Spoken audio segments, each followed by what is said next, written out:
Hello, beautiful people. How are all of you doing on this fine, pleasant, sunny, blue-skied, very snow-covered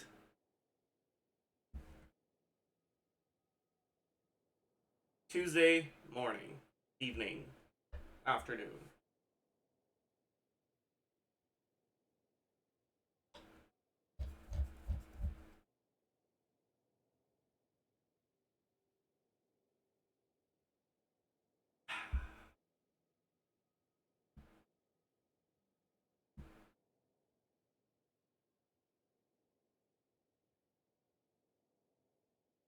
Hello! Ciao, how do you do?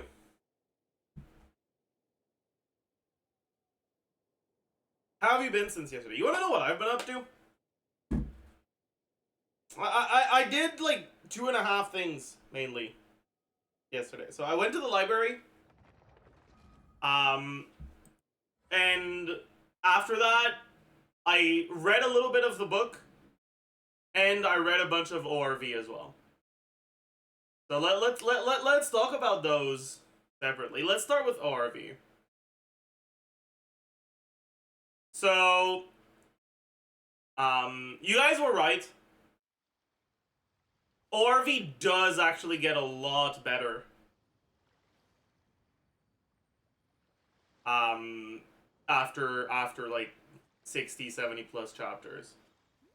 It felt a bit too generic before that, but it definitely picked up in a way that was pretty pleasant. So that's cool. That's Pog.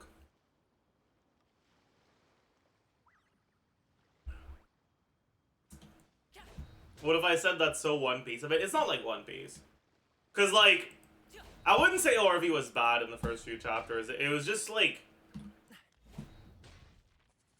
I didn't like solo leveling that much. And it felt a lot like solo leveling.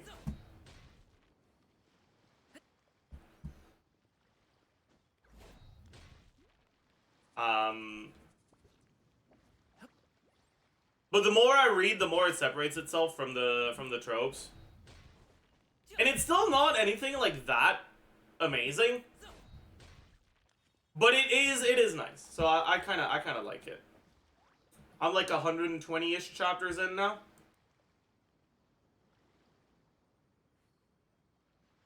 The O in ORV stands for One Piece, yes sir. One Piece reader's viewpoint.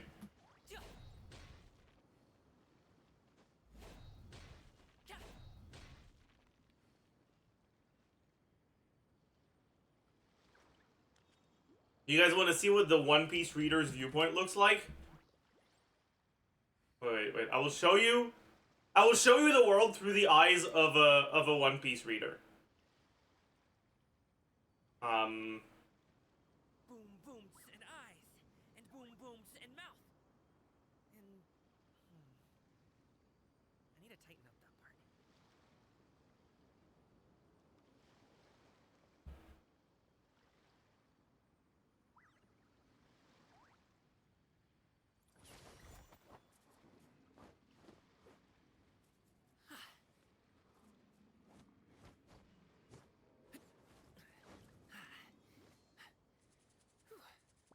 Alright. This is... Oh, wait. Sorry, my camera's in the way. This is the One Piece reader's viewpoint, chat. This is the true ORV.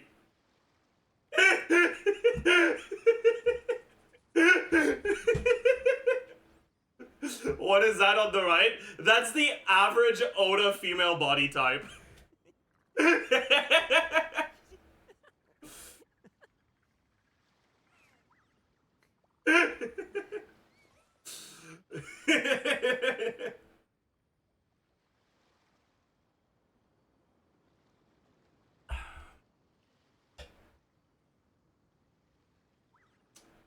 Whether it takes me uphill, downhill, or out to the sticks, I get the goods from A to Z. Did John do sub too? Real. Really, Zajef One Piece slander? It's not slander if it's true. Like, I'm a One Piece enjoyer, but that doesn't mean it's perfect. And the body proportions of women in One Piece tend to be fucking questionable.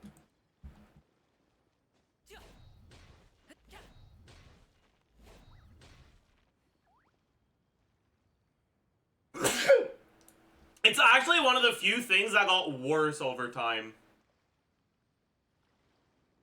Like, I think the animation and the visuals in general in the early episodes was really not great, but the character models were better. It's Toei? I guess it is, but like, meh.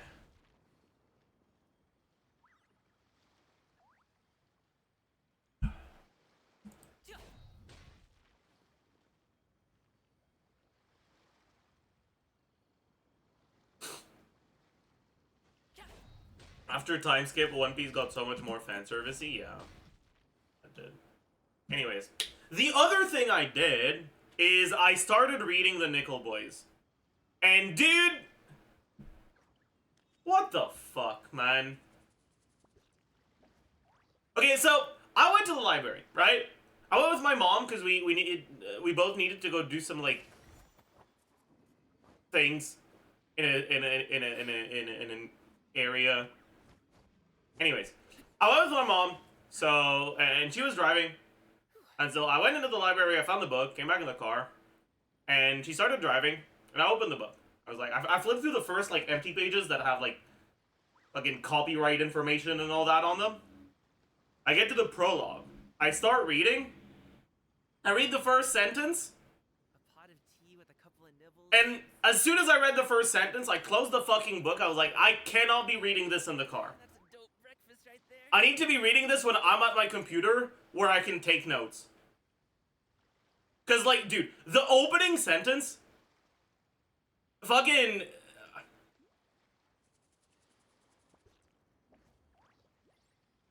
it delivered a punch in the gut, okay?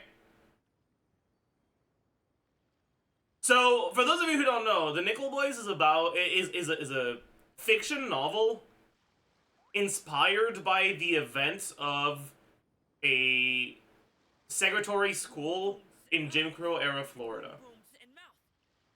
And I need a tight That was the site of like mass. It was a site of where there was a lot of unmarked graves and like fucking horrible shit. And the first sentence of the prologue is, "Even in death, the boys were trouble." And dude, I read that and I was like, Jesus fucking Christ, this is gonna be a heavy read, isn't it? Oh my god. Oh god, this is going to be a heavy fucking read, isn't it? Good lord. Oh gee. Oh gee. Yeah. Yeah.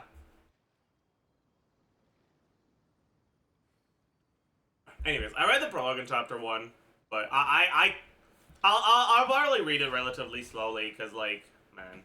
You taking notes on little sticky notes or a dedicated journal? I got it. I opened myself a Google Docs for it. I have 2 pages written already. Just for the prologue in chapter 1.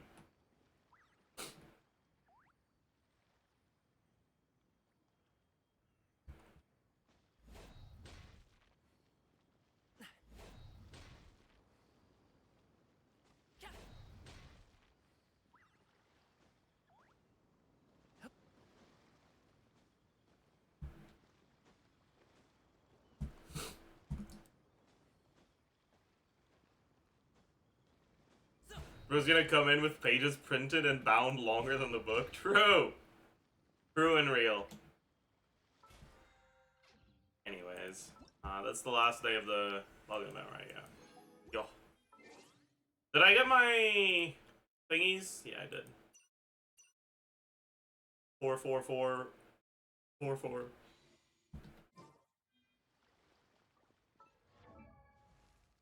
I'd be down for an occasional lit analysis stream segment.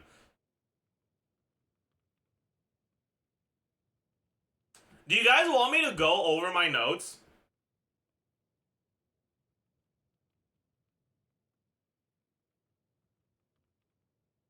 Do you see the $1 trillion stock market drop? No, I didn't.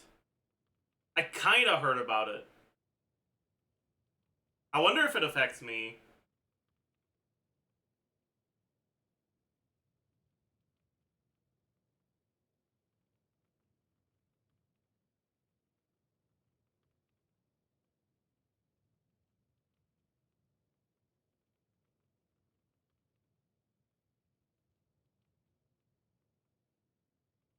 Daily variation plus 0.05%.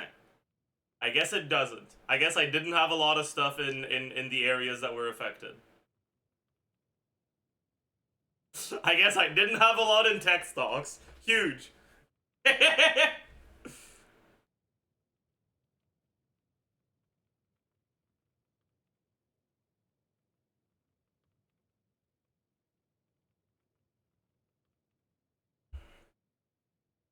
Nvidia down by 16%. Jesus Christ.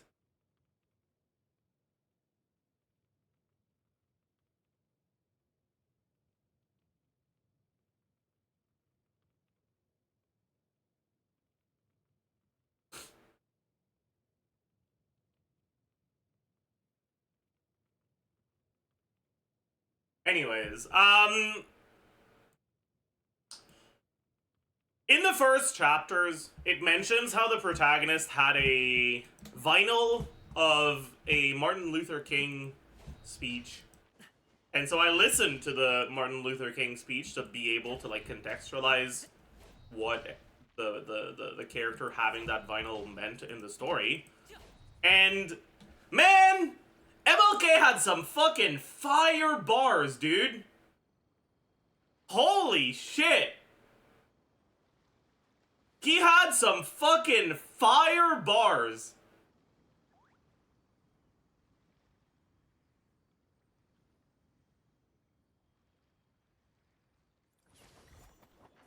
Bro discovered MLK. I had never listened to an MLK speech other than the like I Have a Dream one.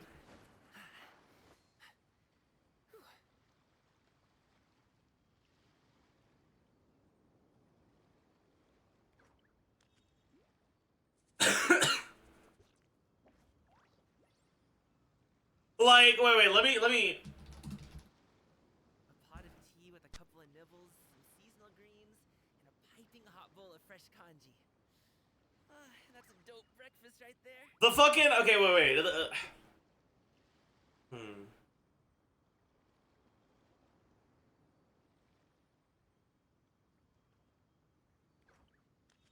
He says, as I've said so often, if it falls your lot to be a street sweeper, go on out and sweep streets like Michelangelo carved marble. Sweep streets like Raphael painted pictures. Sweep streets like Beethoven composed music.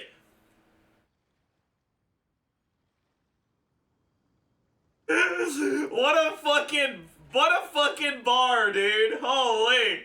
Whether it takes me downhill or out to the sticks, I get the goods from A to B.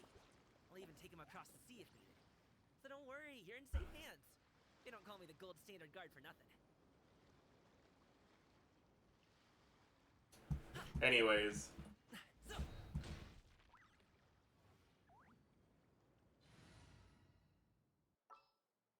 It really makes you want to sweep streets? Yeah, dude. Dude, I'm gonna stream Genshin like Michelangelo carved marble. Thank you for the inspiration, Martin. Archon reporting for battle. Oh, I should level my Blacklift.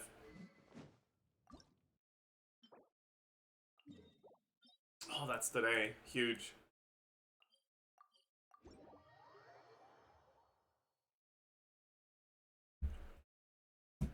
That's your takeaway from that? Okay, I know he wasn't talking to me, okay? I'm not delusional. I know I'm not the target audience for that speech, okay? But still, alright? Still.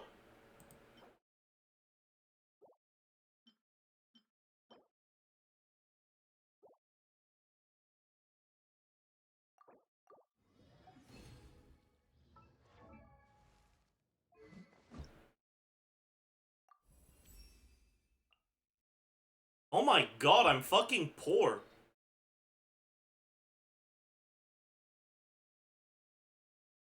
Where did my Mora go, dude?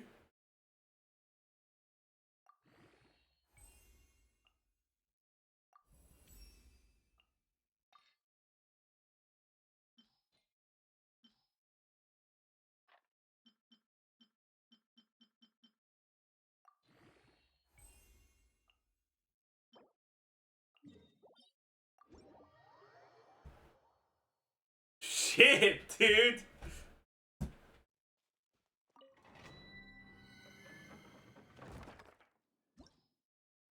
Oh my god.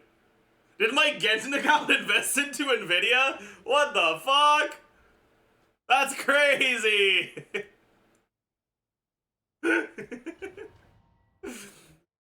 Damn.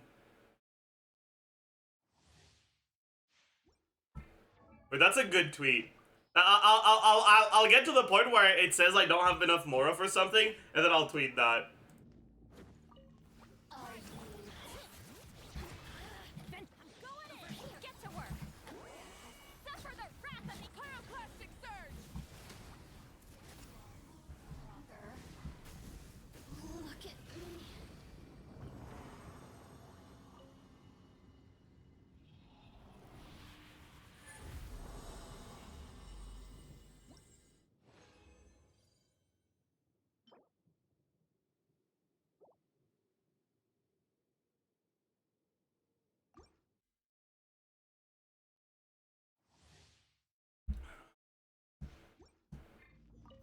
Are you here to play? Teamwork is dreamwork. Show no mercy. Keep lolling. Eat the breath from the sky.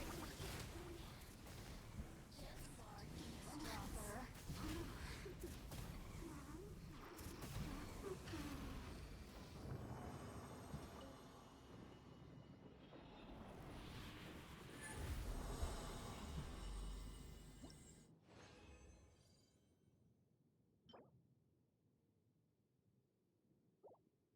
Two purples? That's doable?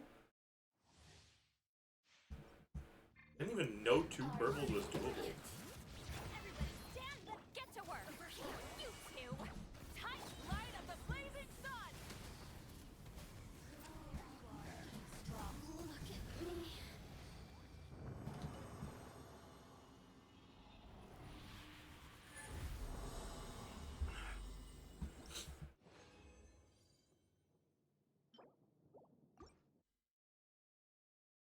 You can get 2 golds with 20 resin? Really? That's fucking wild. Are you? Teamwork is dreamwork. Fulfill our pact. Suffer the pyroclastic surge.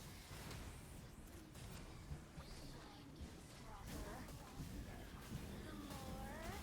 Look at me.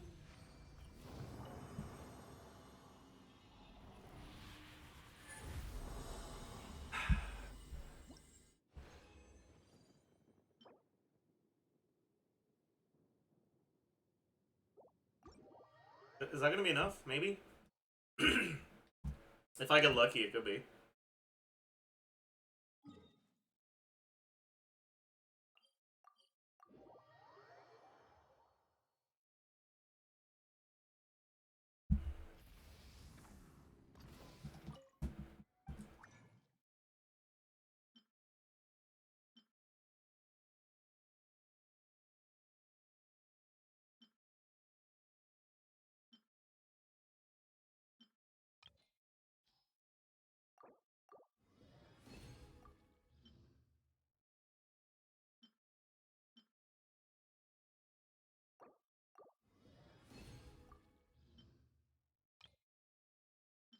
This is gonna be enough.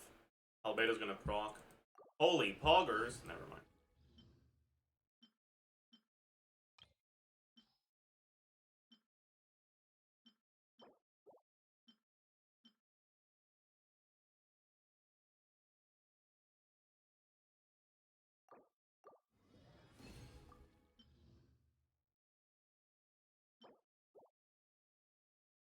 Come on.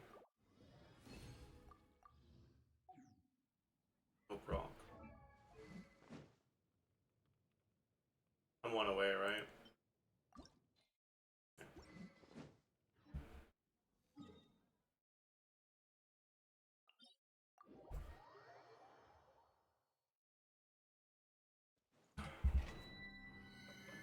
So what if I bought Blacklift Refines? What if I get an R5 Blacklift? Are you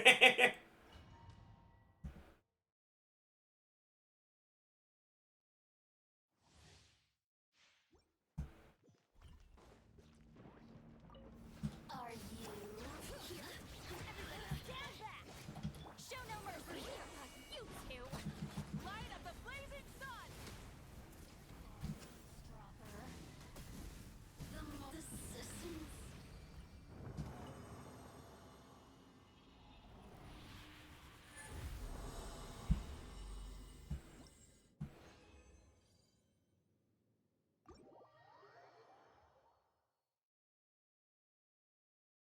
This is the way you say help?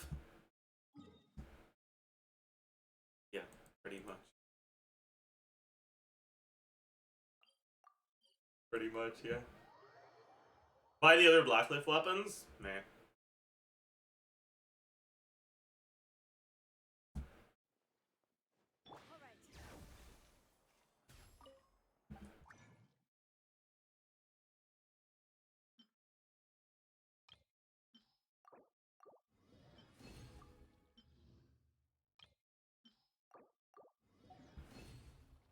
Why are we on Blacklift Cope?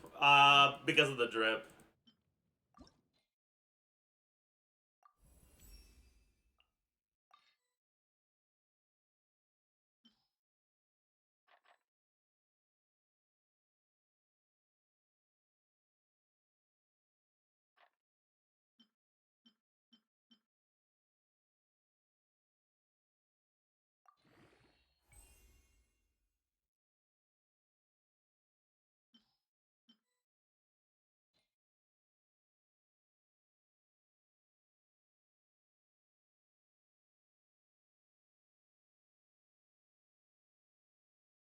Right.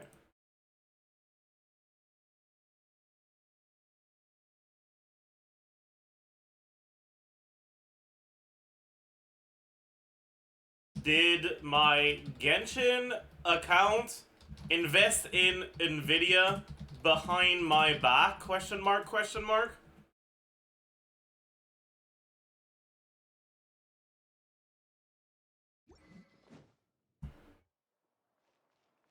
Alright, let's go do some more ley lines.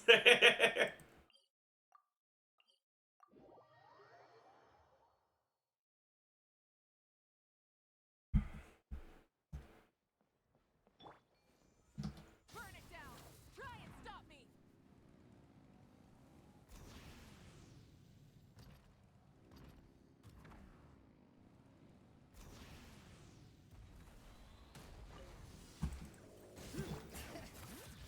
Let's light it up! Go in! Suffer the wrath from the sky!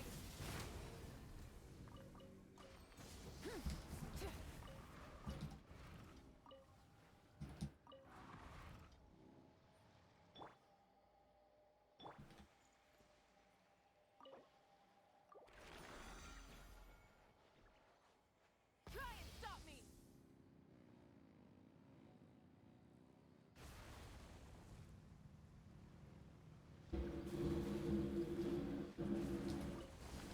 Show me your move. Finish this fast. Off we go. Adventure time. Rise with the sauce. Teamwork is dreamwork. Get to work. Eat Laline. Eat Papa. Light of the blazing sun.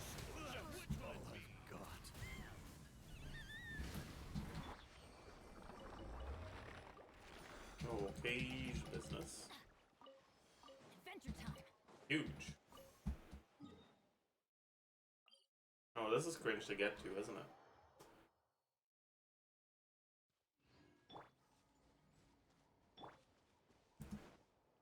Let's ride. Oh, I didn't. Oh, I did. Oh shit, I forgot. Coming. I can glide. My goat seat lolly.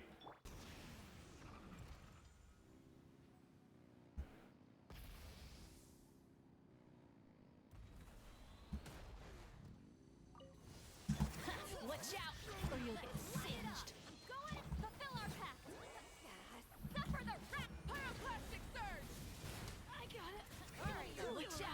or you'll get singed. I gotta cool it down a notch.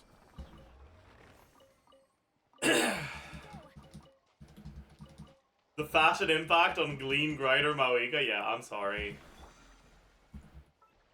Maybe I should put her back, but I really don't want to. Anyways, let's get the real fashion impact going.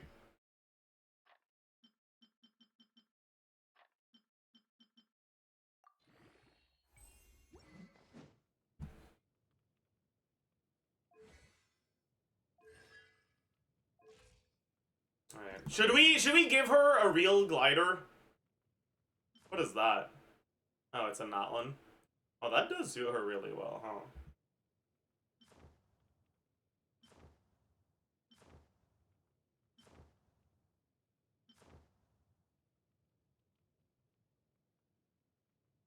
Wait, that's kind of pog.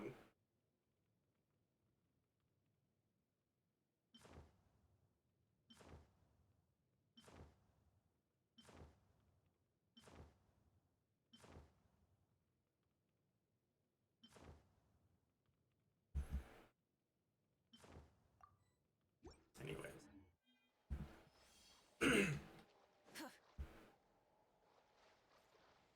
You make Glorb kind of popping off for how little people are interested in her? That is true. Just you wait for today's video, though.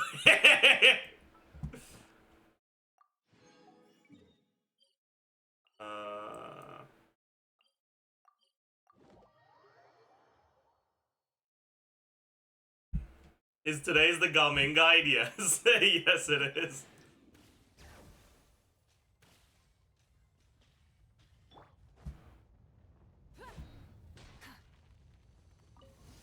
Let's hope you put up a good fight.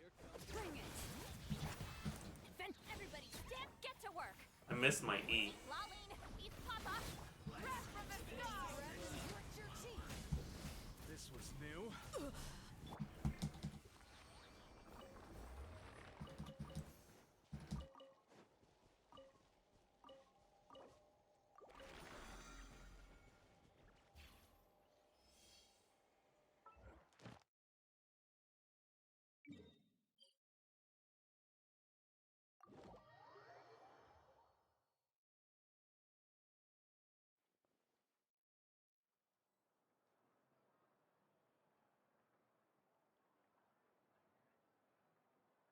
Benny's adventure team, assemble.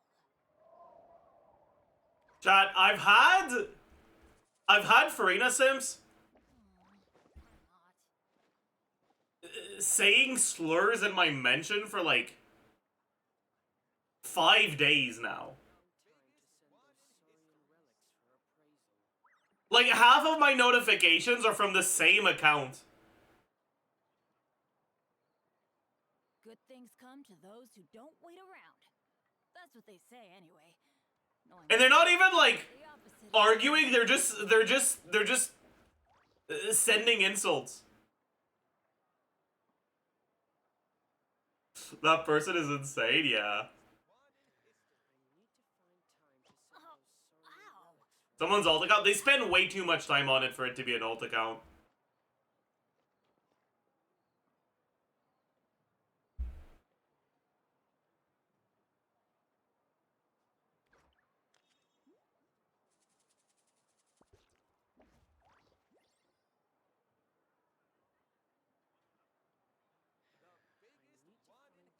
No one's joined me on an adventure in ages.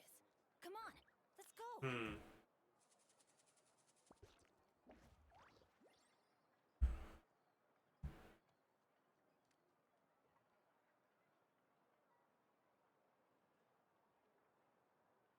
Benny's adventure team, assemble.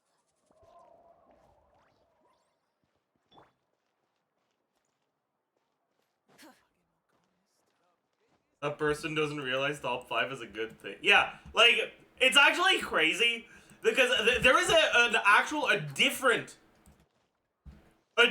Farina simp, Farina dedicated account that got angry about a different part of the list. They tried to salvage it. Okay, so they didn't understand that it was a top 10 list and not a tier list. and they saw Fischl at the bottom, and they were like, wow, this guy is a fucking arsler. But instead of, like, when people told them that, yeah, no, that's a top 10 list, instead of being like, oh, my bad, or leaving in shame, they were like, no, I know. It's just that you have to be an arsler to think that Farina's only 10th.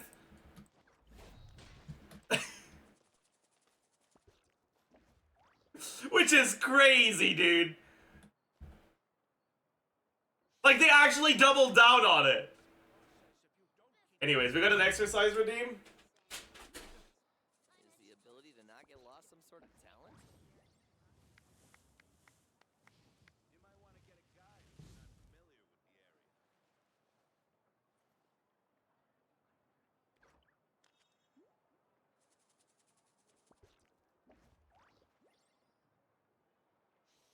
Don't interfere with the mixing process if you don't keep your voice down. What a place.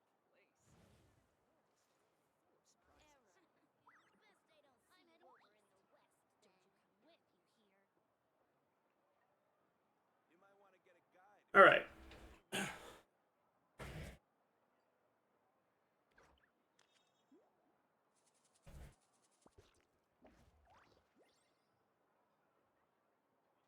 Don't interfere with the mixing process if you don't keep your voice down. What a place. Full of surprises. Is the ability to not get lost some sort of talent? You might want to get a guide if you're not familiar with the area.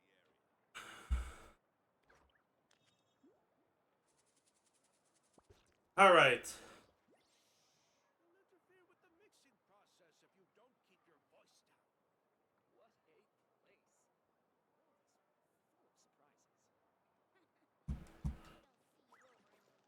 Full of surprises. All right, commission rewards. Is the ability to Add not get lost Astra. some... Thank you for. Add Astra.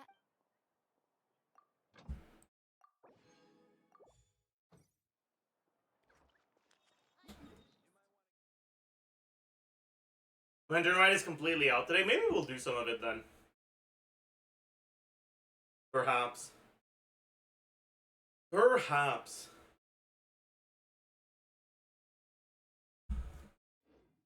I don't know if there's anything I want to record today. Are you watching Apothecary Diaries Season 2? Yes. You yes. still have a special I place am. in my heart. Oh shit. I didn't realize my crit rate was... Whoa, what? That's not supposed to happen. What's going on here? What the heck, dude? Oh, shit, dude, my bad. How long has she been on this? Well, whatever, I guess. Oops.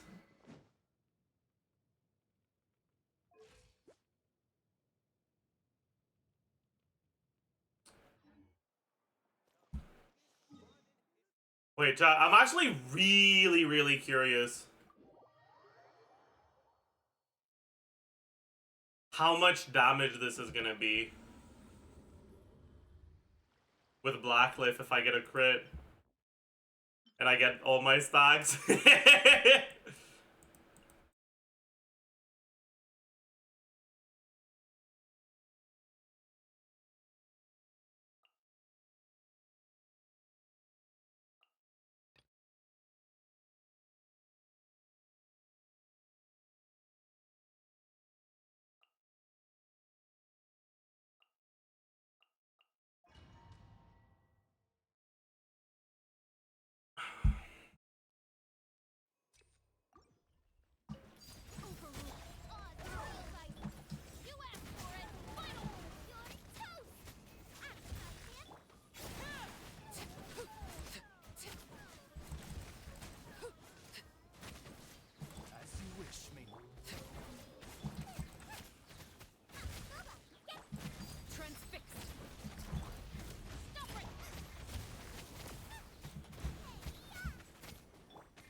good enough.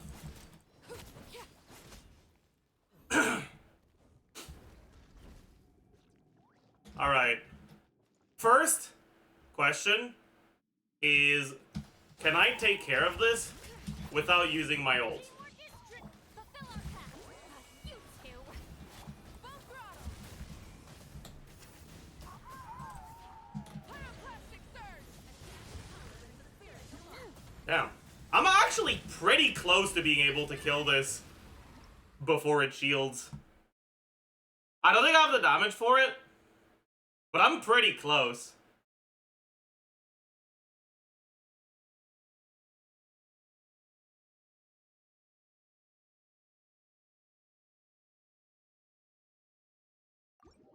Maybe if I refine the blacklift. Fuck, dude. Refining the blacklift is like, how much is it? Another 54 attack percent? It probably is enough, actually. Fuck. But I don't wanna. I won't do it. You can't make me.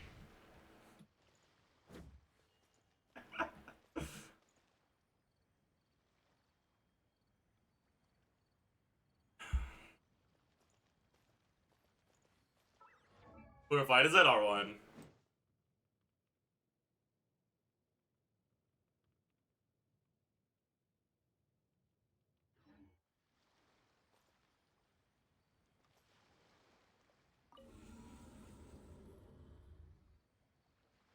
I am curious, actually. Are the blacklist, if I don't try to break it before that, are the blacklist stacks still gonna be there by the time I use my burst?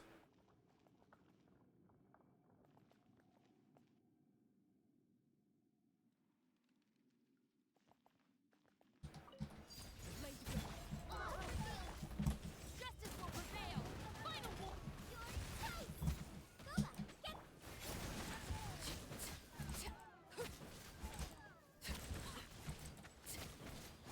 Shadow Raven. Transfix. Nice and space. Stop right there. No rest. By royal hands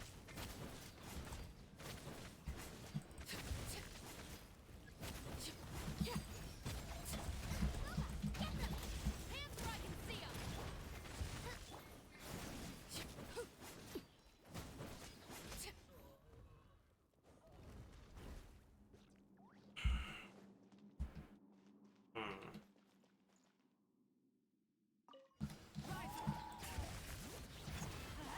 I'm going in. Get to work. Suffer the wrath of wrath from the sky. A dash of color brings the spirit to life. Incinerate. Full throttle. Oh, great.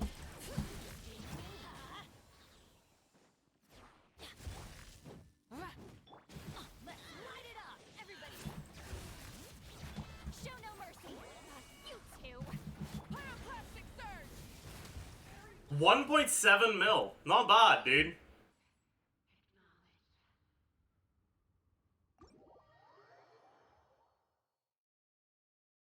I guess the blacklist stacks are still there, huh?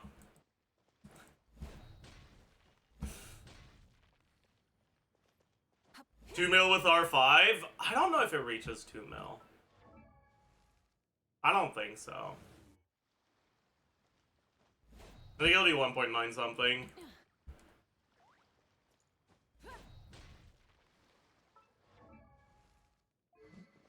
Anyways, get back to this.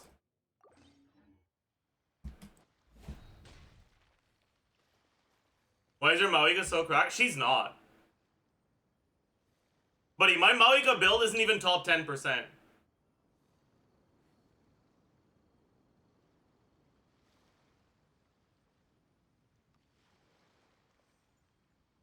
Exploration and try.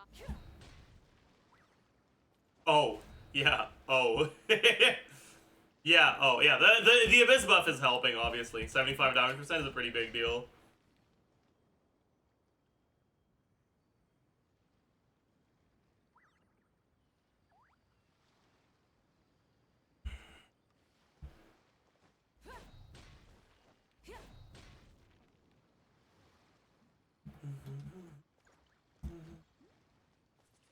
Why did such a boring character have to be so strong? I don't think she's boring. I think she's actually fun. I don't know how much of a hot take this is, but I actually think that her design is really fun.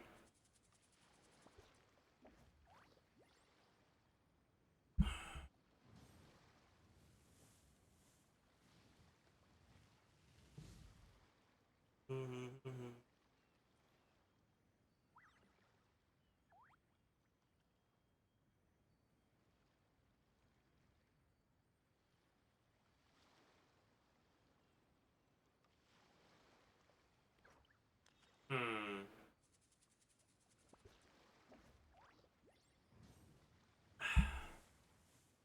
There's saying her teams all play the same. I mean, I guess that's fair, sure. Do you know there's movement tech with her bike? Are you talking about this?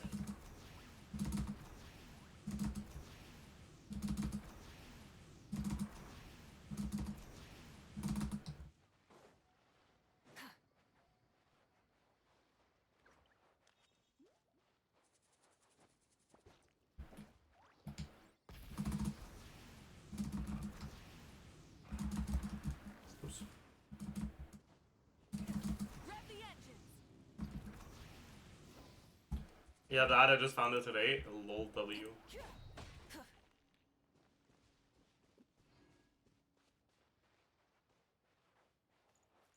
Will the Gaming Guide be posted? Yes, sir. It'll be posted today, too.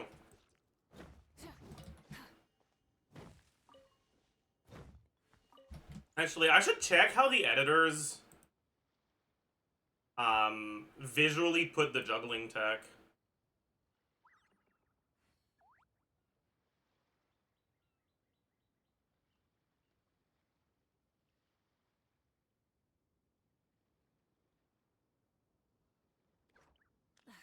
Instead of confining themselves to the heavens, God should broaden their horizons in the world below.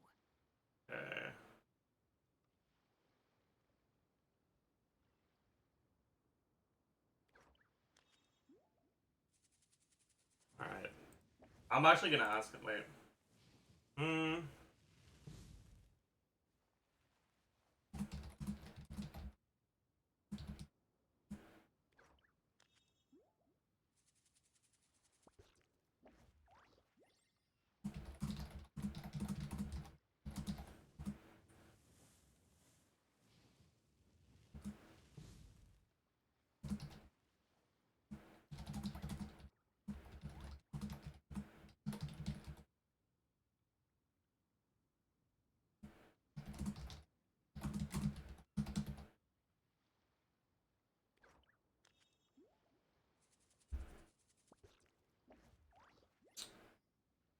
Many insects have a compulsion to follow the light, and humans are the same. Except we call that light hope.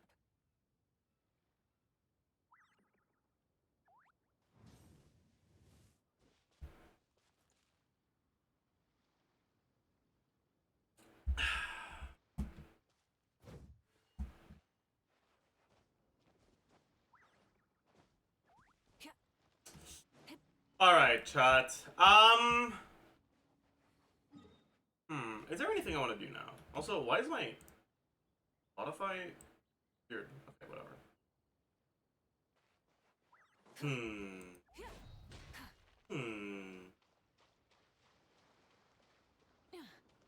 Would you ever consider getting back into UA? Maybe. The biggest issue, the biggest thing that's preventing me from wanting to get back into UA is I don't want to play multiple gacha games, dude.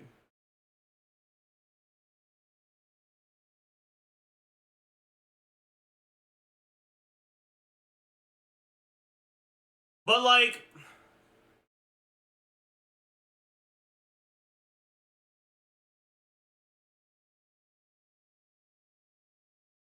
UA Exploration was pretty fun.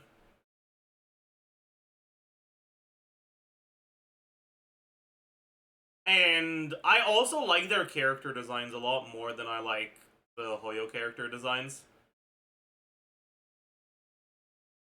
The biggest problem is that I did not like the story one bit. I hated the story much more than I hated the Genshin story, and I don't like the Genshin story.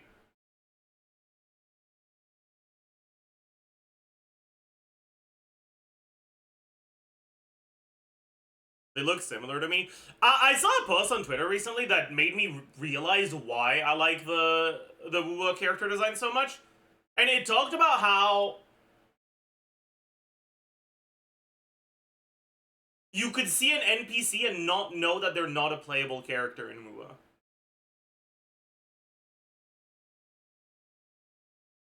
Like, the character designs are good, but they don't feel out of place in a crowd of NPCs. Which helps a lot with the immersion. Yeah, it's so much more immersive.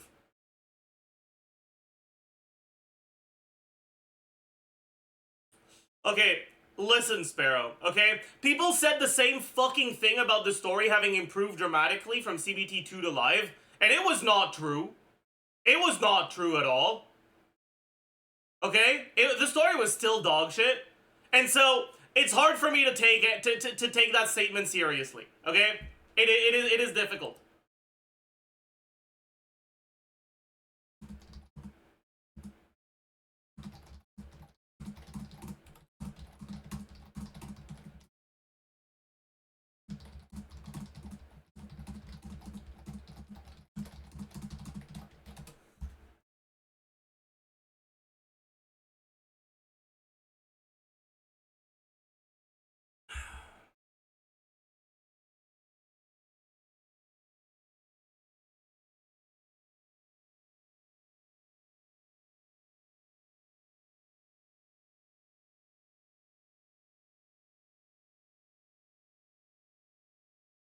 Are you planning on playing Star Rail 3.0?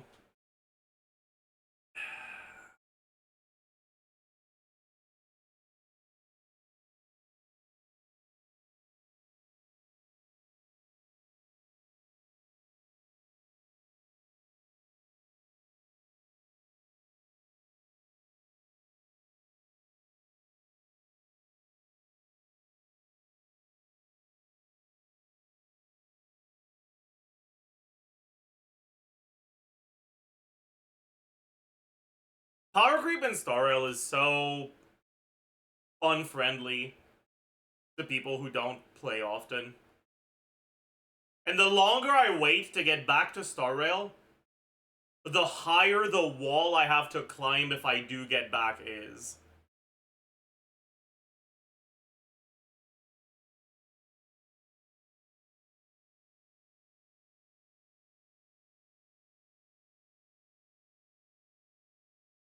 Also, it is still good, at least true.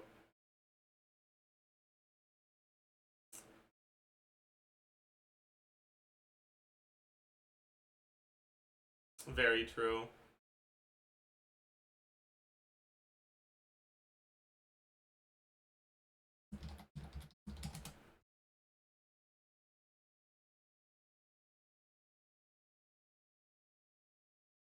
You should check My Day Kid since you like Bald. He's Bald 2.0. But the thing is, I don't like Bald because I think his kid is interesting.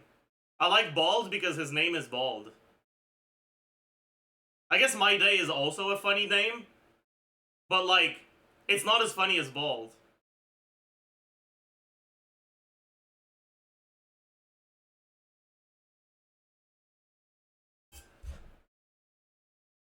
I almost dropped my fucking... Okay, fine.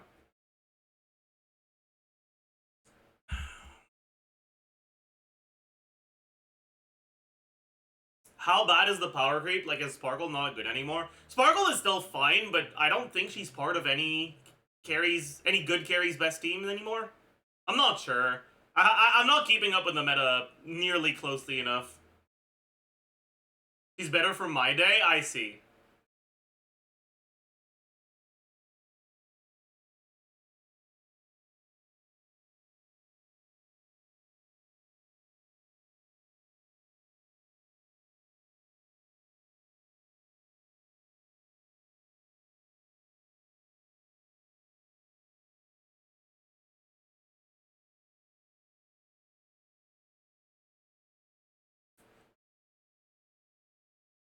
Sunday E0 is better than Sparkle E2. Yeah, like, it's not that you can't play the characters anymore, it's that the newer characters are straightly better than the old ones by a significant margin, right? Like, they'll end up effectively doing the same thing plus, like, 30 damage % for free.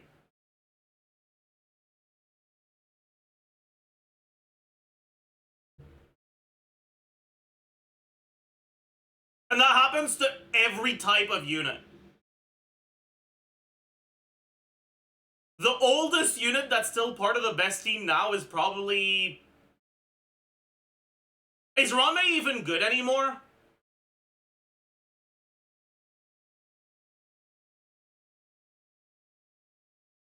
Yeah? Okay, so it's probably Rame.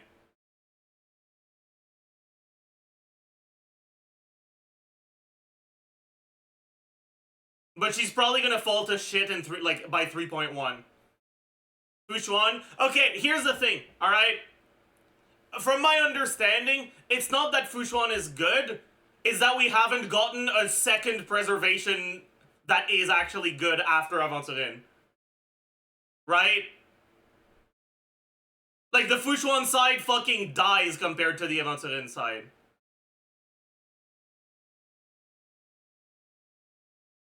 When I was playing, that was my experience, but also Fushuan is more reliant on her being built properly and your carries being built properly because she's not a character designed for long-term sustain.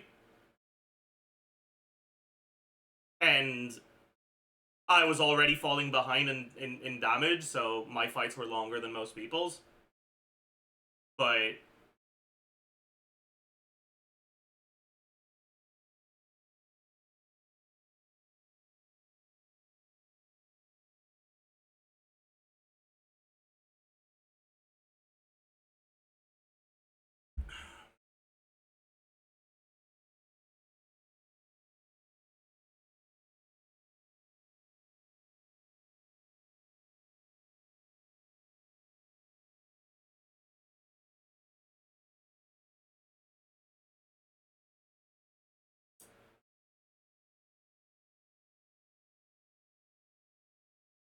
And, like, Alan Serena's, like, he's...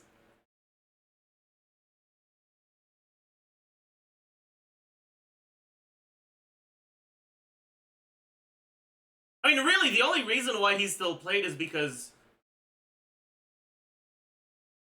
we haven't... Like, they haven't released another good defensive unit since him. But the next defensive unit they do is gonna be him on fucking Omega steroids.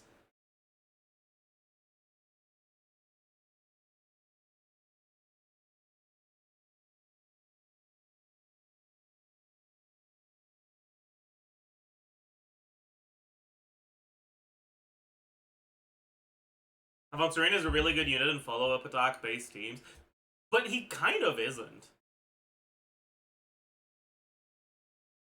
He's the best that's available right now, but the amount of stuff that he actually provides isn't that big.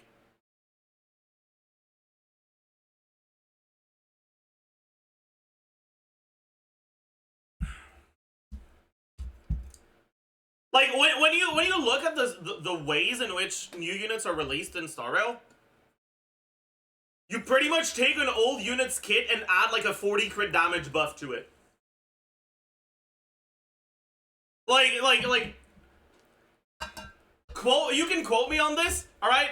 The next preservation unit they release is gonna have a kit that does the same amount as Avancerine, but then on top of that, it's also gonna give you 50% advance forward when you on your whole team when you ult, and fucking 35% crit rate onto your whole team.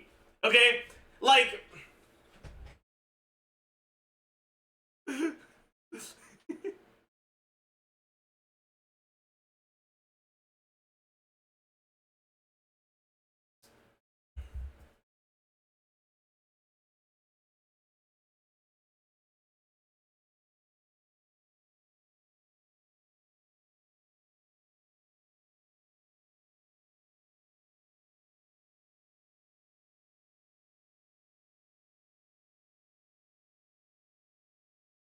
And they're releasing 0 useful 4-stars. Yeah, there's also that. Star Rail releases a lot of characters, and they're all 5 stars.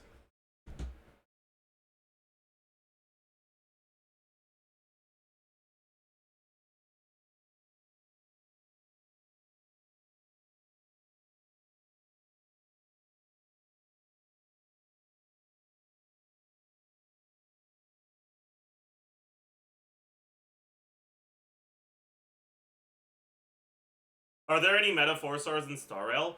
I mean, I think Gallagher's still fine. He's not gonna be part of anyone's best team, but he's gonna be playable.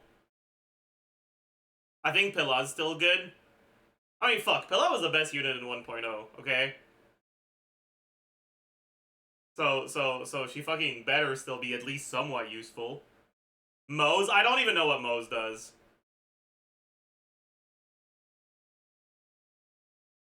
Misha? That's cope, buddy. Like, I'm sorry, that's cope. March 7th? I see. Wait, but isn't March 7th just, like, another Trailblazer? Like, you get March 7th for free, right? Or do you not? I don't know.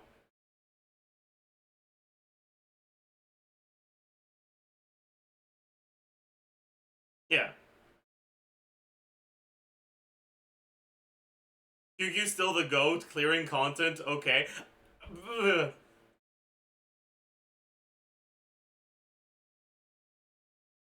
QQ clearing content. She technically can, but oh boy. Oh boy.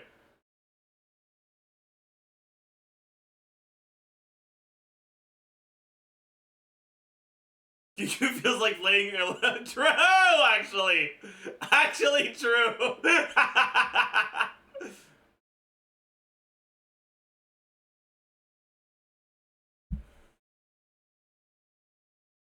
QQ's so fun too, yeah, I agree.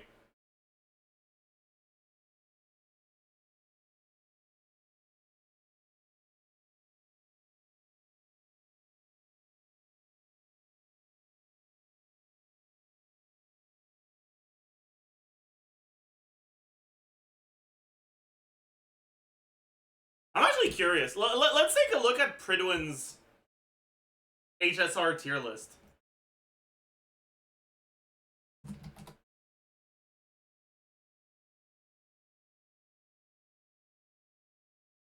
Pridwin, oh where? Okay, listen. I'm not under the impression that Pridwin is a perfect resource for tier list, okay? But it gives me a nice idea of what the overall consensus of the community tends to be, and that's what I want to know right now. Pridwin is literally just newer character, better than older character. That's not a Pridwin thing, that's a Star Rail thing, buddy. I'm sorry.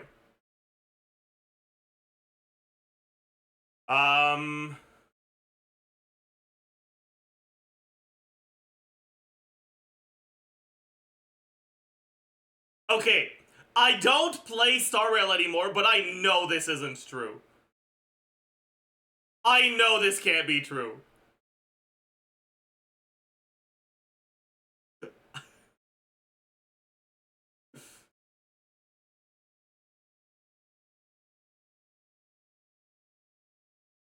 Is this for MOC? Yeah.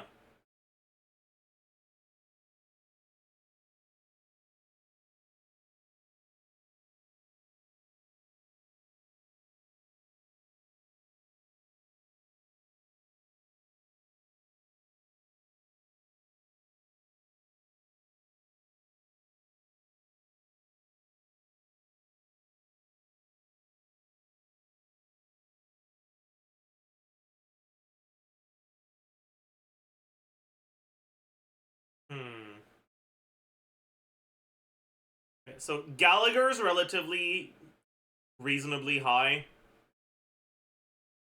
March 7th, reasonably high. Serval. Right, because we don't have that many erudition units yet, right? And you need erudition for Herda? Is that the only reason why Serval is there? Probably, right?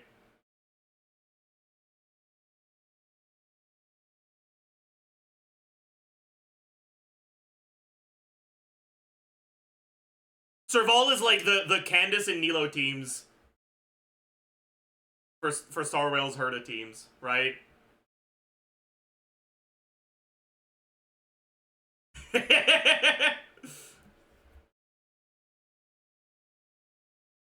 Are people playing Passkey Serval?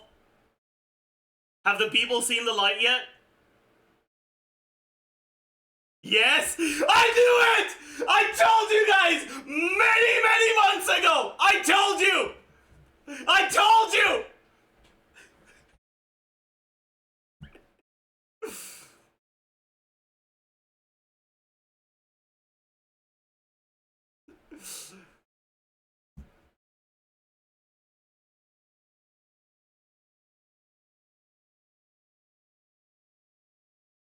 Passkey Winset Serval. Listen, okay? All I'm saying, okay, is that in 1.0, I was talking about multiplication and Passkey being light cones that are inherently really broken. Okay? I was saying that in 1.0. Alright? That's all I'm fucking saying. Alright? I may not be very well up to date with the meta, but I am. I do! Anyways.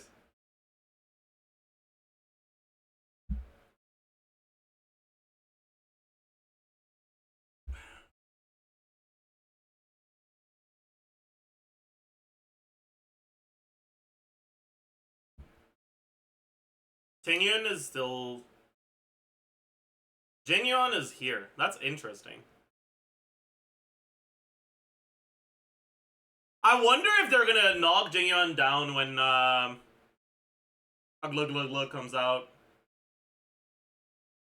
Because, like, obviously, the only reason Jinyon is here is because Sunday's really strong.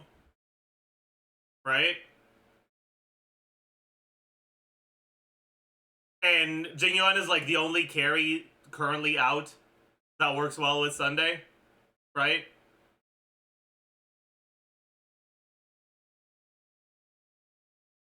But once an actual good summon carry comes out, I wonder if there's if people are still gonna perceive Jinyon as this decent.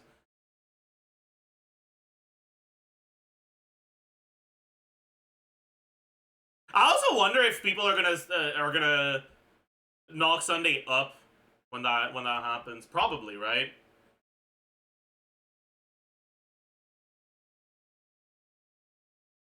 Chad, did you know that beaver in French is castor?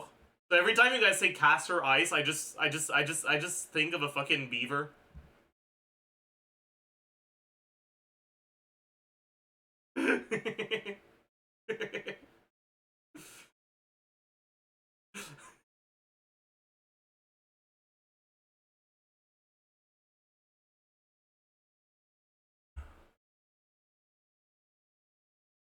Incredibly Canadian thing to say, you're so right.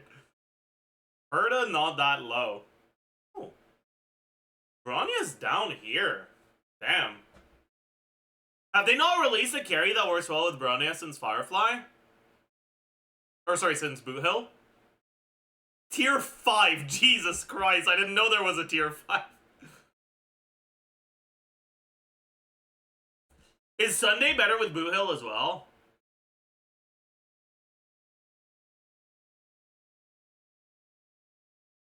Oh, that's wild.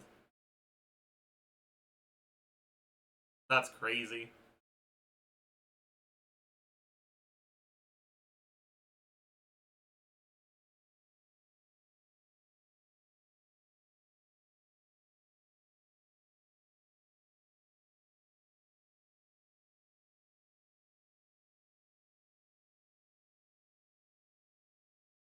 Is it that much better, or is it just like a minor upgrade?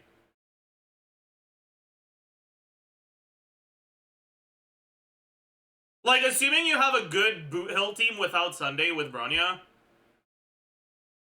would you rather get Sunday or get a Boot Hill Eidolon or Lycone?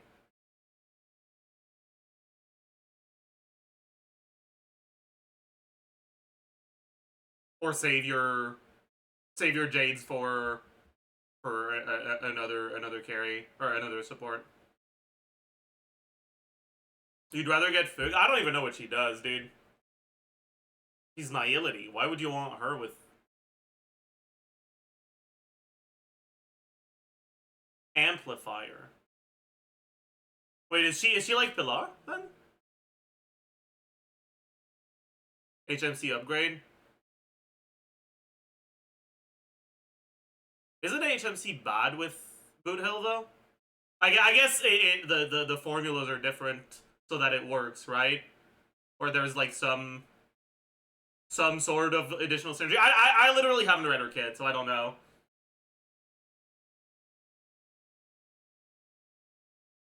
Double break bar, 2 break instances. Ah, I see. That makes sense. So there's some inherent synergy there. I see. That makes sense. I see. That makes sense.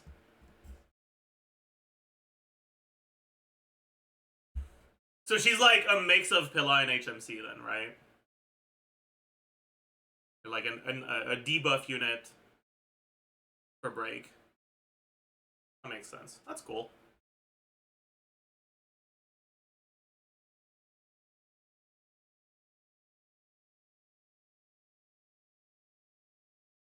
She also buffs, right? Of course she does. It's Starrel, dude. Of course she does. Oh.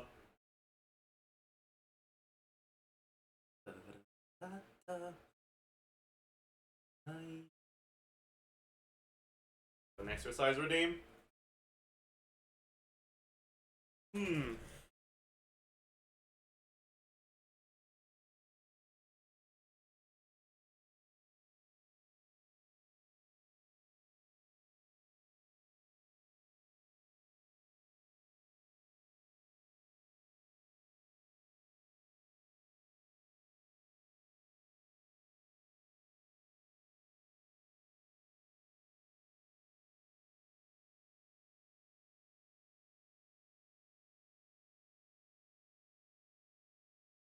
Still failure?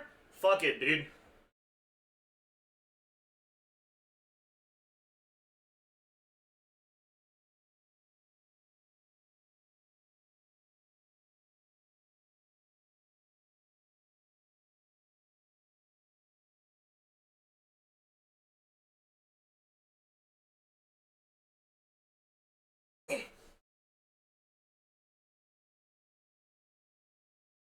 No, I'm not doing till failure. Fuck that.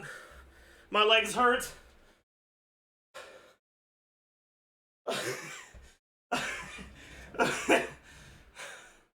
Did you count? I did 40.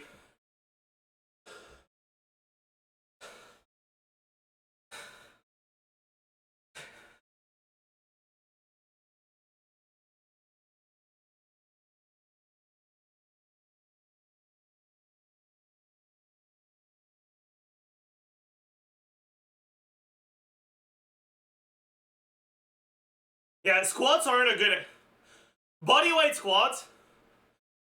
Fuck, I'm out of breath. Bodyweight squats are not a good exercise to do until failure unless you're really fat.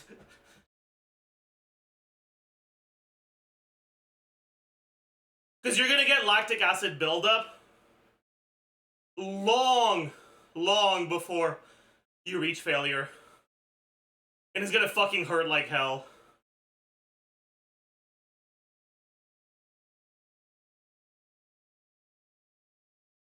Oh fuck, dude. I'm a little dizzy. Oh.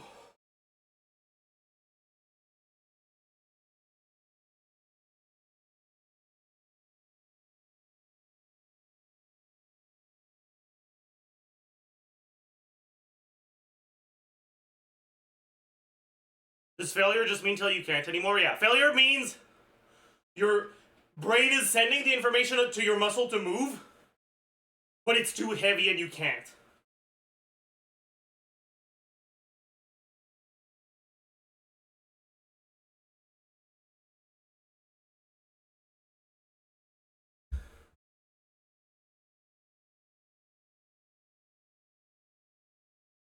That's a thing. Basically, it depends on how strong your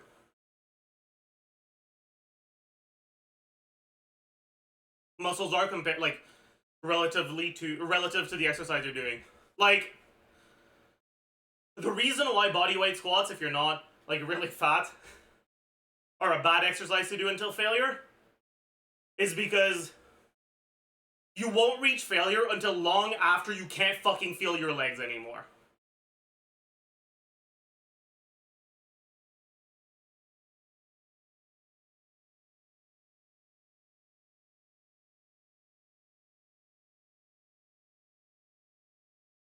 Because the muscles involved in doing squats are really big. So one, you need to send a lot of oxygen. Your heart's gonna beat really fast. It's gonna be heavy on your cardiovascular system.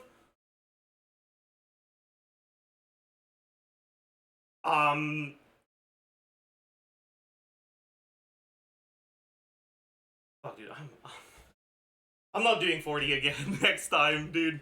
Holy shit.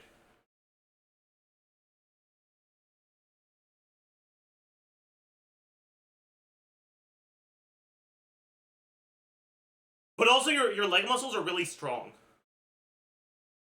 Because they're so big, they're really strong. So it's difficult to reach failure.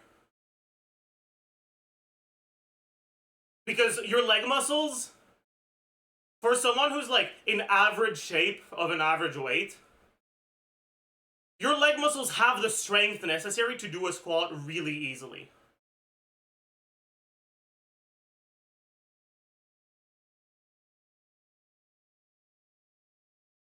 A good exercise to do until failure is something like push-ups. Because your pec and your tricep muscles, for someone who's in average shape, aren't strong enough to really easily do a push-up. It's actually gonna take like proper muscle effort. It's gonna work your muscles a lot more than it works your heart. And the muscles aren't so big that it's gonna, like... Yeah, anyways.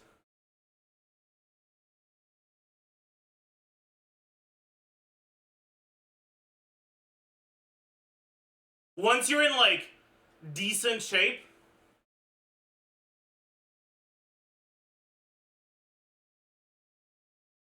I mean, even if you're not in decent shape, for push-ups, you will reach failure before your muscles start to, like, really, really hurt.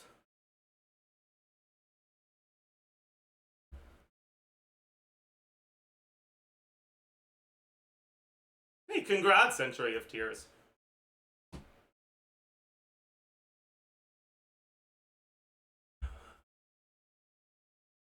Are you only doing push-ups?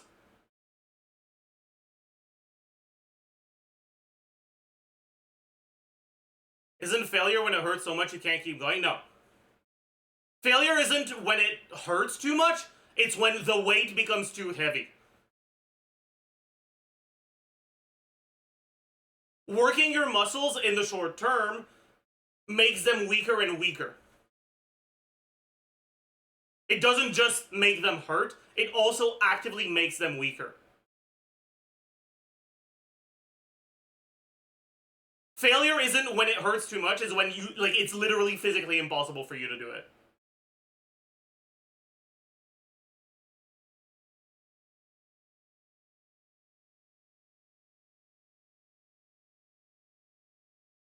If you reach the point where your muscles start to, like, really hurt before you reach failure, it means that you're not doing the sort of exercise that's going to help you build muscle.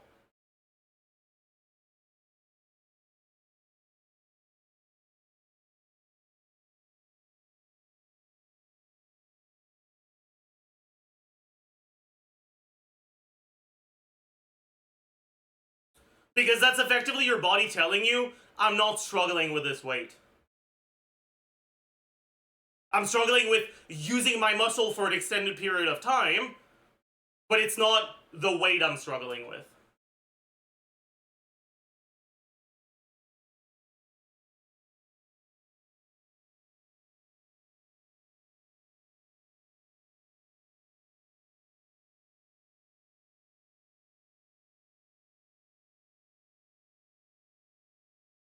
Anyway, sorry for the fitness tangent, I guess. It's hell trying to build leg muscle as a tall person. Building leg muscle is really, really difficult with body weight. If you want to build leg muscle, you kind of need to go to the gym. Well, that's not it depends on what leg muscle, but like quads and ass and hamstrings, you won't really like be able to do proper hypertrophy, I don't know how you pronounce the word, whatever, exercises without going to the gym.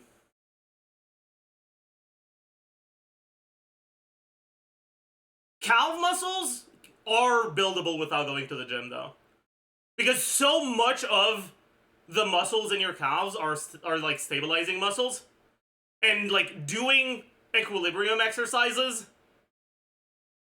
like fucking balancing yourself on one foot for 1, 2, 3, 4, 5 minutes actually helps build your calf muscles a lot.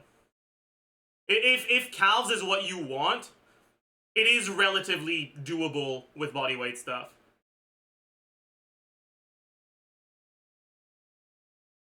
But it's probably not the leg exercises you're doing, because they're not fun or all that popular, honestly.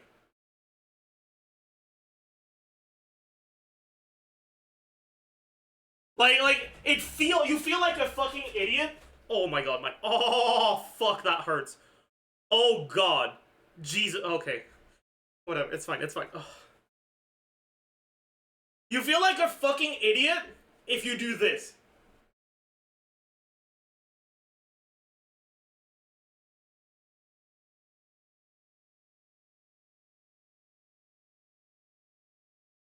Like, you feel so fucking dumb. You really do.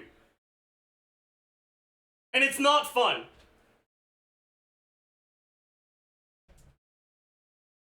But it helps. But the thing is that you have to understand that that only works one of your calf muscles. It's very, very little muscle involvement for most of the muscles in your lower legs. Because a lot of the muscles in your lower legs are stabilizing muscles. It's not just the muscle that makes your foot go up and down. And the muscles that make your legs look bigger are also the muscles that make your foot go up, which are really fucking hard to exercise with just body weight stuff. Like sit with like your legs crossed, or like sit like normally, and then like take your leg and bring it up on your knee. Put your fingers up and down on your leg and move your foot up and down. You'll see when you move your foot down, the muscle that gets worked is the one in the back of your leg. And when you move your foot up, it's the ones on your sides of your legs. And the ones on the sides of your legs are the ones that make your legs look bigger. But you can also work those muscles to some extent, at least, by doing like equilibrium exercises.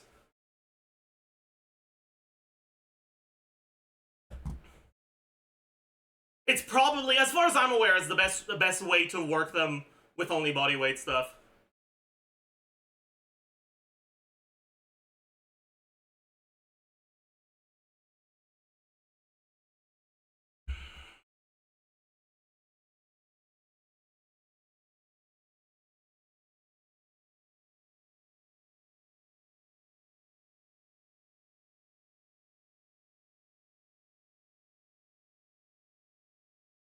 You should be a trainer. I don't actually know that much. Like, most of the stuff I'm spouting is just stuff that you can kind of derive from a okay-ish understanding of the science behind your body.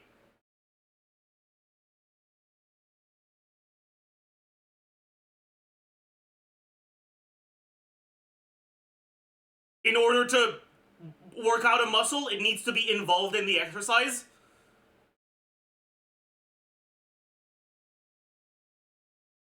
Heavy weights focus on the ability to lift bigger, and smaller weights with more reps focus on your endurance. And pretty much everything else is just a mix of understanding these facts and seeing how they relate to one another.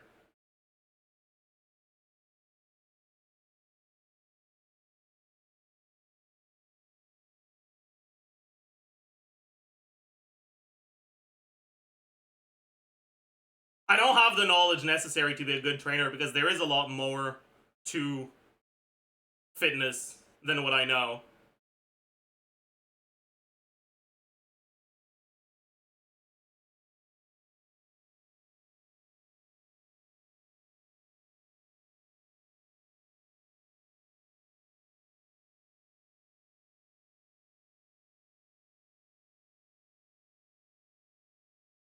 That being said, I will agree with the sentiment that a good trainer needs to be able to convey the information they know well, and I do think I'm good at conveying the information I know. It's the one thing I'm actually really good at. I'm good at yapping. I'm good at explaining things.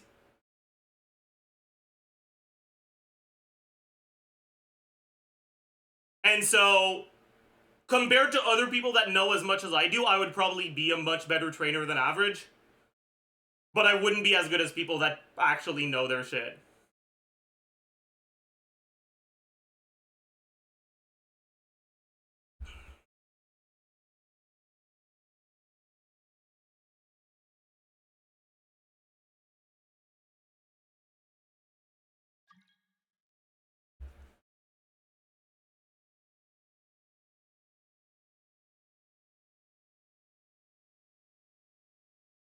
Hmm.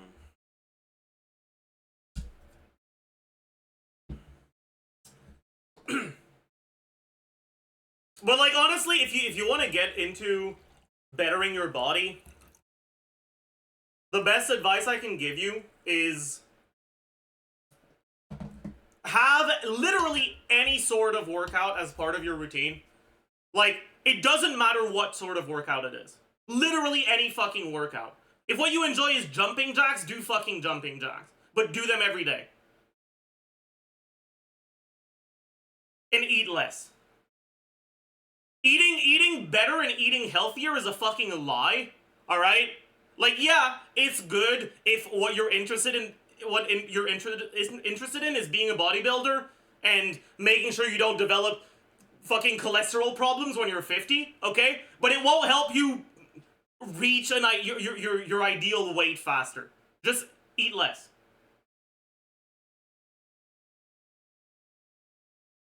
Literally just eat less.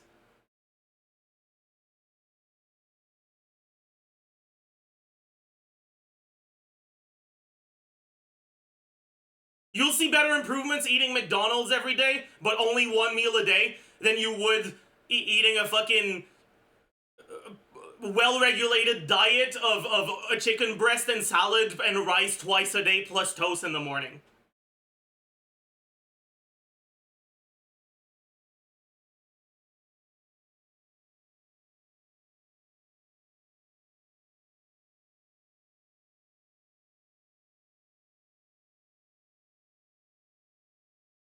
I'm not taking diet advice from a fat guy. I mean, that's kind of a stupid thing to say. Like, yeah, I am still definitely fat, but it's also noticeable that I've lost, like, a lot of weight in the past few months.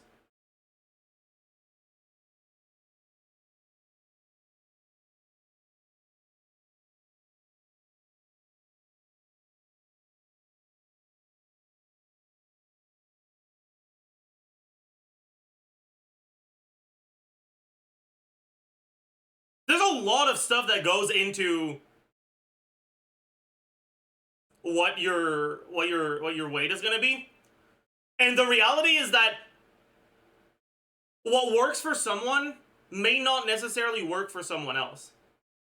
I think diet advice is a lot more reasonable and a lot more believable if it comes from someone who you know has lost weight than from someone that was relatively fit and is still relatively fit.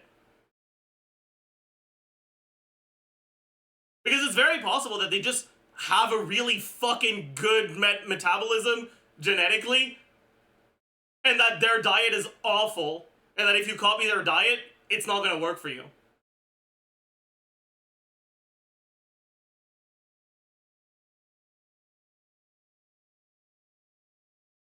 But also, and more importantly,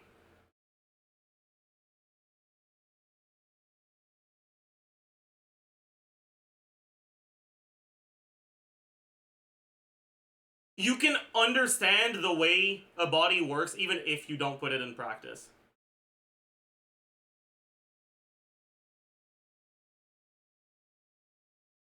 Genetics alone can keep someone fit. No, not genetics alone, but like, genetics play a role.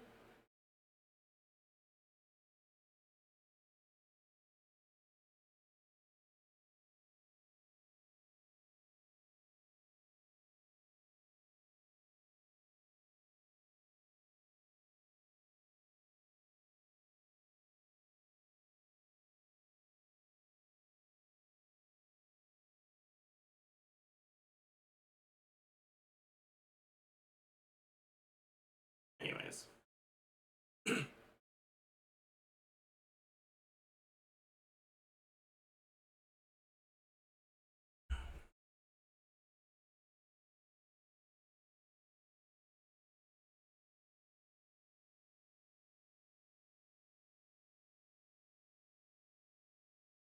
But anyways, the best advice I can give you is find something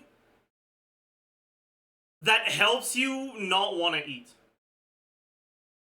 For me, that's sparkling water. I snack when I'm bored because I can't focus on only one thing at a time, and having something to do with my mouth while I'm reading, while I'm playing something, stuff like that, like, actually helps keep me focused.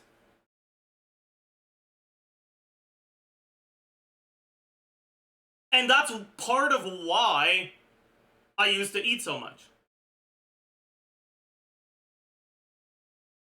And sparkling water can fill that gap if I take those snacks out, and it helps me feel like eating less often.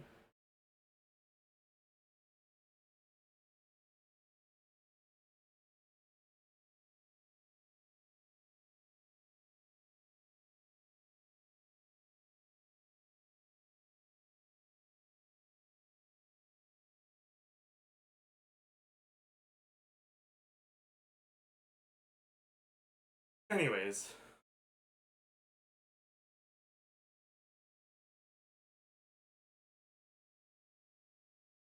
Damn. Herta alone in tier 0.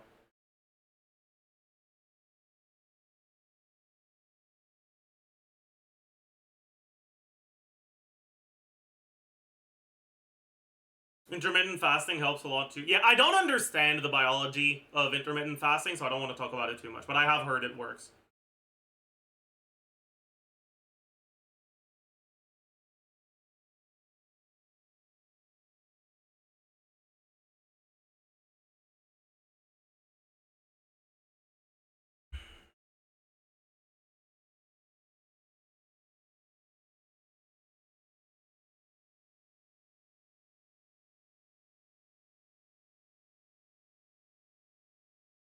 Dude, I can't believe an erudition unit is 0.5 in fucking Apocalyptic Shadow. Is the Apocalyptic Shadow buff really good for Herta right now? Or is she just that broken?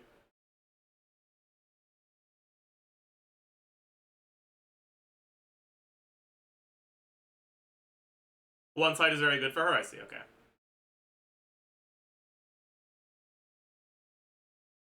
That makes sense then. Apocalyptic Shadow is not necessarily single target? Oh, I see. Man. Wait. Rappa tier 0. Huh.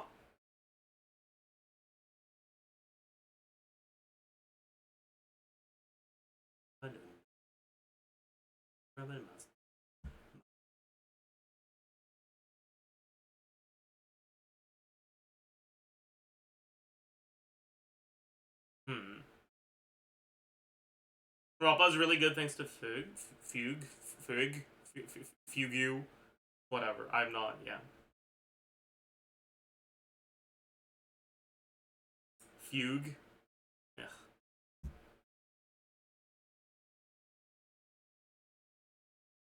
Is that a word in English too? I don't think I've ever seen it in English. Yeah, I see. Does it mean the same thing? It does, okay. Yeah. Alright.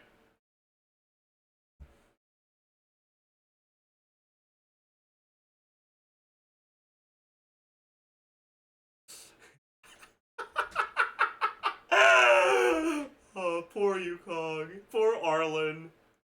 Oh, man. Oh, man. Holy shit! You unsaying my goat?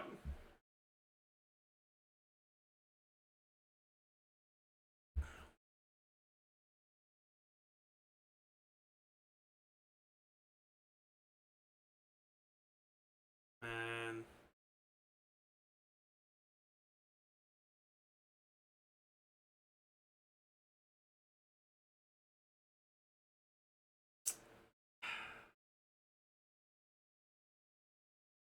How sad this all is.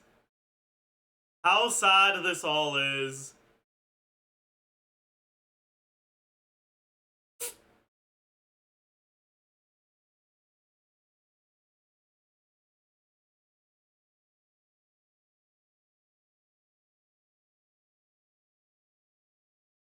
But yeah, like, this is the fucking unit release loop of Star Rail. They will release a unit that retroactively makes one of the old units significantly better.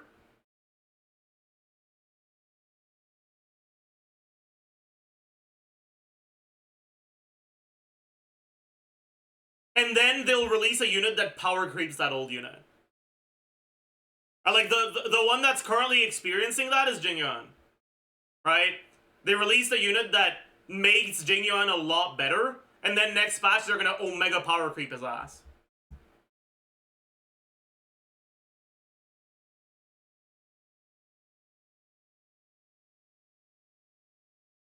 That's kind of just the nature of turn-based. Like,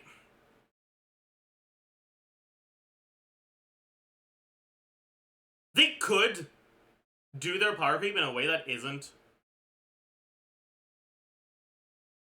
like, gacha bait, but there's no reason for them to do that, right? Like, there is a lot of the like power increases in Genshin, though they're like pseudo power creep, but like not really.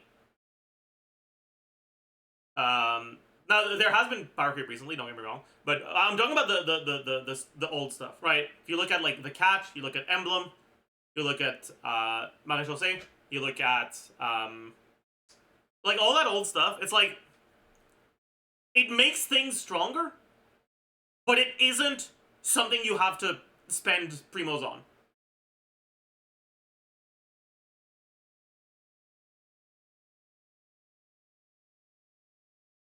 That sort of power creep can make new stuff look shiny, even in turn-based games. They could just release new relic sets that make the most recent unit really fucking broken, but that also work on some of the old units, and just keep doing that, and keep increasing the power of those relics like that, to like give you an incentive to pull for a new one, but not force you to. But they don't. That's not the way they do. They like outright make the unit significantly stronger.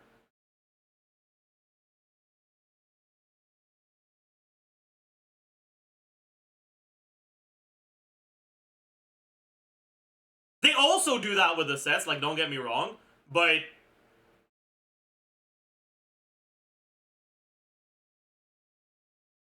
even if you put the new units on the old sets, there's still Omega power creep, right?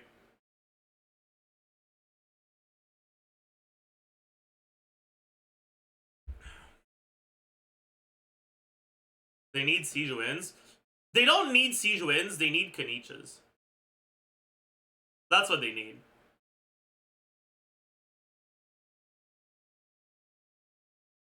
They need Kaniches and Emily's, yeah, exactly.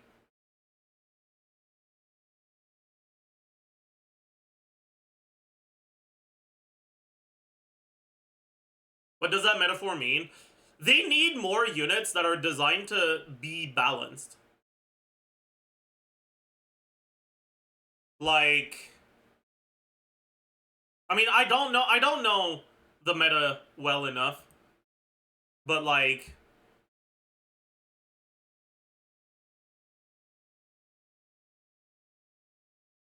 Yun Li, I guess, yeah.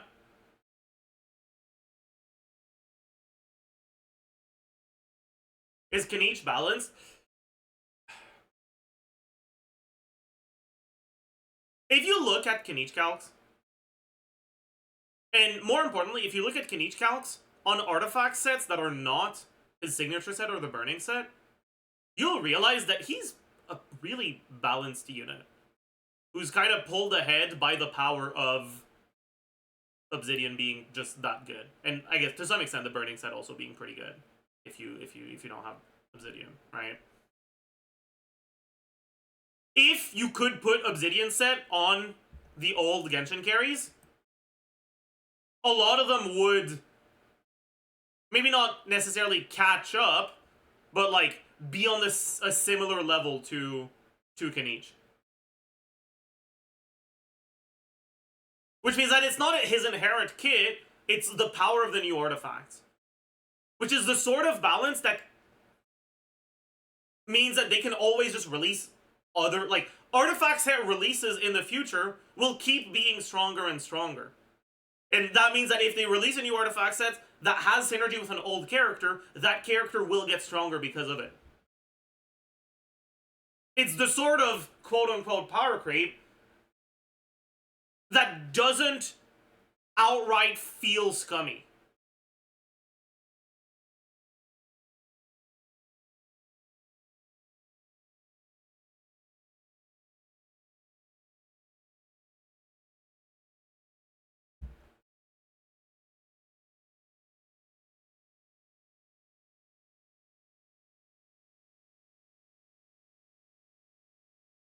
No old character can use Obsidian. That is true. But what about the next set? You know?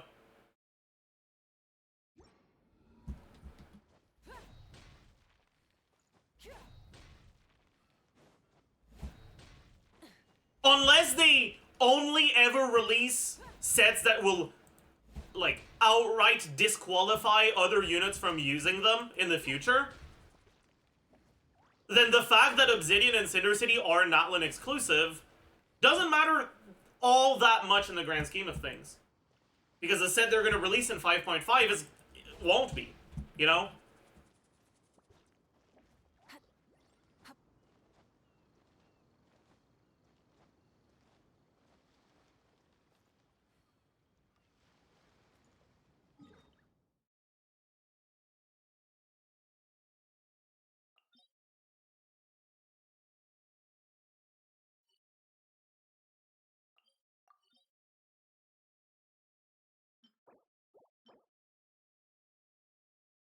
Like, this is a set that was made for Navia, but it also made Ning a good amount better. Ning was so ass that it didn't really matter that much, but it also means that if they make other attack scaling geocarries in the future, they have a good non-signature set.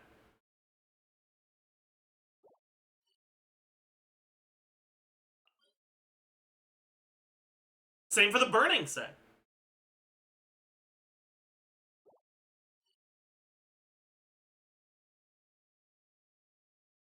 So, like, I'm not saying it's inherently a good thing, but if they don't release, or if the new artifact sets they release are not stronger than the old ones, it can make the meta feel stale, because it means that the only way to improve your character is to keep farming the same domain you've been farming for years already. And the reality is that that's less fun. You might not realize it because you get frustrated if they release Emblem and you already have a really good Crimson Witch set for your Xiangling, right? Like, yeah, it feels a bit frustrating. But also, it means that instead of getting an artifact upgrade once every fucking 5 months because your artifacts already have 40 fucking useful substats, you can get the serotonin boost of getting an artifact upgrade multiple times over the course of the patch where Emblem comes out. And you can keep getting that every time they release a new artifact set that works on an old character. Yeah, it is kind of cringe that you have to refarm for your characters, but Adventuring is right up my alley. what other content does Genshin have? Like, the reality is that the brunt of your combat-related content in Genshin is farming artifacts. That's most of the combat content you do. And if that combat content gets more and more boring because you just don't get upgrades, you'll stop wanting to play.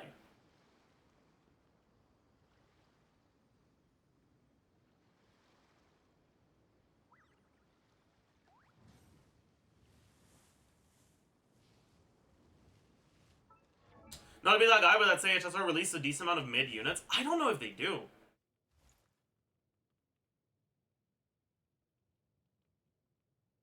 What unit did HSR release that was, like, actually mid? That on release wasn't anywhere close to the strongest units.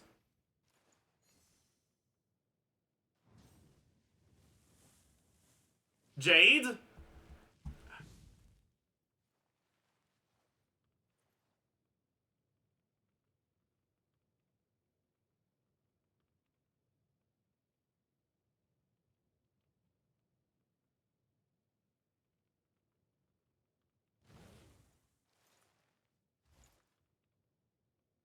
Yeah, Jade was released for Pure Fiction.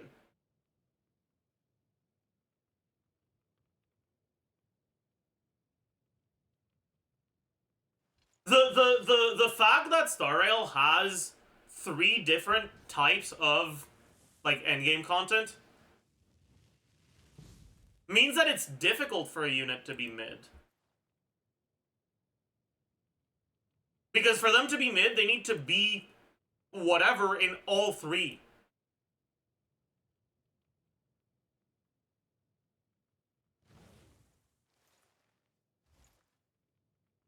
Argentine came before Pure Fiction. That's probably the strongest argument for a unit that was mid on release. But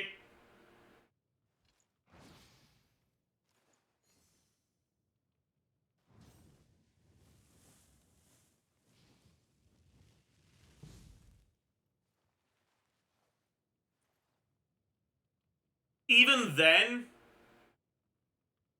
like, he was very likely designed with Pure Fiction in mind. And when Pure Fiction came out, he was really good.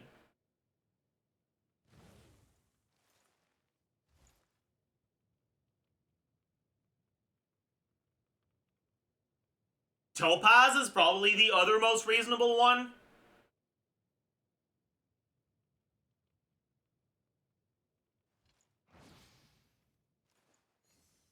But to me, that doesn't seem like a lot of mid units. That's a few exceptions.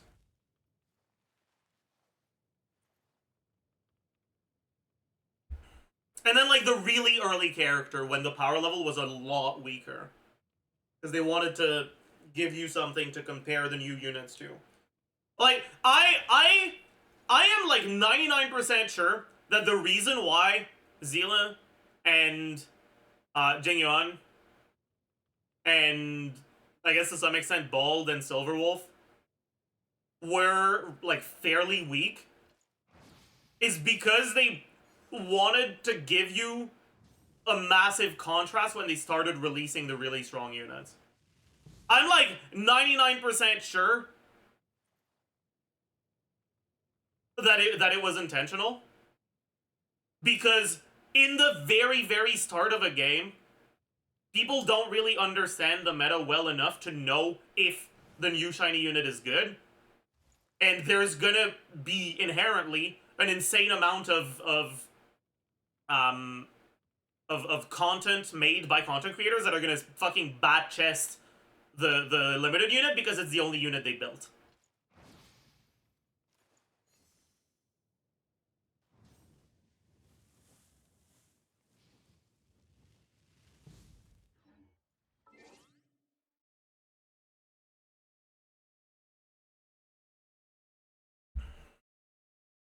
And once people started getting a proper understanding of the meta, they started releasing broken units.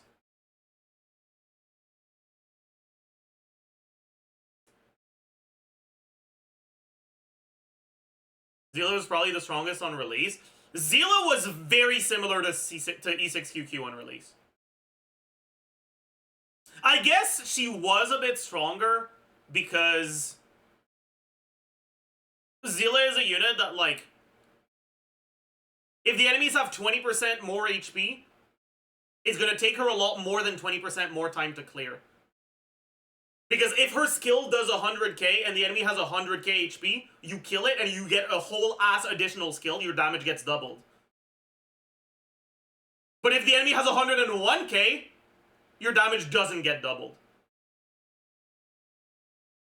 An enemy having 1% more HP can divide Zila's damage by 2. Right? So, like, she's a unit that is very, very reliant on breakpoints, and 1.0 breakpoints were favorable towards her. They only stopped being favorable towards her in, like, I don't know, 1.2-ish? And obviously they were still favorable if you had early Eidolons or Signature or, like, a really strong build.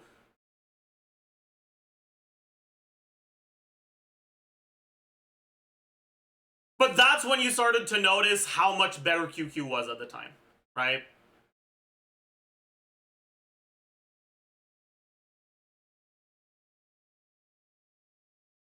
It's why QQ was perceived as much weaker in 1.0, but started being perceived as much stronger around 1.2, 1.3.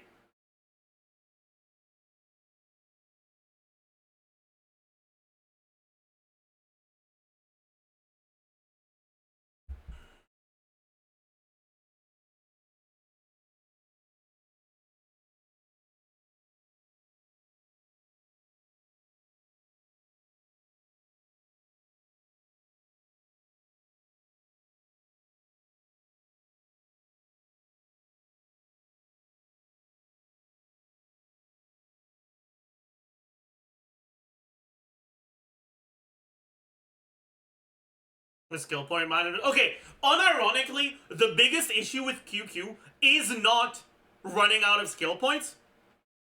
The biggest issue with QQ is getting too lucky and your attacks dealing 0 fucking damage because you couldn't use your E. Alright? Like, that is unironically the biggest issue with QQ. At least when I was playing her. Skill point positive QQ felt so fucking ass. And it happens so much more often than running out of skill points.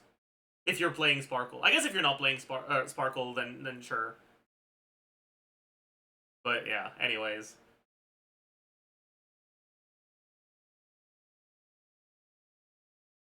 Her follow-up attack being 24% is so ass. I don't mind it that much. I think the worst part about her follow-up attack is that it doesn't go through if your initial attack killed the enemy. I wish it worked like Ratio. That would, like, straight up bump her up a tier in every sort of in every type of content. That's actually the biggest problem with her. Because your attack kills the enemy very often.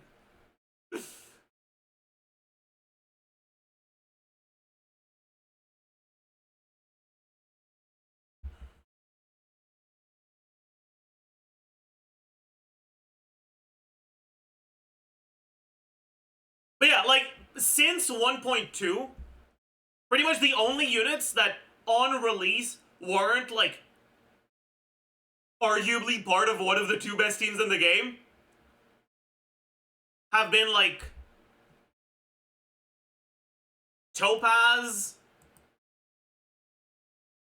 and Argenty.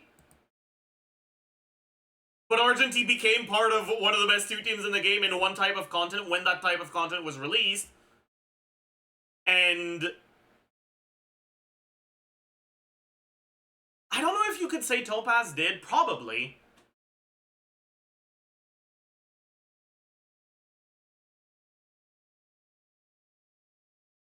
I didn't really follow the meta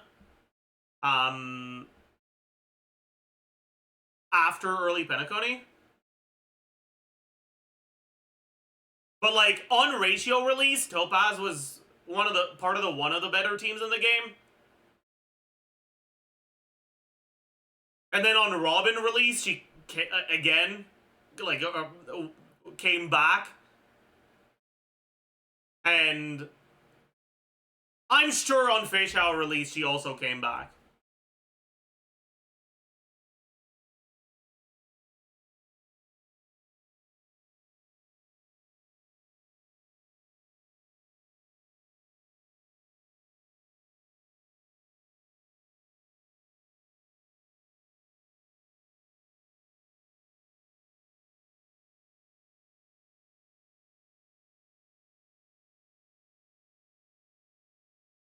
Dot is dog shit? Sure, but Dot was really good on release. The reason Dot is dog shit is because Dot didn't get a fucking upgrade since Black Swan. I guess it got sustained upgrades, sure. But yeah, as it turns out, if a team archetype doesn't get a new unit in multiple months in Star Rail, they become fucking awful.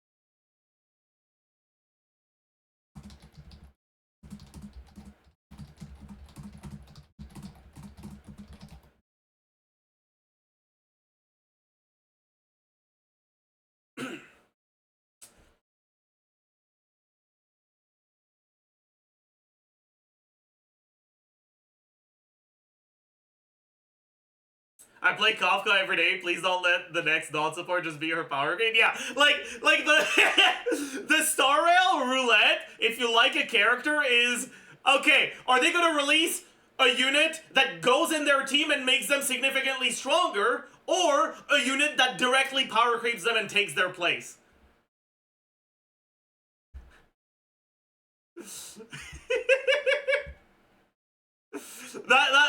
That's always the fucking question, dude.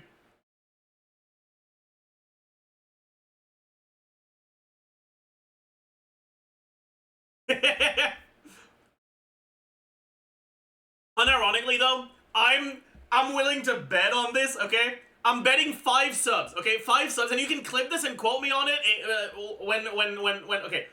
I'm betting 5 subs that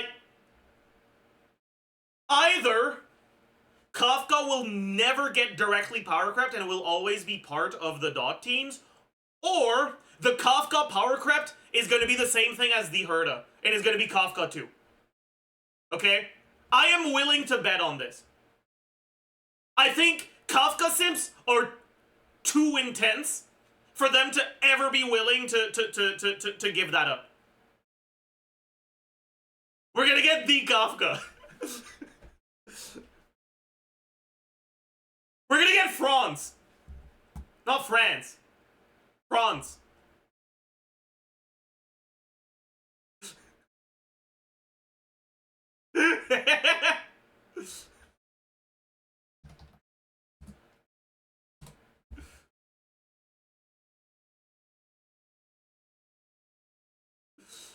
All right.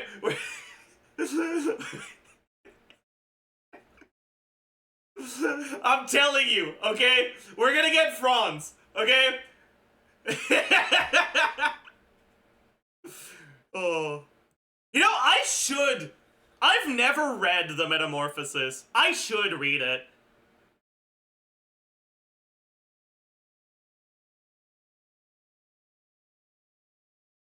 Anyway, she's gonna have the same kit, but instead of spider webs, it's gonna be cockroaches, okay? It's really good, yeah. I mean, I know it's good. It's a very popular and it's a very popular book that had a massive impact on literature. I'm aware of that. And I know the basic synopsis, but I've never read it. Emanator of propagation, true!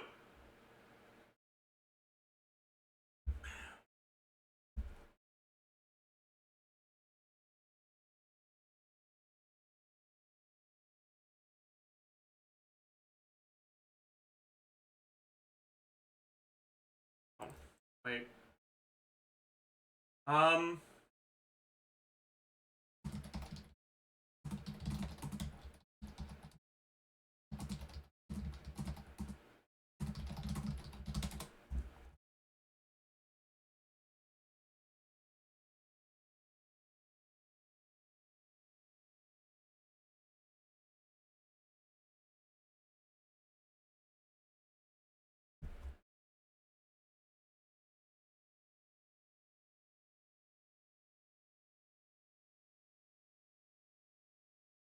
Sorry, chat, give me a second.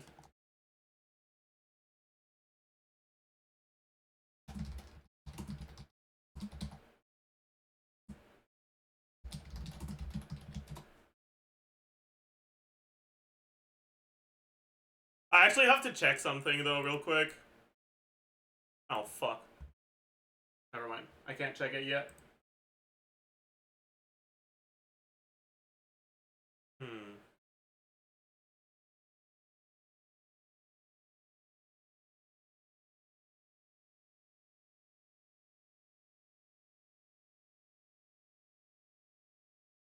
I mean, yeah, I need to. I had the editors redo something, and I need to check how they did it, but the video's still processing, so I can't check it yet. Saj.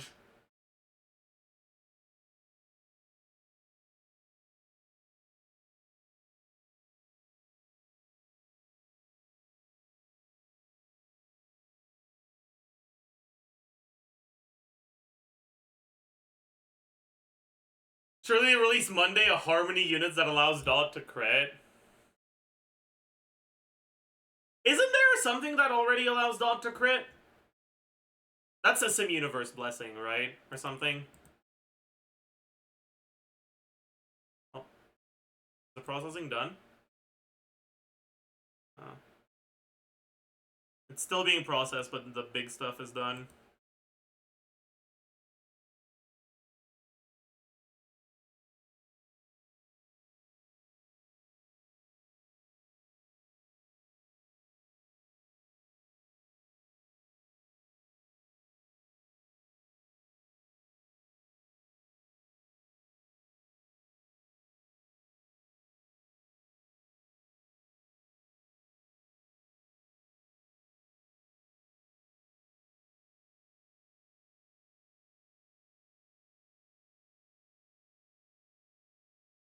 Alright, it works well. It's like Omega low definition 144p, but the showcase seems to be fine.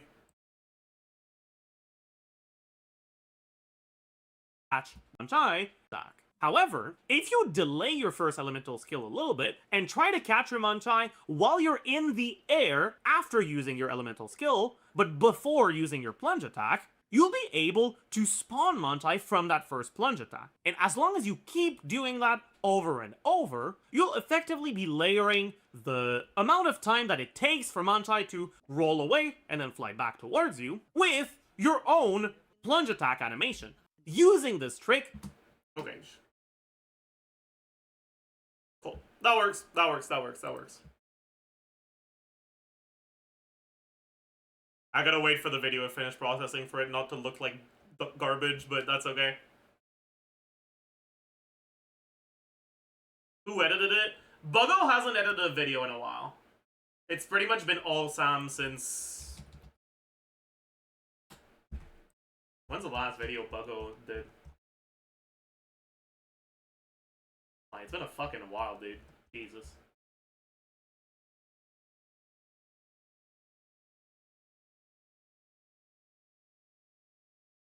Oh, it's been 6 months since the last Buggo video.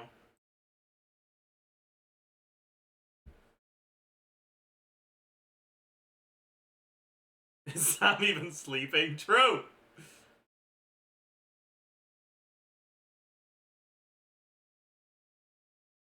Sam solo carrying the editing team? True.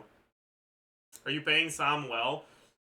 Sam gets paid based on the performance of the videos.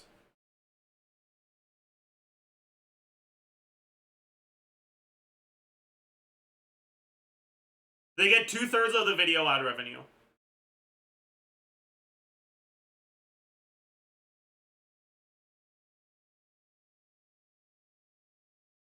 So if you want Sam to get paid more, go watch my fucking videos. True! Get another editor, poor Sam. I mean... I just... Like... I'm really lax with my stuff. I'm always like... I send a video to the editor group chat. I say, I have recorded this. And then Sam says, okay, I will work on it. And I don't give him a time limit. And it's always done in a fucking day. I think I gave my editors a time limit like 3 times over the course of my channel. Because it needed to, like, it was videos that needed to be out by a specific time.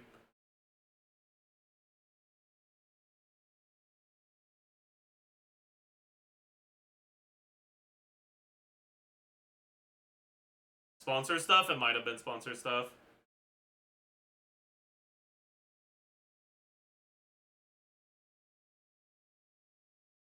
But man, I had such a bad experience with a fucking Samsung sponsor. I never want to take a YouTube sponsor again, dude. Fucking hell.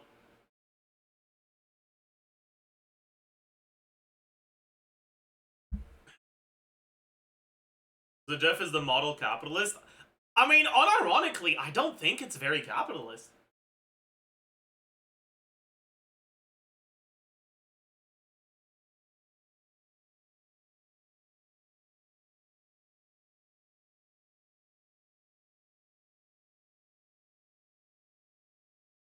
Like, we share the means of production.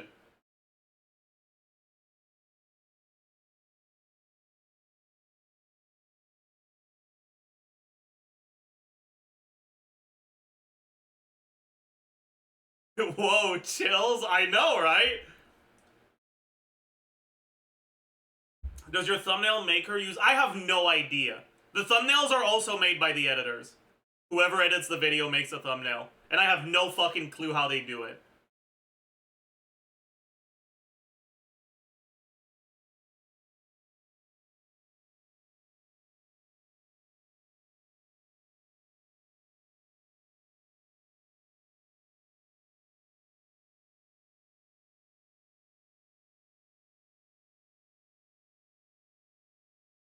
Yeah, like, I really like the way that I handle my channel.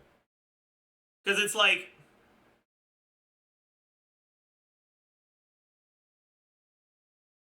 As much as the channel wouldn't work if I wasn't recording videos,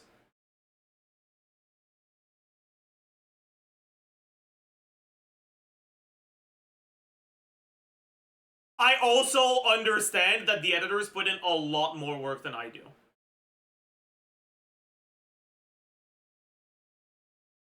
Like, a lot more work. proportionally a lot more than twice the work, right? So if it was only a matter of how much work is being put in, I'd give them more than 2/3 of the revenue.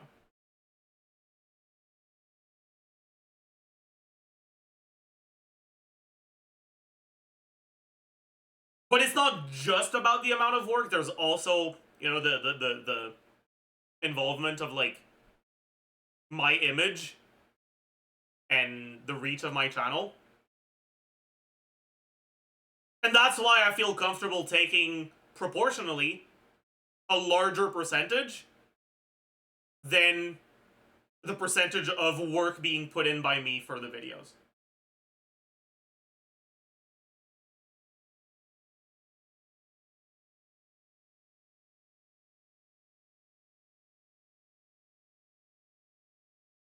But I wouldn't feel comfortable taking half or more than half. Because they really do put in so much more work than I do. And like at this point, Sam has been editing for me for like how fucking long, dude? When was the first video Sam made? I have to disable streamer mode if I want to do a search, so I'll just scroll up instead.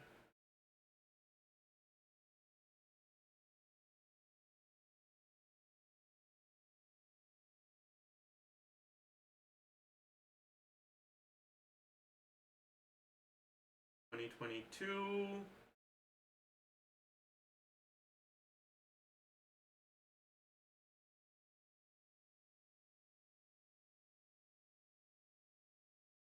June 2022. We're still going.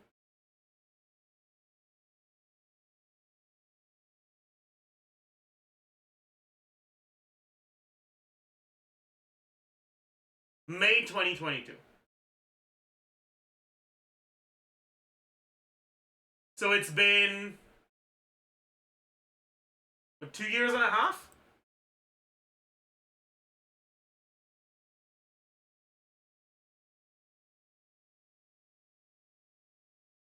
It's been 2 years and a half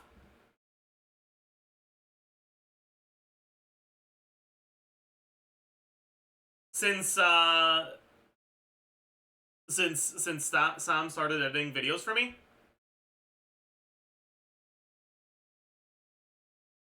Did you edit your own videos before that? No. Zay edited my videos for a while before that. And then before Zay, I edited my own videos. And that's why I used to pretty much never upload. But anyways, Sam's been an editor for my channel for like 2 years and a half. And the channel has grown a lot in that time. And like at this point, as much as, you know, the channel wouldn't work if like without me. Like if I fucking died tomorrow, the channel would be fucking dead.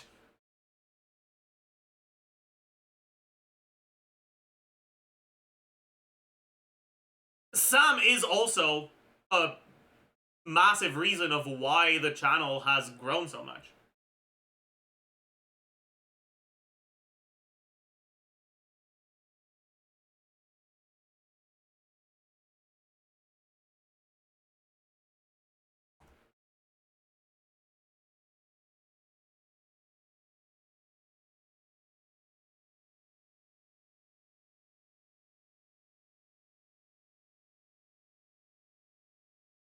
Oh, wait.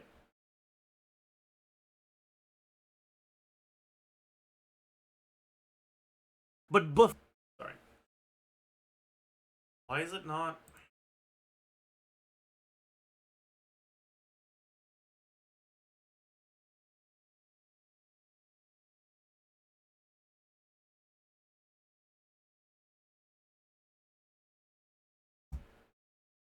But true.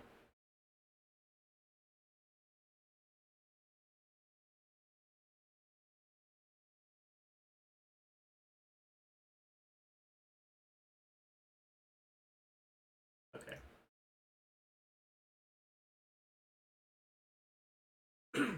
Is editing Sam's full-time job? I don't know. I actually have no clue.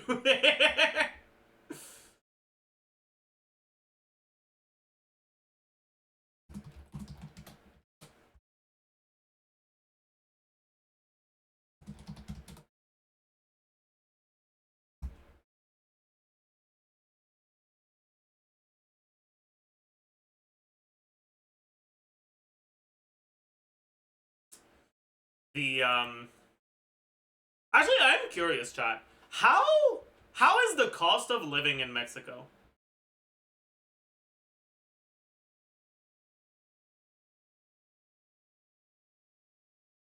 Low? Yeah. Cause Sam is Mexican. So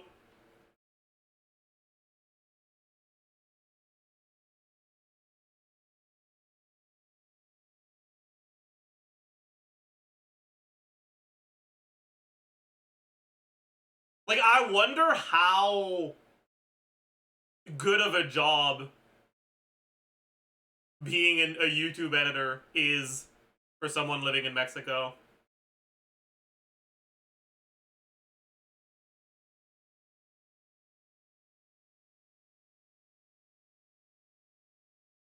Depends on how much you spend on gacha. True.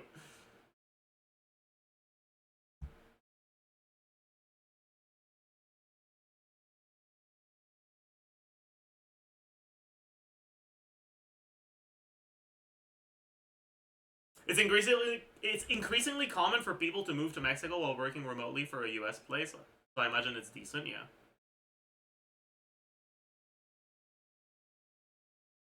But Canadian AdSense wise, it's probably well. Yeah, that makes sense.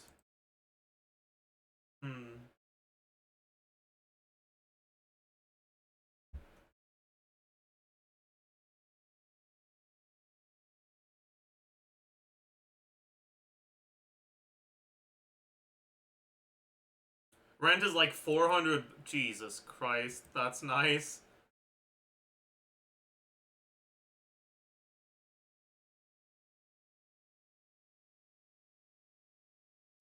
That sounds so nice, man. In my country, if you make $1,000, you're in the top 1%. That's crazy, dude. I could give you an editing job and you'd be in the top 1%.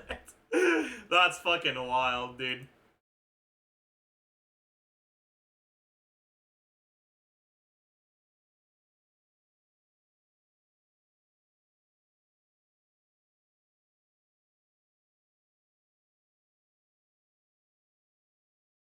Is Mr. Strimmer a millionaire? Oh, good one. Good one, dude.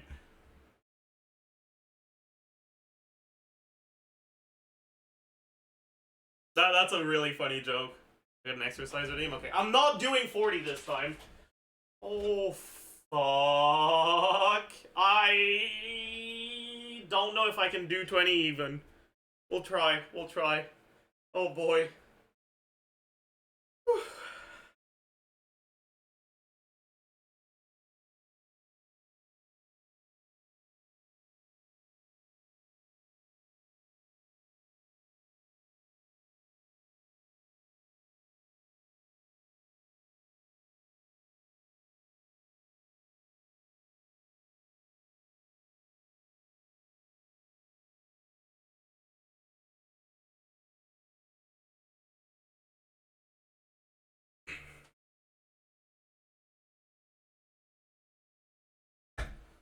Alright.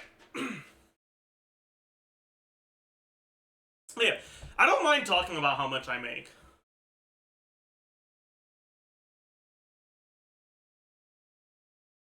Once I catch my fucking breath.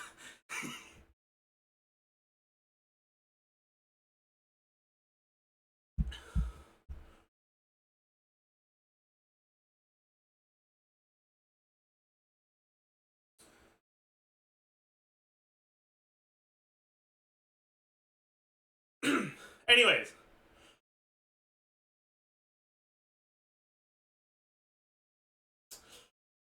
Is YouTube Analytics TOS? I have no idea, and I'm a little worried, so I'm not going to show it. But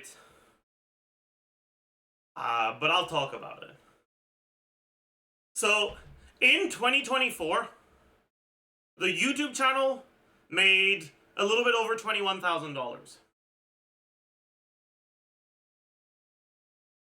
So that's a little bit over $7,000 for me, and a little bit over $14,000 for the editors. That is, I think, Canadian dollars? Is it? Does YouTube Studio show money in CAD or USD?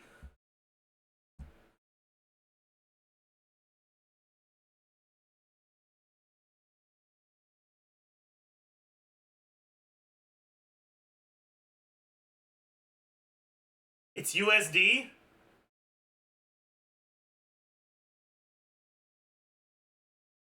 Are you sure?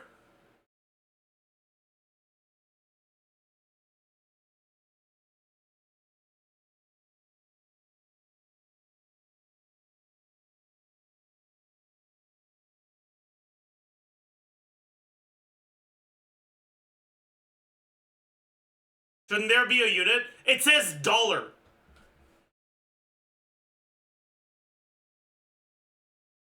But there's multiple currencies that are called the dollar.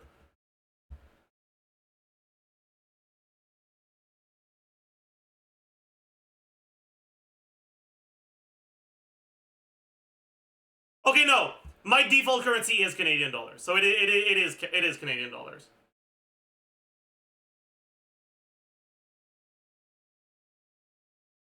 Damn.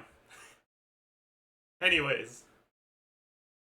But yeah, my upload consistency in 2024 was a bit lower.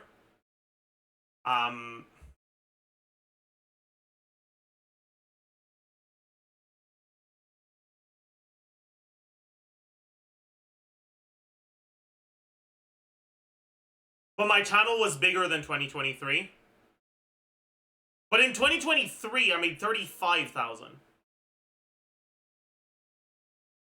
Yeah, because I uploaded a lot more in 2023 than 2024.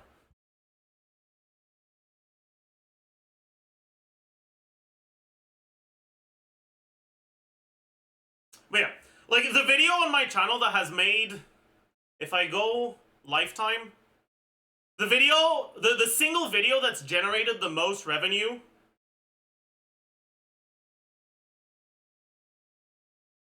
I think was the Farina one? Yeah, it was the Farina pre-release that generated 1,344 Canadian dollars.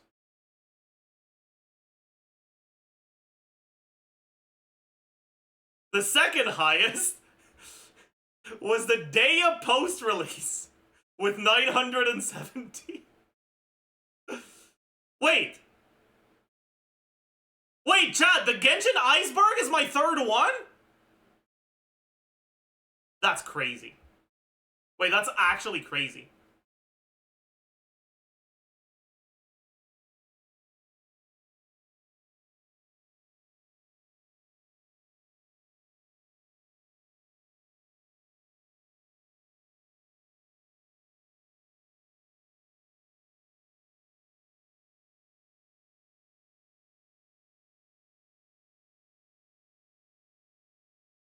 Wow.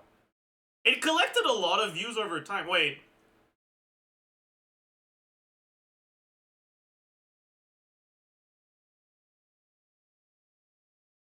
That's a lot more than I thought.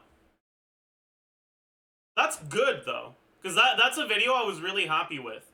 And it didn't pop off too well on release. I'm glad it ended up doing better over time.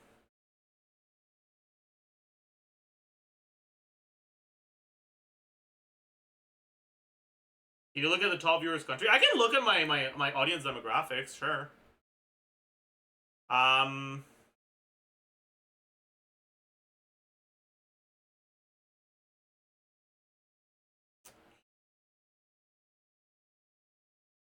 The highest one is US. 24%. And then in the mid single digits, we have Philippines, 6.7%, Canada, 4.8%, India, 4.2%, Germany, 4%. That's a lot of Germans. That's a lot of Germans. What the fuck? How many, like, how big is the German population? Germany population, 84 million. What about other countries in Europe? France population, 70 million.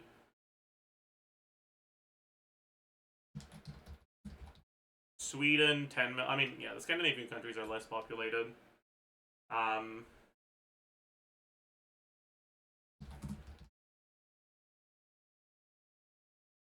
Spain population, 50 million. Italy population, 60 million. Okay. So I guess the reason why German is so high compared to the other European countries is a mix of them being among the most populated ones and them, I guess, speaking more English than other European countries outside of the UK. But I have more viewers from Germany than the UK, which is very interesting.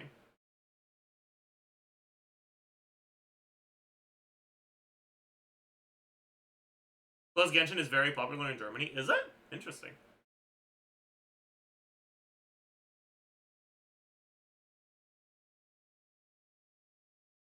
Jamie stole your UK viewers? True.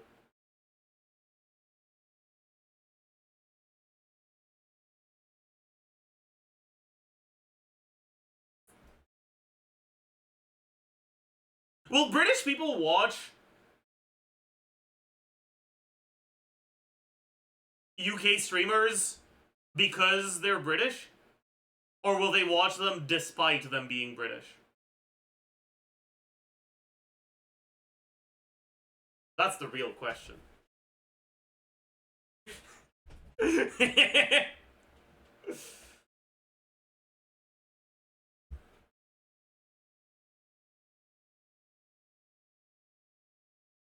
Anyways,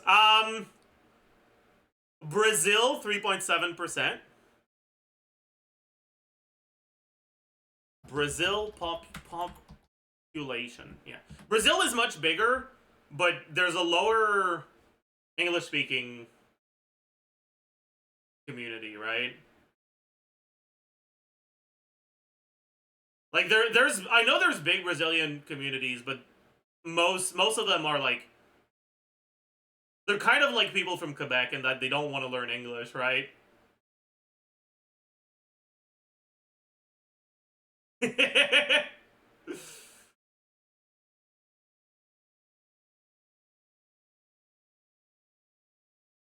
Like, they'll watch people that speak Portuguese, not people that speak English, mostly, right?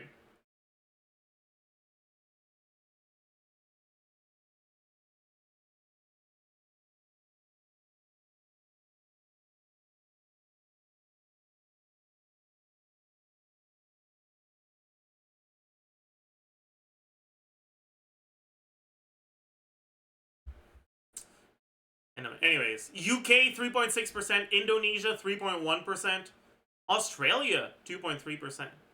How big is the Australian population? 26 million.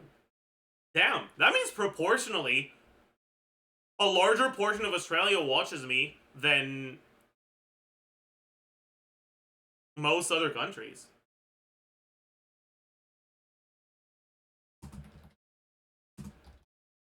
US population, 300 million. I'm curious about Greece's percentage. It's probably really low.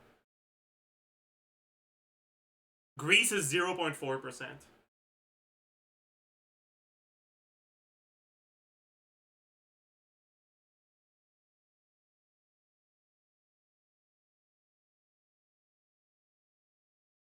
Czech Republic, it's probably also really low. Czechia, 0.3%.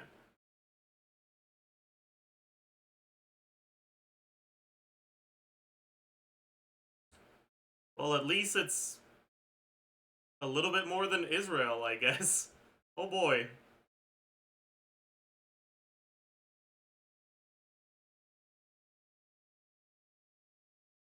.3% Israel. Uh-oh.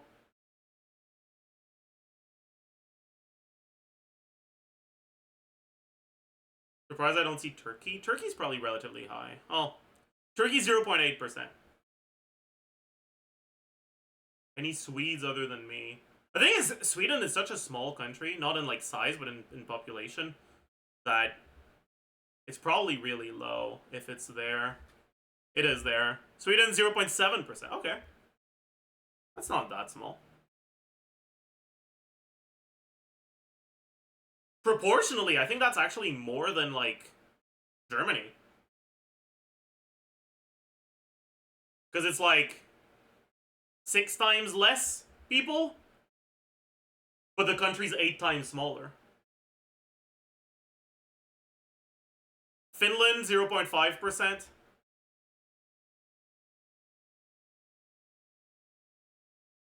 Wait, how is the Philippines population? Philippines population, 100 million. Damn.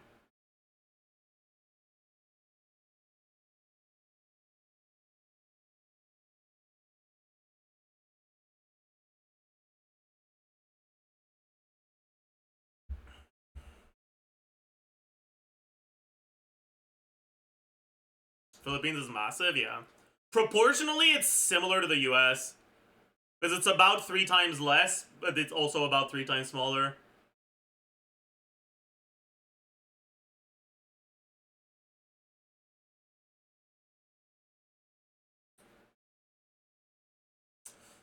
What about Indonesia? Indonesia population. 300. Jesus fucking Christ, Indonesia's big.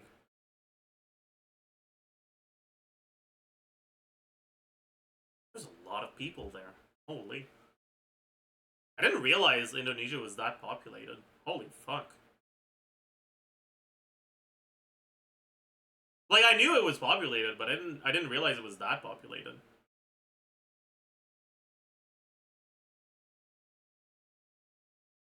English speakers isn't a lot. Is that true?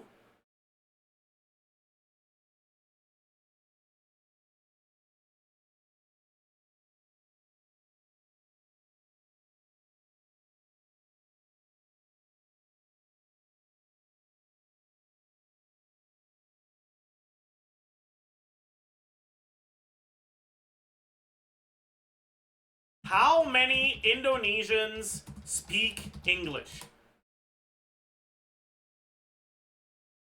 So this says about 30%.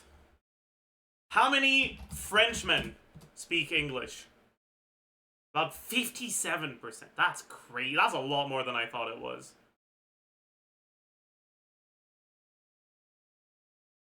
Okay, I do think it's really funny that the capital of France barely has a higher English-speaking percentage than the whole country. That means that, so, like, countryside places in France, people speak English as often as they do in Paris. That's a lie. I think that the conclusion to take from that is that it's not that Frenchmen can't speak English, they just don't want to.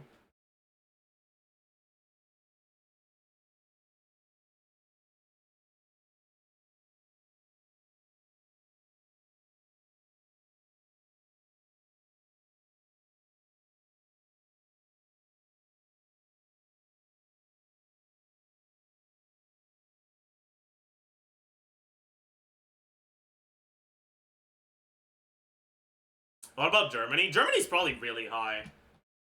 How many Germans speak English? 56%? It's less than France? That can't be true.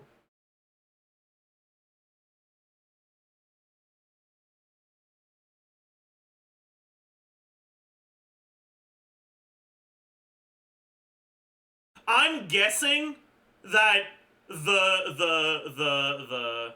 like requirement for whatever census looked at this to conclude that a person can speak English was stricter for the German census than it was for the French census.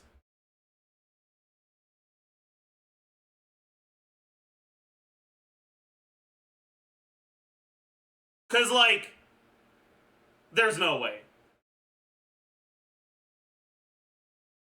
Denmark may surprise you. How many Danes speak English? 86, that's crazy. That is really high. But it makes sense, right? 86 Danes, true.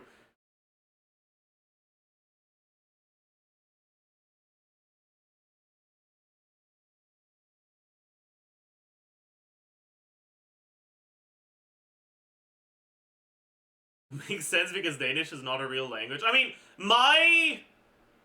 the reason why I'm not surprised by it is because Denmark is a relatively small country with like proper social systems and social welfare.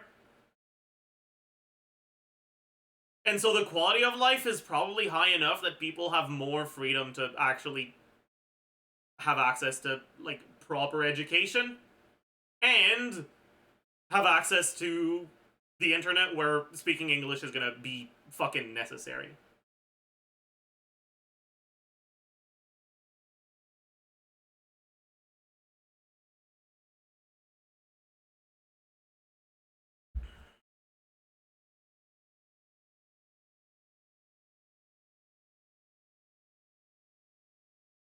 What about China? I'm actually curious.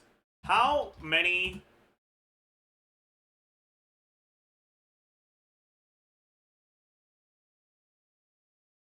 Can you say how many Chinese? Is that a thing?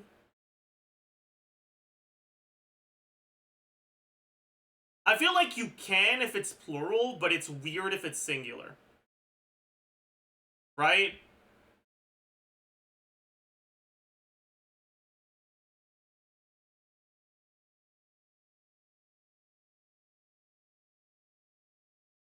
Like, how many Chinese speak English sounds normal,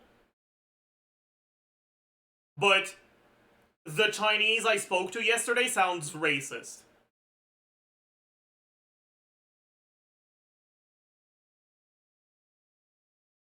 Does that make sense?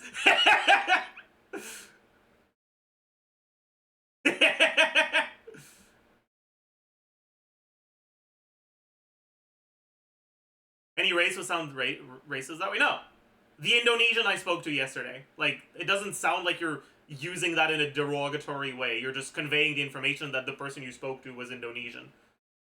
Like, in the context of, like, let's say you are someone who... I don't know. Fucking... That sounds kind of racist. I mean, it can sound racist, I guess, because you're saying it's the... Okay. An Indonesian I spoke to yesterday. Let's change the fucking... Wait, what do you call them in English? The word the. What is it called in English? Like, what type of word is it called? Is it... What's that called? In French, it's déterminant. But I don't think that's what it is in English. Article?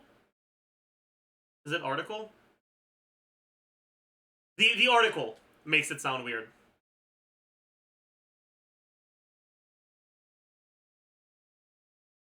But like if I say an Indonesian I talked to yesterday recommended an Indonesian restaurant nearby, like it doesn't sound racist at all. But if you say a Chinese I spoke to yesterday recommended a Chinese restaurant, that sounds fucking weird, dude.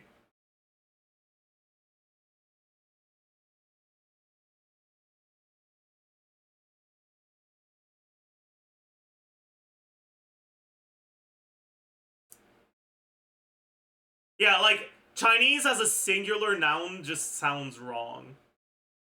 Anyways, whatever. How many Chinese speak English? Less than 3%.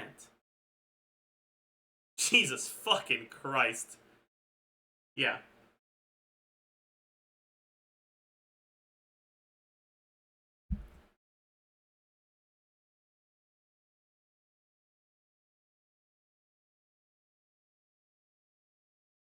$30K? Are you using KK to say million? Like thousand? But you better not start using that for billion as well, because something's gonna go wrong if you do. That notation only works up until a certain amount of a certain number. After that, it starts being a little weird. Okay.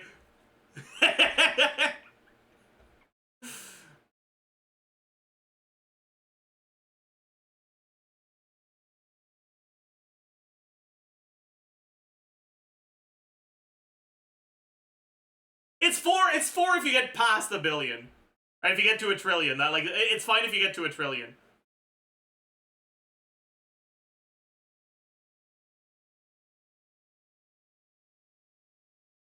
Chat never abbreviates Silver Soldier Ambi. Wait, why?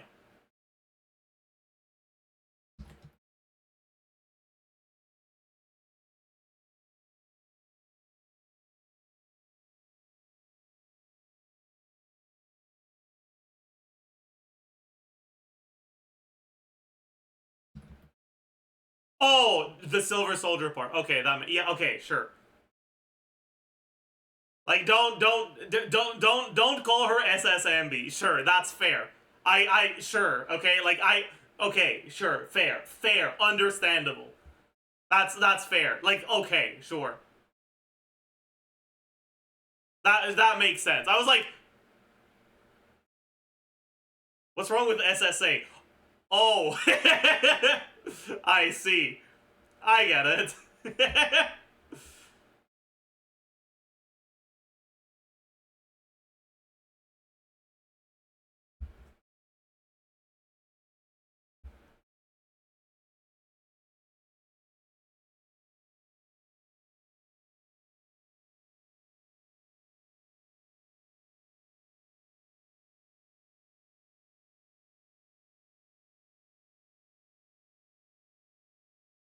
The NL spray paint clip? I don't know what clip you're referring to, but I have just been reminded of an NL clip that I want to show you guys.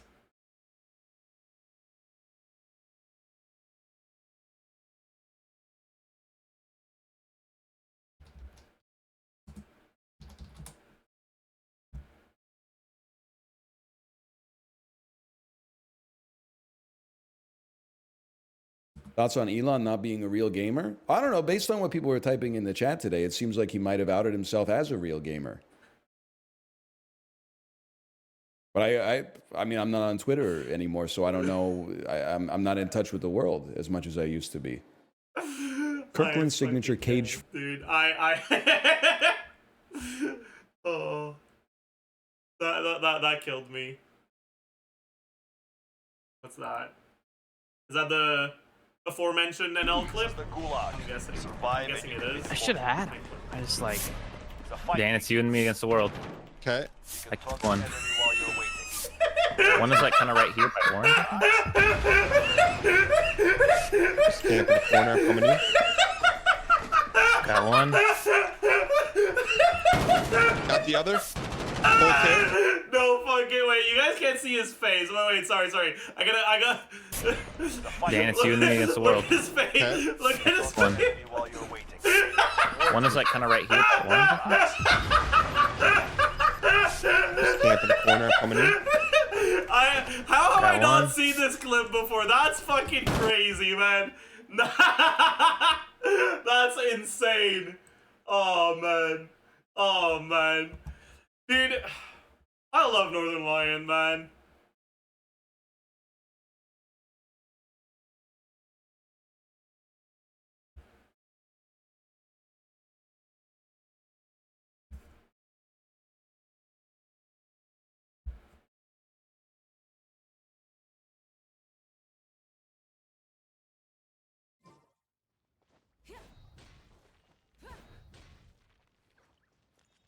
Look at the Twitch chat emote stats.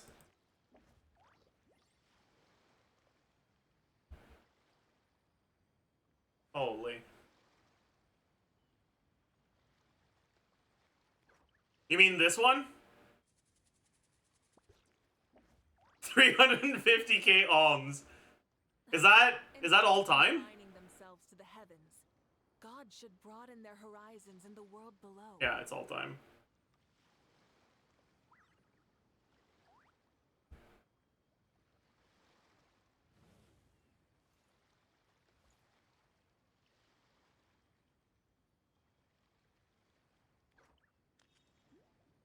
I love that the Sweetly emotes are like more popular than Heart.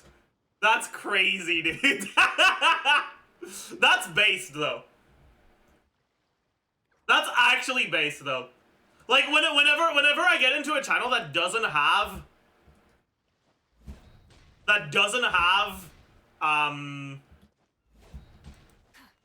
7TV emotes enabled, I always default to the Sweetly emotes.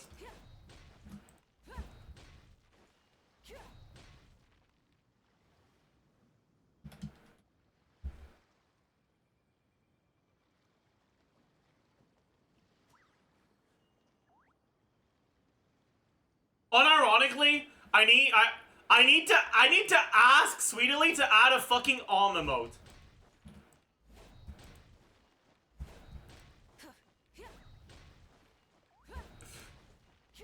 Because I'm always at a loss. I'm always at a loss when I get into a fucking channel that doesn't have OM.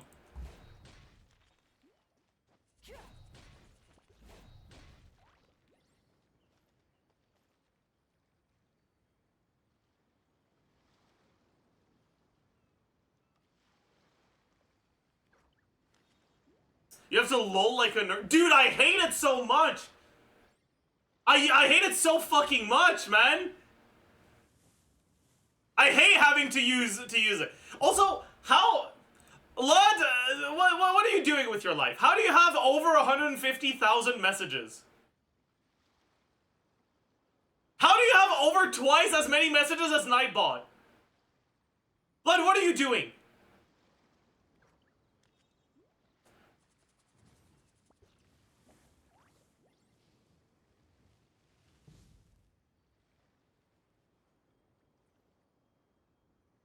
I can't, dude.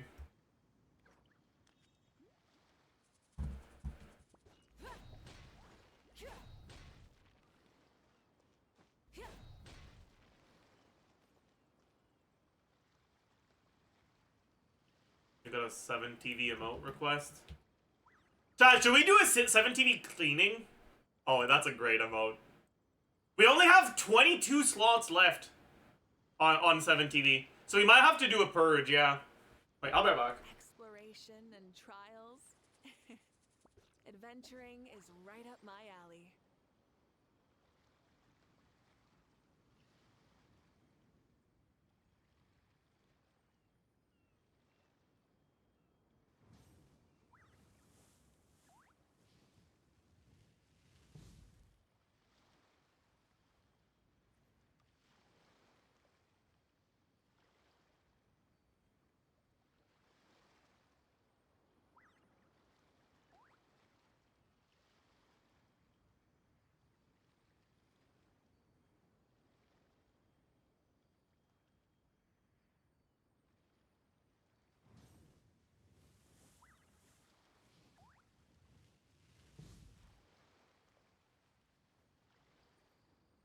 Oh. My legs still hurt, chat. Guards.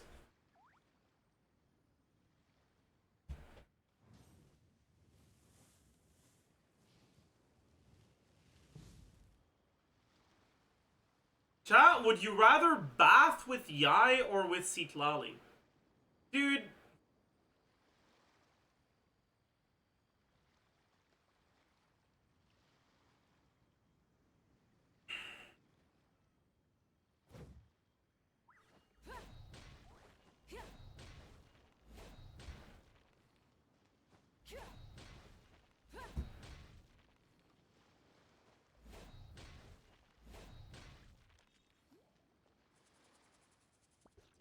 By the way, there is a right answer to that.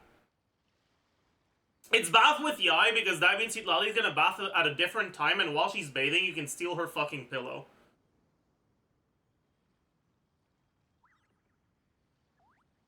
Like, obviously, dude. Obviously, that's what you should do.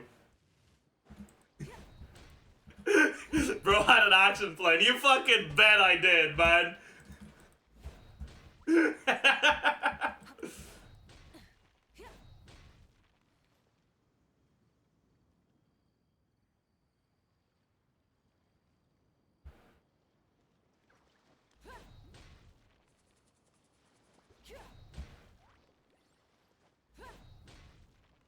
See Lalin and eats Papa getting Amber alerted. True!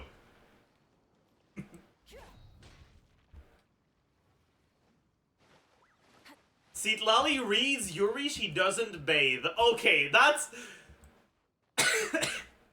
You can't say that, okay? You can't...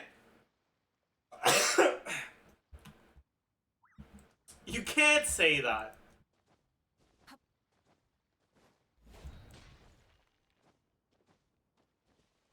Doesn't she read yaoi, though? Okay, are we really having this argument again? Are we really having this argument again?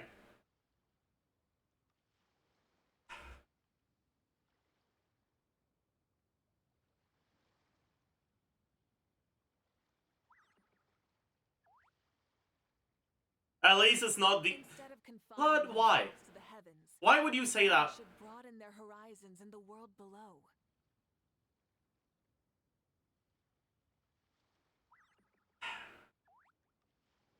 Exploration and trials. Adventuring is right up my alley.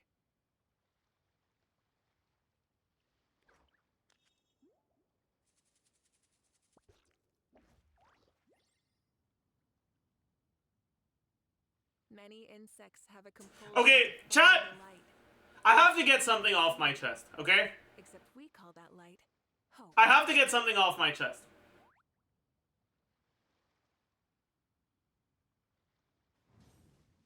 I've never really read any boys' love.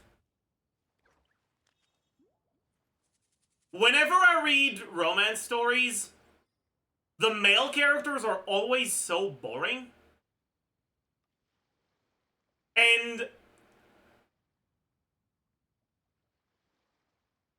it just... Men hater? I guess, dude. Like, I just don't want two of them, you know?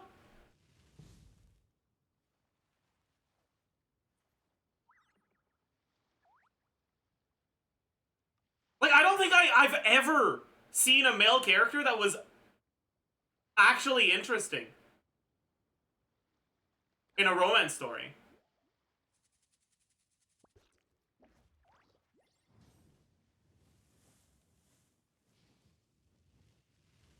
The tropes make me die of cringe.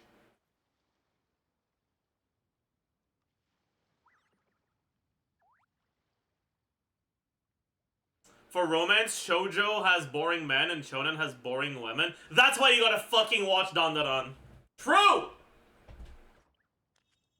Exploration. I agree as a general rule, though. Adventuring is right up my alley. Shoujo tends to have boring men and shonen tends to have boring women. Dandadan has boring men? I actually disagree with that.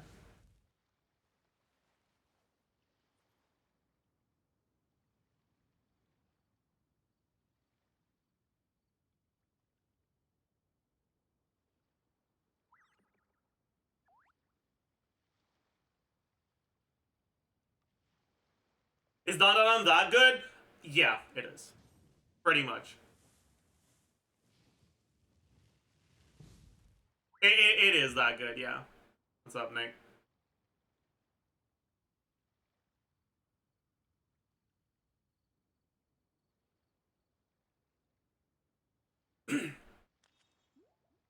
Dandadan is if...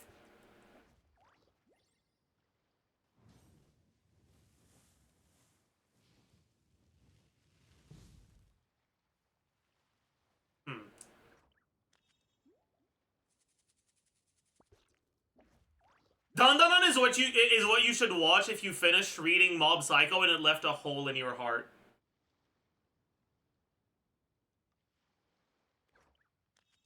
BL summoned Nick. True!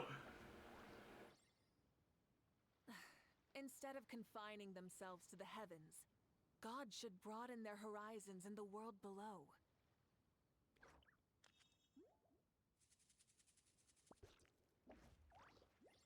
But yeah, Dandadan is like... Okay, Mob Psycho is a shonen where instead of the focus being on the plot and the action, it's on the characters. And Dandadan is similar to Mob Psycho in that way, because it's also a shonen where the focus is more on the characters than on the plot or the action.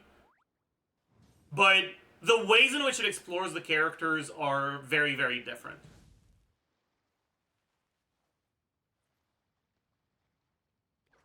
Mob Psycho explores growth.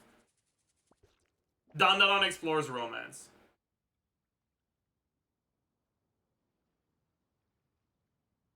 Many insects have a compulsion to follow the light, and humans are the same. I guess it's not just romance, it's like...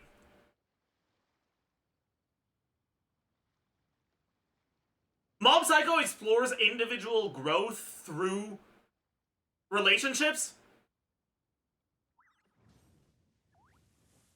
And Dandadan explores relationships through individual growth.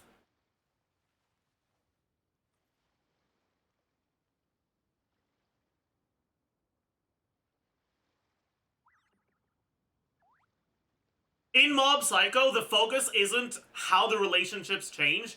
The focus is how the characters change because of their relationships.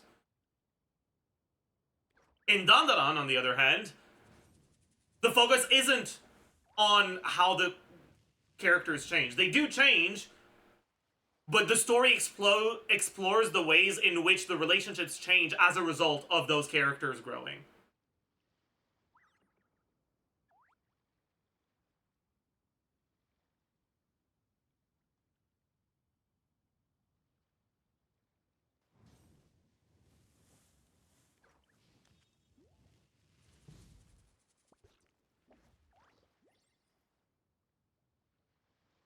How similar is Dandadan to Love is War?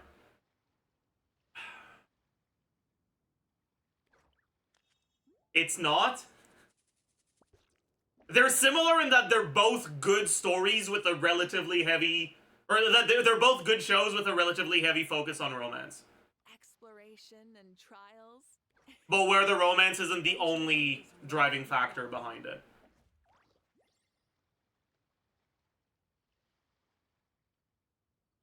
But that's pretty much where the similarities end.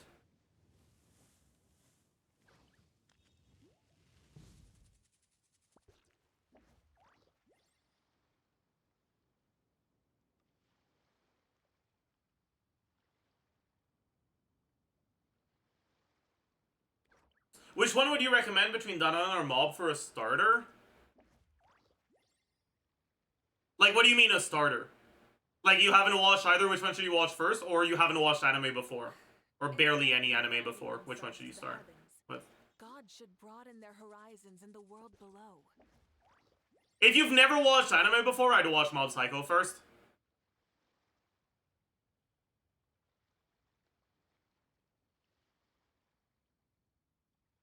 Dandadan is too weird for non-vets. Yeah, the thing about Dandadan is, like... The most aggressively weird it gets is in its episode 1. So you can... So, like, if you're not used to any of the anime tropes, you might get fucking whiplash and just, like, close it and stop watching altogether.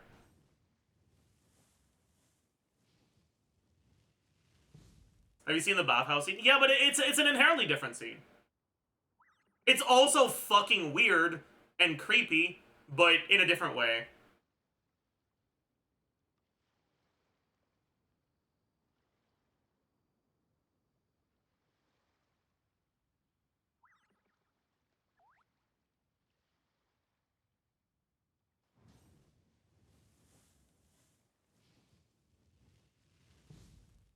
My friend doesn't want to watch Dandadan, saying that if the main theme of anime is losing balls and it's definitely a bad anime and there's no point in watching it, is there any way to explain to him that he's wrong, or is there no way to save him? I mean, it's not the main theme of the anime is not losing balls.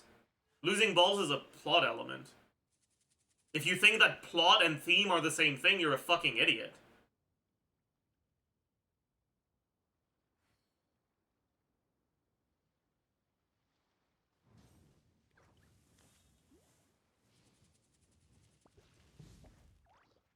Gintama is peak anime humor.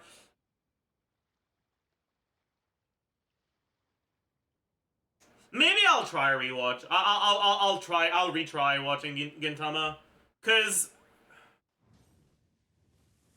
I just like I tried watching the first few episodes and I just couldn't. Like, I could tell it was trying to be funny, but I didn't understand most of the fucking references, and I was just sitting there like, good one, I guess.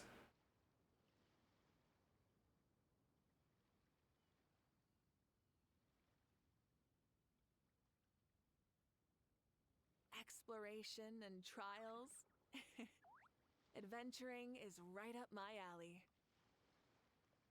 It's not great for the average Western viewer. Like, yeah, that's the understanding of Gintama that I have, is that it's very much a Japanese anime.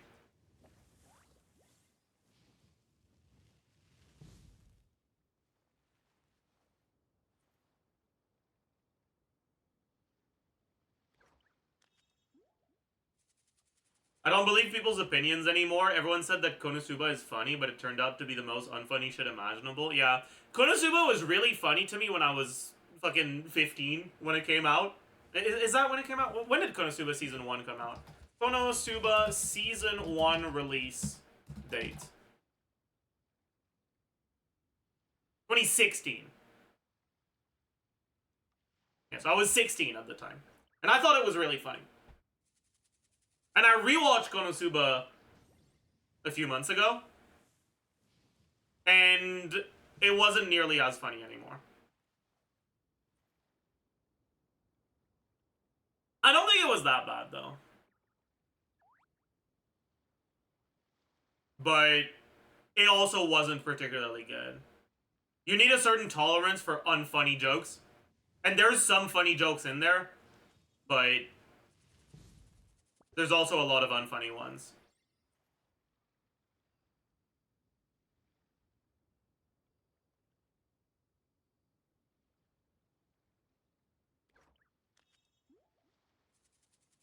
Psyche K goated comedy show? I agree. Many insects have a compulsion to follow the light, and humans are the same. What was your first anime? I'm not sure. We call that light hope. Because the first anime I probably watched without realizing it was anime. Like, I thought it was a cartoon. I think I watched some Naruto on TV when I was a kid.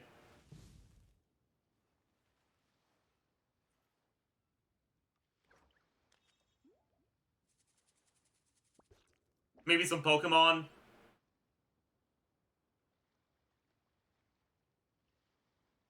I think the first anime I watched that wasn't, like, because I caught it on TV, but rather because, like, I actively went out of my way to watch it.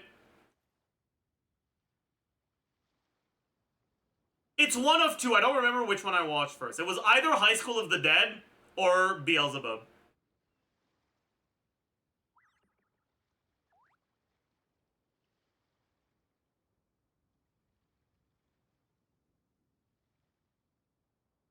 Exploration. Which is like fucking hydrogen bomb and coughing baby. Like, seeing some of the High School of the Dead scenes again now that I'm older, I feel like I'm watching the stupidest shit I've ever seen. But Beelzebub is still kind of funny.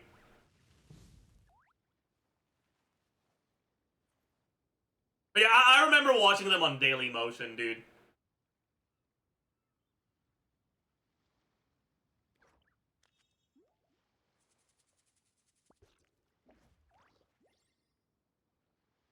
Many insects. That's some real shit. Yeah, it is. Follow the light. It is, man.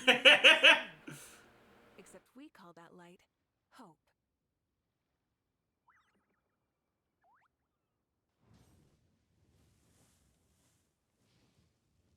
But yeah, those were the first ones I like actually seeked out. But I didn't seek them out knowing what anime was. And I watched them dubbed. I think the first anime I watched knowing what anime was Death Note. But I don't think I watched the sub. I wonder what my first subbed anime was.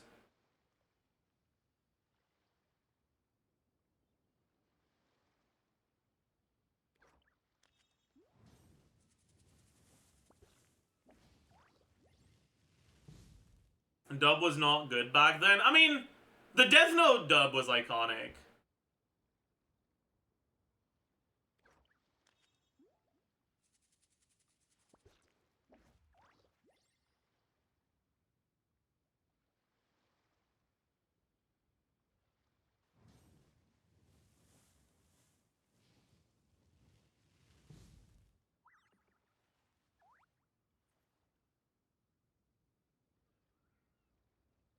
Oh, actually, Code Geass might have been the first sub I watched. It might have been. Instead of confining themselves to the heavens, God should Because their horizons in the world below. I probably looked up anime like Death Note after finishing Death Note. And Code Geass probably would have showed up at the time. Exploration and trials. Adventuring is right up my alley.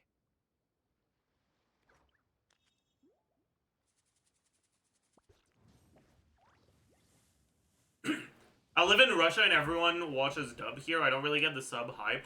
Personally, the reason why I don't like watching dub is because I understand English and I understand how fucking uncanny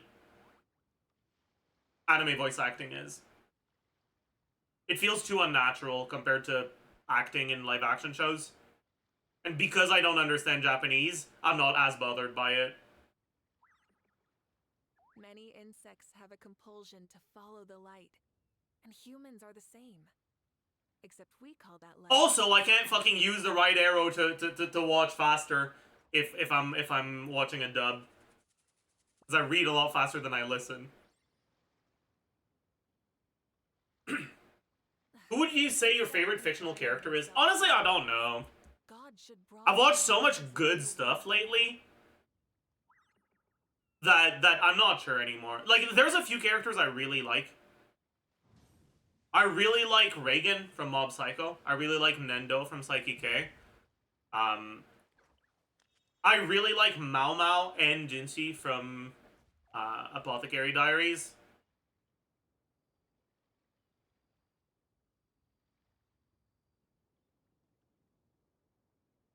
Many insects have a compulsion to follow the light, and humans are the same. Except we call that light hope. Who else?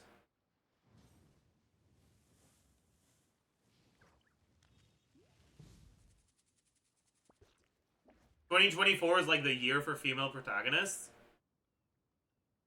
I mean, winter 2024 was the season for female protagonists. It was winter, right? Like, bro, you got fucking Apothecary Diaries and Freerun in the same season. Like, that's crazy, man. That's actually crazy.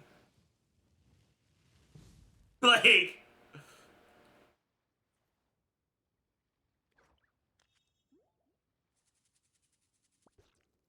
Like, Freerun wasn't even the best female character in her season. And Freerun is a great character. That's kind of crazy. Do you still enjoy the new season of Apothecary Diaries? Episode 1 was really weak for me. I think it was my least favorite episode of Apothecary Diaries ever. But episodes 2 and 3 were fine. But Apothecary Diaries it's designed to be a build-up. So, like, it's hard for me to really know how to feel about it yet.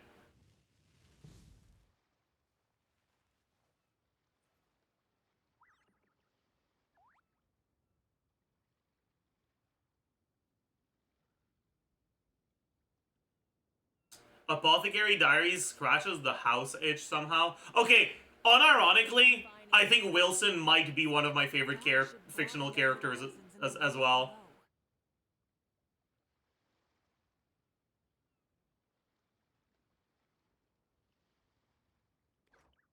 Wilson is such a great character.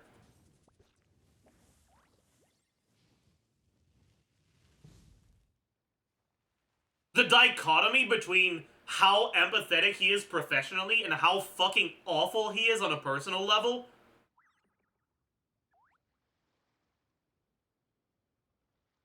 makes him such an appealing character.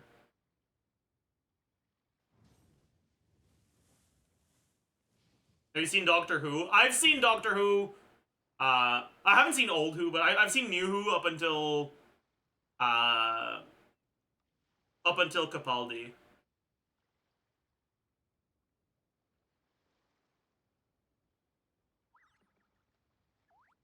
How could you say he's awful?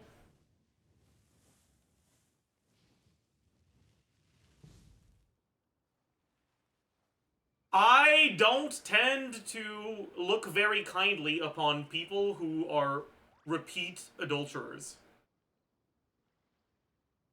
Personally.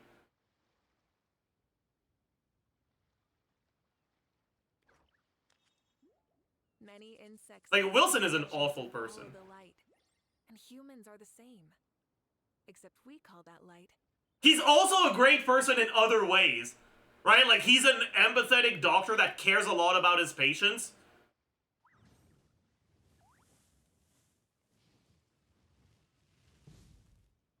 But, like, I couldn't be friends with Wilson. I'd be friends with House before I'd be friends with Wilson, and that's fucking saying something.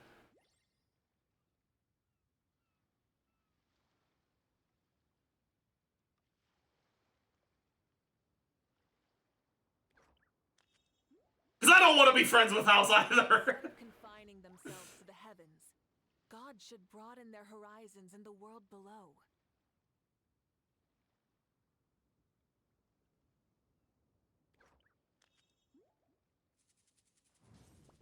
Wilson is like Subaru who couldn't fix his mistakes. I mean, no.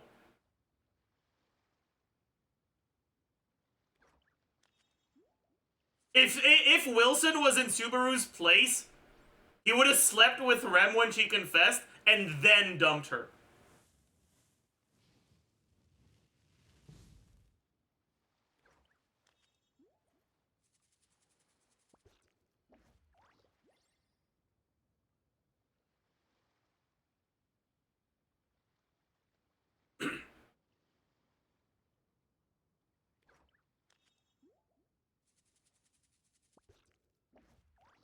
They are very different people.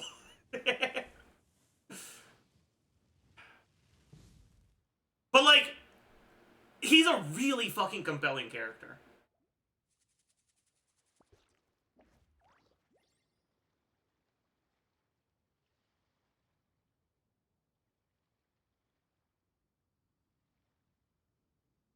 And I love his ending, yeah.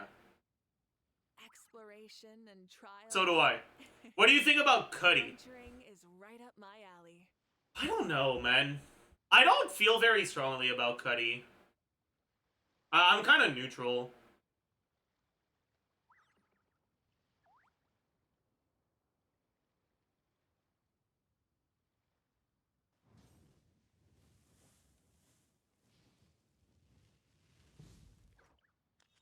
Like, I think Cuddy's a fairly boring character. She mainly exists as a way for House to showcase his character. Instead of confining themselves to the heavens, God should broaden their horizons in the world below.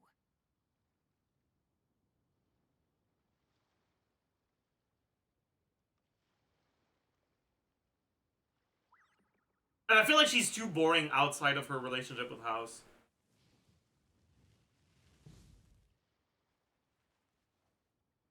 The most compelling part of her character is probably the mother arc, I guess.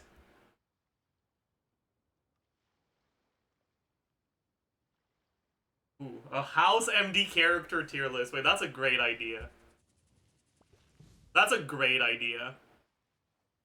Wait, should we do how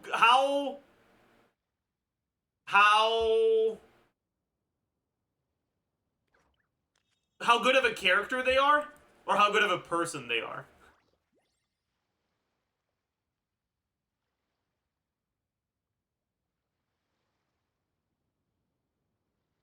Exploration and trials.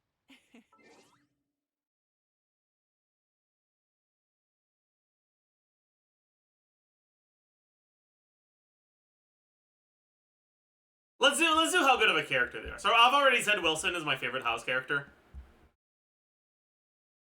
Fucking stupid ass category names.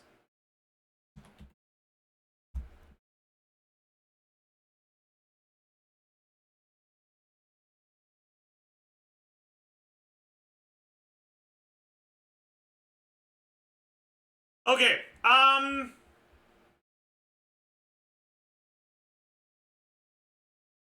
who is the second best character in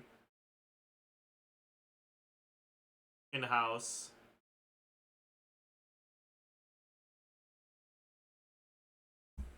I don't think it's House. I think it's Amber.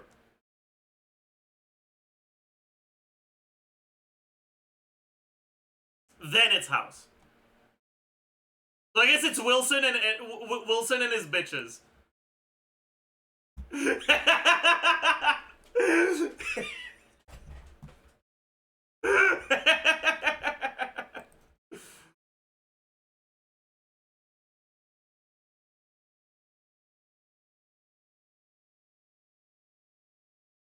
They killed her off before she became likable? Yeah, and that's why she's good, dude. I guess spoilers for House MD. Amber isn't that compelling until her relationship with Wilson. That's fair, but her relationship with Wilson is probably the most compelling part of Wilson's character arc.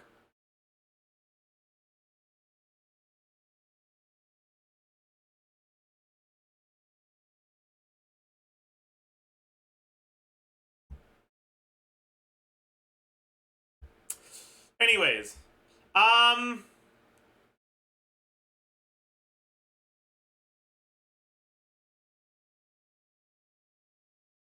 next is probably Chase.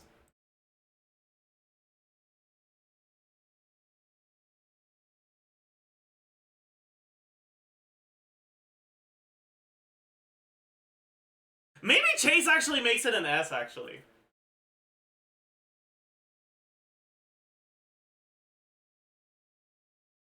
As a person, Chase is like...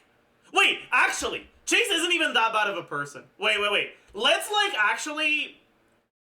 I can't believe I'm saying this about a guy who kissed a 9-year-old. But, like, okay, let's contextualize, okay? Most of the people in House MD fucking suck, okay? But who else would have the balls to kill a dictator, okay?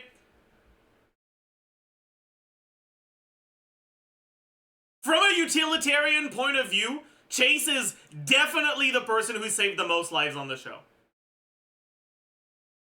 Other than, like, that guy who fucking toured Africa to give people TB meds.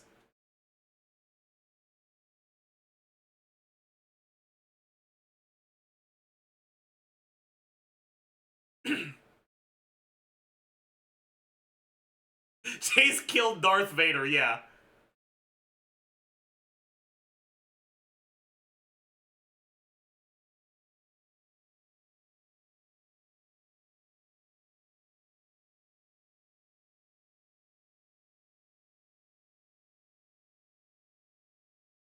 Pretty much, yeah.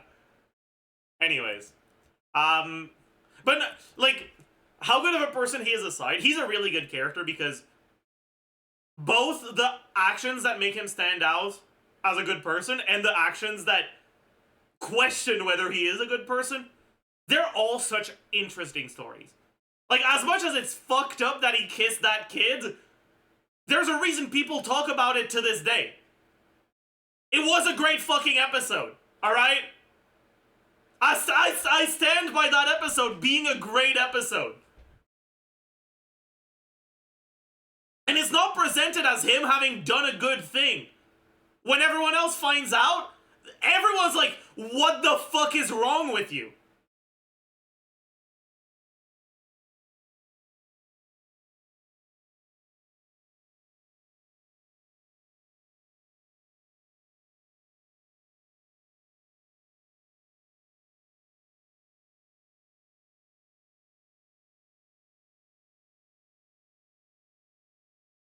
And like, if I were in his place, would I have done the same thing? No.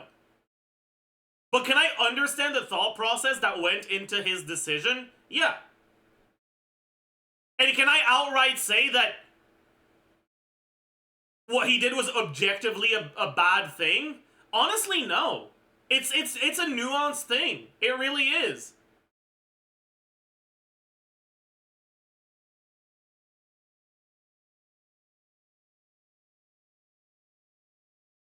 I feel strongly about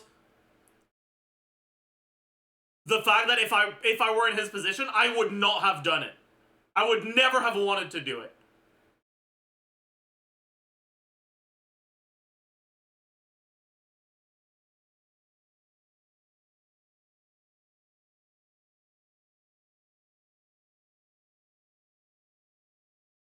But I don't think that he's someone who is, like, I don't think it's presented as him having actually wanted to do it.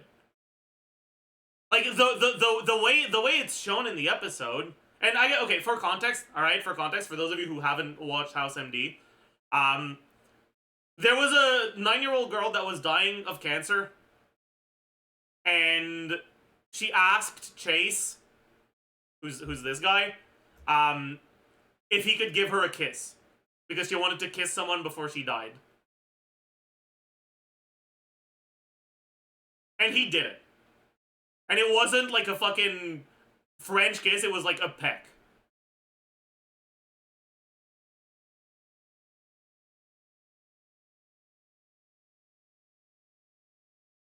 And it's like, it's not presented as him having gotten enjoyment out of the kiss. It's presented as him having done it as a sacrifice. It's not presented as him being into kids whatsoever. It's presented as him being willing to sacrifice or to compromise as a way to like do something nice for someone. He didn't gain anything from it, and she did. But it's really fucking weird. And that it goes into why he's such a compelling character.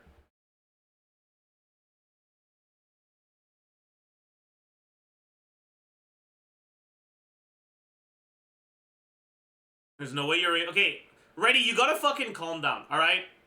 I'm sorry to break it to you, but I don't view someone having casual sex with people as something that makes them an awful person. And if you do, honestly, I think you're kind of a shitty person yourself.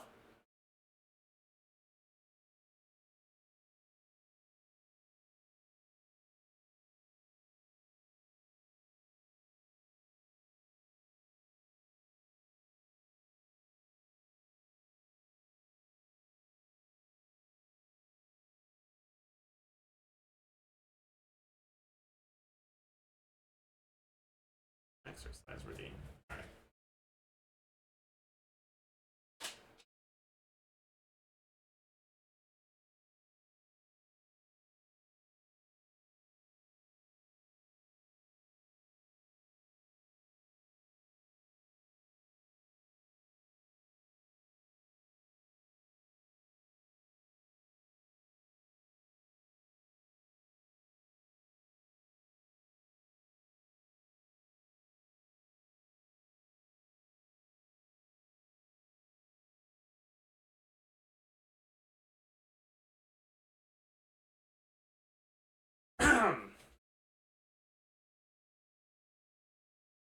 My problem is just that I feel that he objectifies them.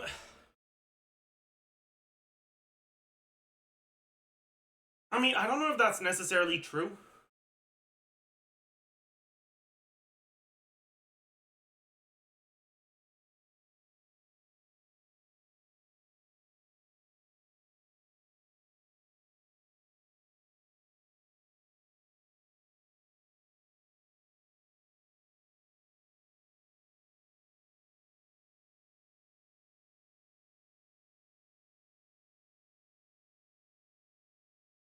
I got like 13 more because she has casual sex too, but both parties know it's just casual.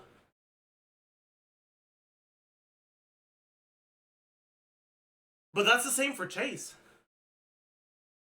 Like, if I remember correctly in that episode, there was one of the women that he slept with that thought it would lead to something else. But, like, it wasn't presented as Chase having deceived her. It was presented as her expecting something that wasn't really, like, in that relationship to begin with. And, like, are you forgetting the conclusion of that episode?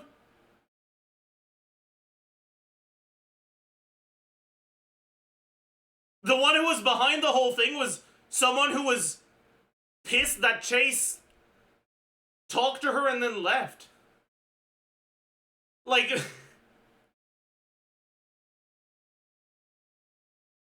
he didn't ghost her after sleeping with her. He ghosted her after having a fucking short talk with her once.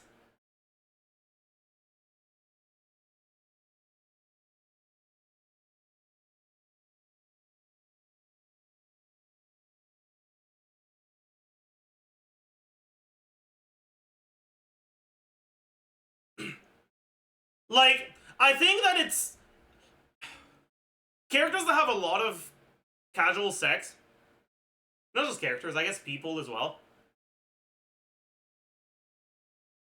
It's not something that's inherently wrong, but it's something that can be wrong based on whether or not there was deception involved.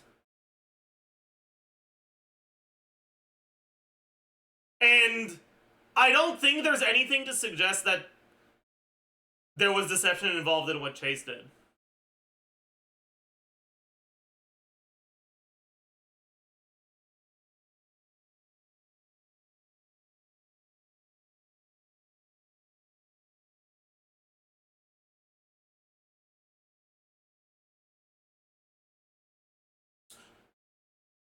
Would it have been better?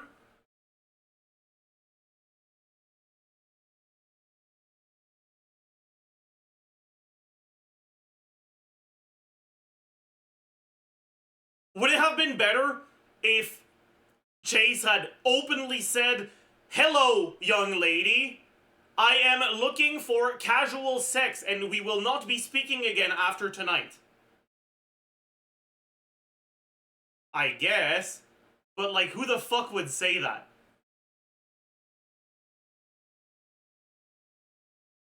Like,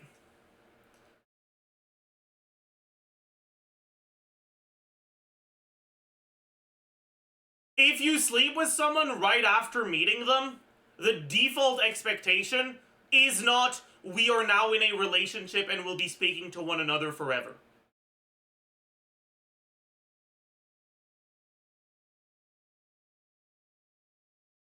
Like, unless there was communication to indicate otherwise beforehand, the default expectation, if you sleep with someone right after meeting them, is that it's a casual thing. And that it may not happen again. And there's nothing to suggest that Chase communicated otherwise. Or capitalized on a misunderstanding.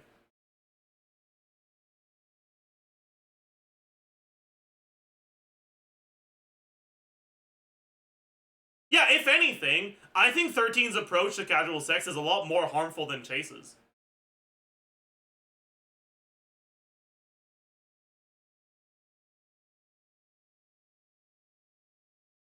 I don't think she's awful because of it.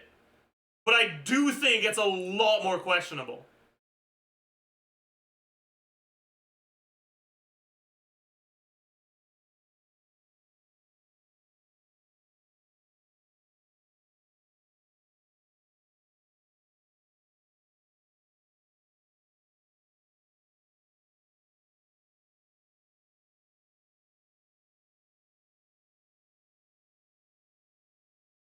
Anyways, that's enough about Chase. Next. Who's the worst character out of all of these? Okay, I don't even remember her name.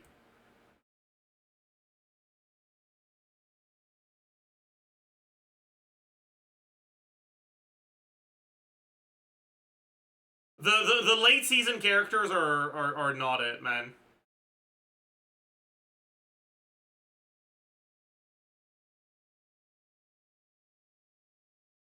Leave Park alone. Park was a lot better, I will say. Both Park and Martha were like significantly better than whoever the fuck this was.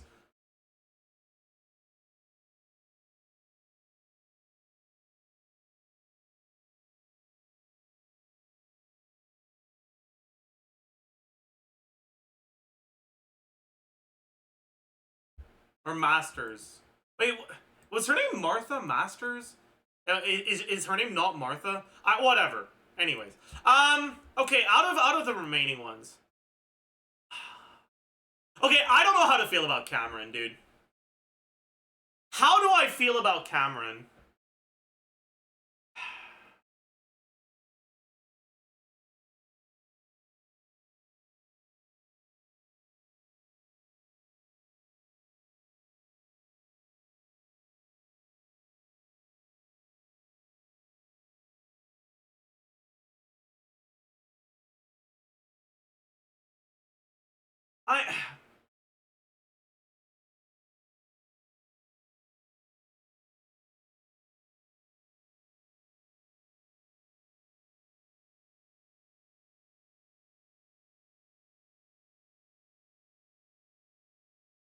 Didn't she freeze almost like a random man's sperm? That wasn't a random man. That was her dead husband.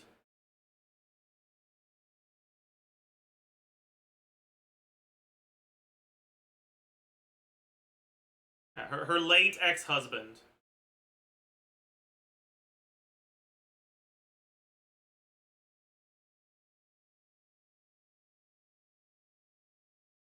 It sure is fucking weird that she keeps it after being in a long-term relationship with someone else.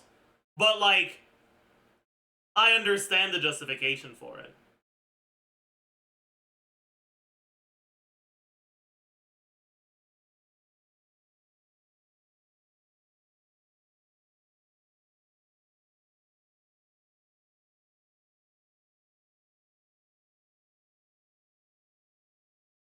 You can do no wrong in my eyes. Cameron definitely is one of the worst people on the show. Like, I will fucking stand. Okay, she's not that bad, but she's incredibly hypocritical. She's probably, she is definitely the most hypocritical character on the show.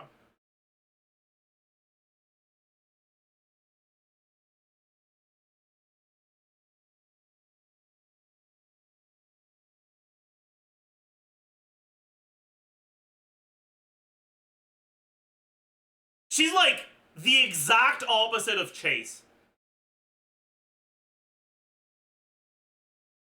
Chase, like, presents as an uncaring guy who's arrogant and selfish. But if you actually explore his actions throughout the show, he definitely is one of the better people on House MD. Cameron, on the other hand, presents as an incredibly empathetic person, but man, is she fucking awful.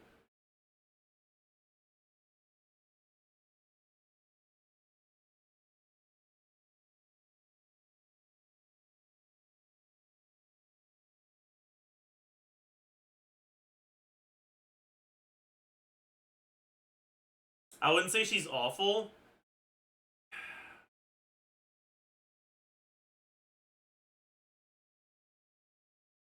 don't know, man.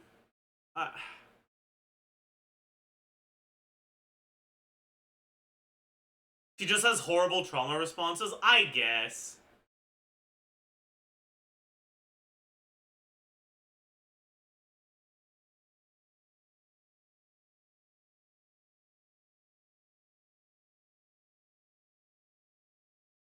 Like, she's awful in ways that aren't her fault, basically.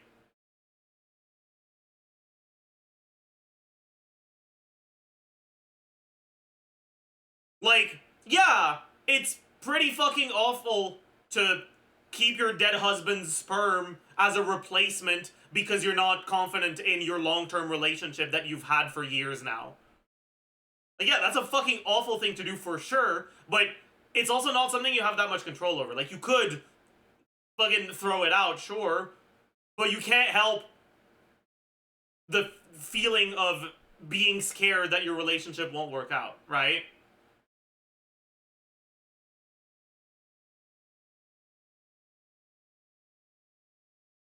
And yeah, it's awful that she fucking fell in love with her late husband pretty much just because he was dying and she wanted to fix him. But also, it's not something she had control over.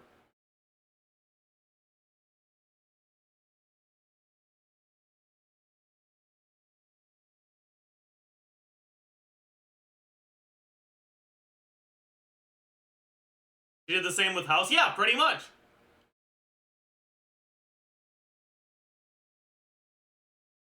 You have a choice on how to respond to emotions? Yes. And she doesn't always make the best choices, but those emotions themselves aren't something you have control over. And I don't think anyone else in the show has emotions that are as hard to deal with as she does. Yes, the ways in which she chooses to deal with them are harmful, but also, no one else has circumstances that are as difficult to respond to as she does.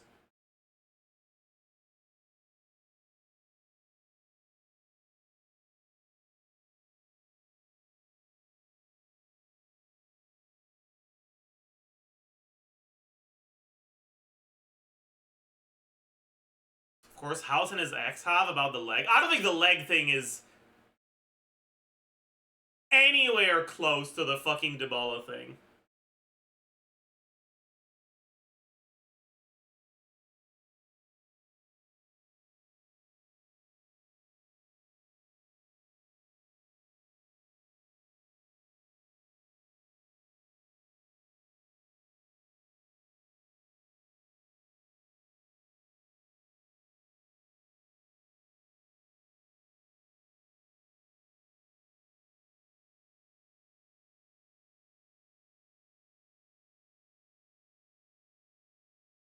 As someone who knows nothing about this show except medicine Sherlock Holmes, this shit sounds wop. House is not really a medical show as much as it's a character drama. I mean, most episodic shows of a similar formula are character dramas before they're shows on whatever subject they're about.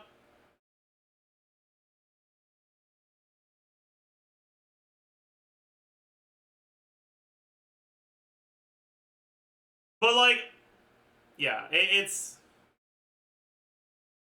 a detective soap opera pretending to be a medical drama, kind of. I guess, yeah. Do you rate the show highly? Do you think it aged well? It did age well, yes. But there's like 1 or 2 episodes that aged poorly.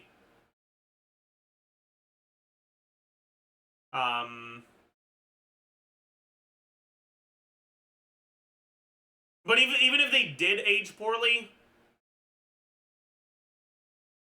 they didn't age as poorly as they could have. Like, they have a trance episode that aged relatively poorly, but even then, the characters are canonically awful people, and they're presented as awful people very often. And so, it's more... they didn't even age that poorly, because at worst, it recontextualizes that episode as someone that presents a character in a slightly worse manner.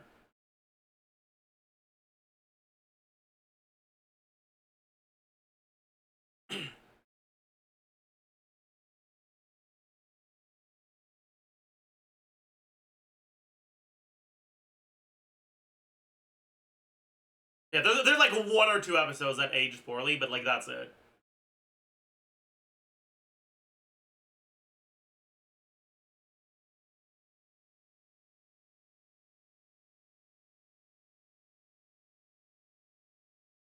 The intersex episode wasn't bad. I agree. That episode, well, it was bad in different ways. Don't get me wrong.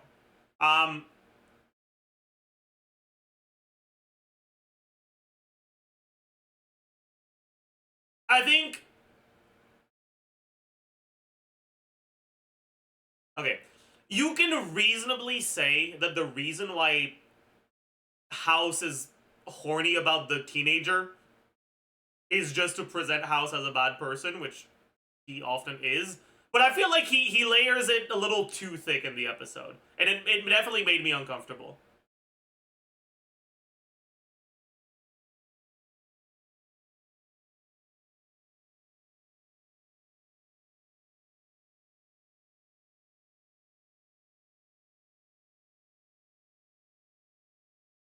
That's a different episode. No, I mean,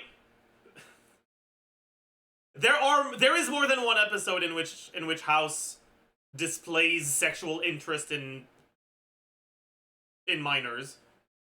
But he does talk about how great of a body that underage model has in the intersex episode.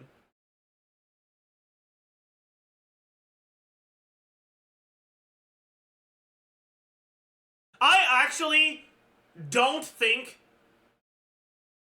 that the episode that's like where the B plot is about that horny teenager that flirts with House. I don't think that one is as bad because it actually is presented as House being fucking weird. Like, it never feels like the story's implying that it's fine for him to be doing this.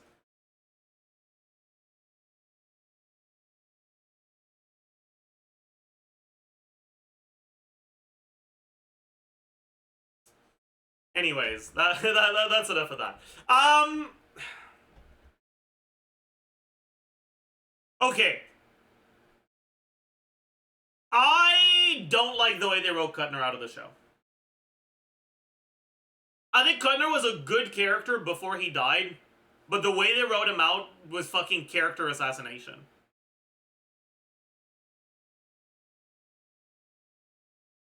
Fuck Obama, yeah. It's because Kuttner had to work for Obama? I know. Yeah, for those of you who aren't aware of the lore, the actor who played this character had to leave the show because he was hired by the White House. And so they wrote him out of the show by saying he killed himself.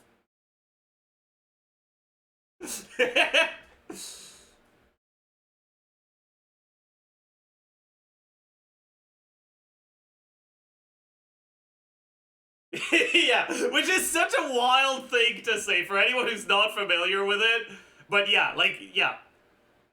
Hired as what? He was like press communicator or some weird, some fucking liaison position like that.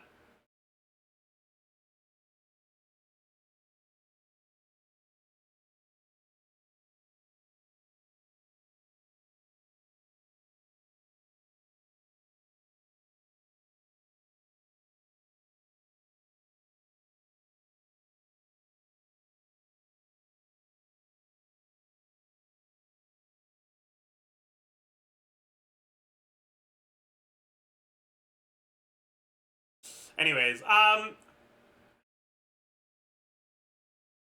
when he was on the show, I think he was like high A, but they handled his the writing, like the way they wrote him out of the show so poorly. I'm gonna put him in C. They're all so attractive.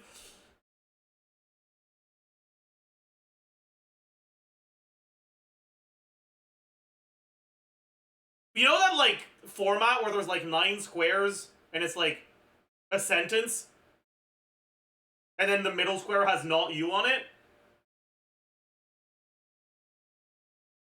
Taub is the not you. Damn, dude. Anyways. I feel bad. That's a real person. I shouldn't be saying shit like that. I'm sorry, Taub.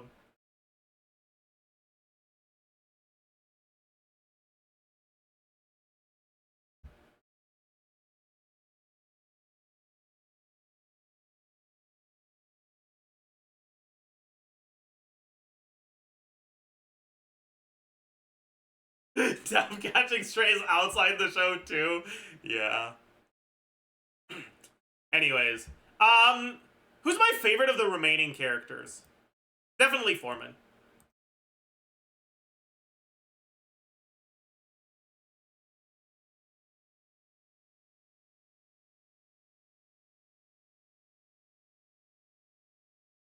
Foreman might be the worst person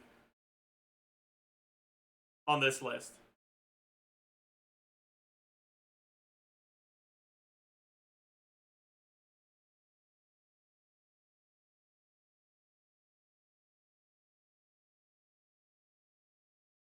He is consistently a fucking awful person.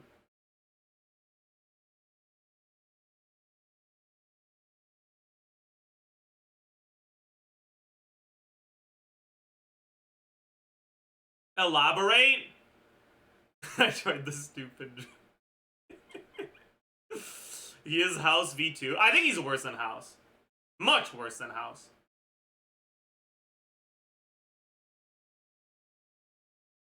But part of that is because he's not as good as House. Like, maybe House would have been the kind of person to fucking steal other people's thesis and fucking infect people with the virus he was infected in to give them an incentive to work harder to find the cure. But House doesn't need to because he's the fucking GOAT.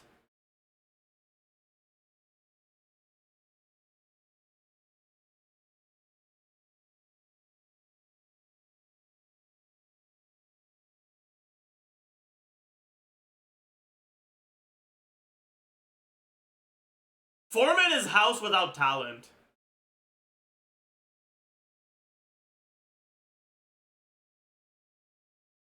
All he needs is more mouse bites, true. No, but Foreman is, like, actually a fucking awful person.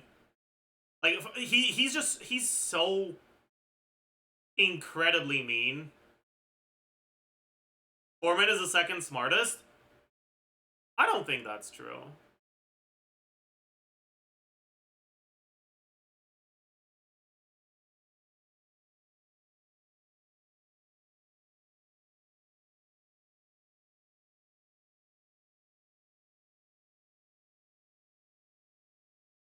I wonder how I would rank my perception of these characters' intelligence.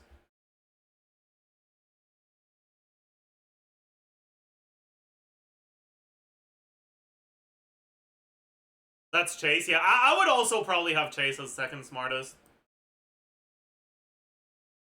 I'd have House, then Chase, then...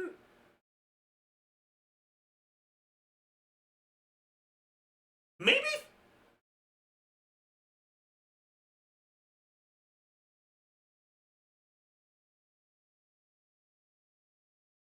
actually, no. Chase is not number 2.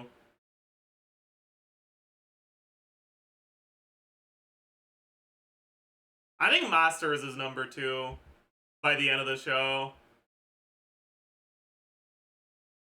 I think it's House, Masters, Chase, 13, and then Foreman.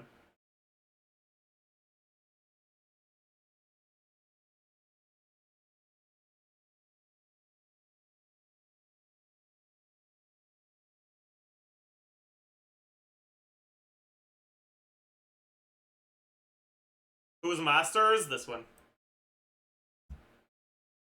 her whole thing is that she's really, really smart.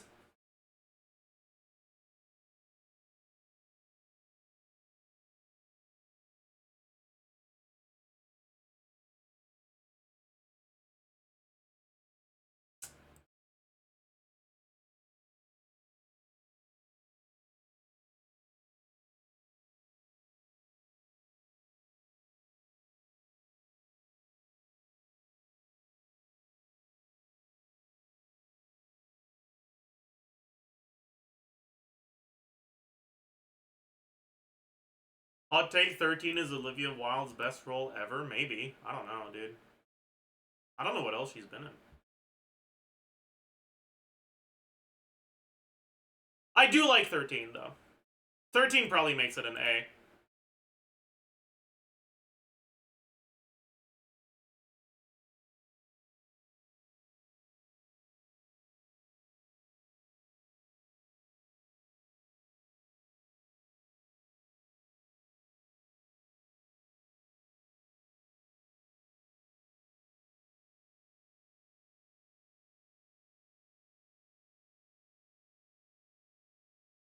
Taub.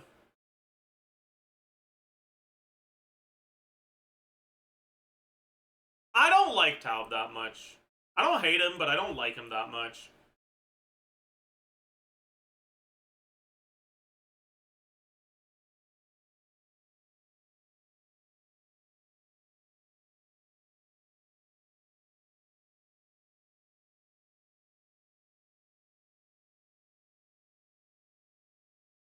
I don't think the show had any actually weak characters writing-wise. Outside of her, I agree. Before season 8, I agree.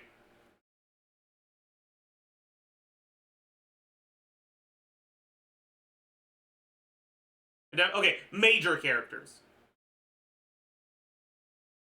Yeah, sure, a lot of the minor characters are kind of, like, throwaway. But, like, the major characters, I agree. None of them are, like, actually weak writing-wise, other than whatever the fuck her name is.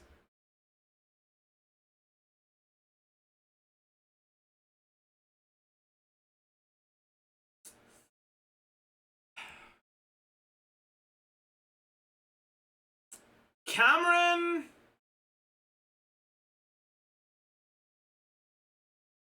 is probably in B. Like, best written character is a janitor House uses to bounce off when he has no team. That is, I will say that was a pretty fun character. It wasn't really written, but it was fun.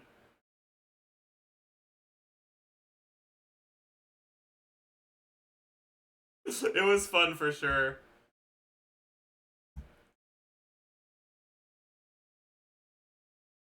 Anyways, I personally like Cameron by the end. Feels like she finally figured out herself and realized she's far from a saint and more like House than she realizes. I mean, sure, but like, I don't care.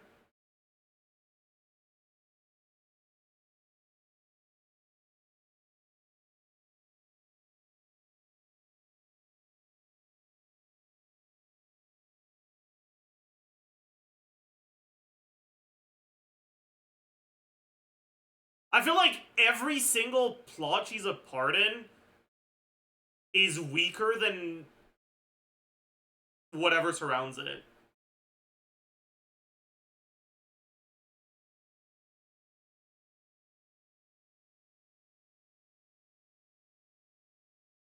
Like, the ways in which the Dubala situation affected the relationship between Cameron and Chase is so much less interesting and compelling than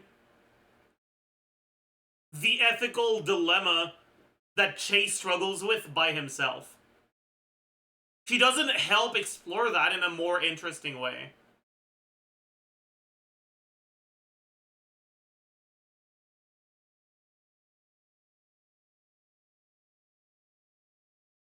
I think Cameron is at her best when she's the fucking, like, ICU.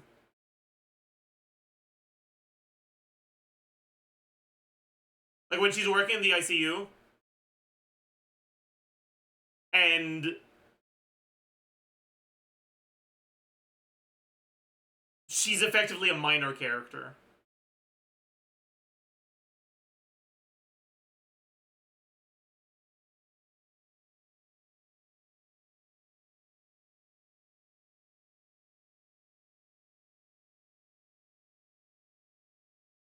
Cameron's best moments being as a side character moves her below Taub for me. But Taub doesn't have best moments.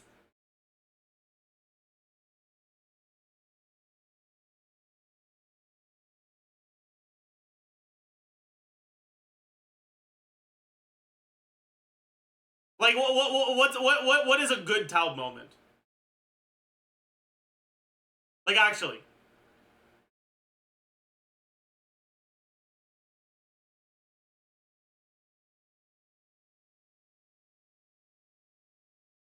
I think the strongest that Taub's writing was probably when he went back to plastic surgery and then House was trying to get him back. But even then, it still wasn't that great.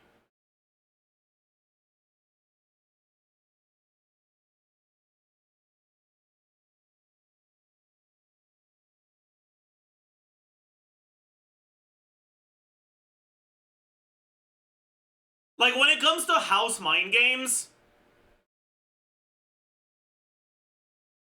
Taub may have been the least compelling character for House to bounce off of.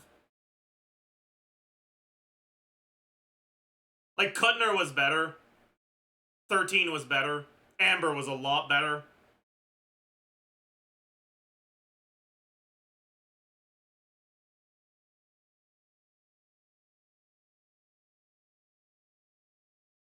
The old guy that didn't go to med school was better.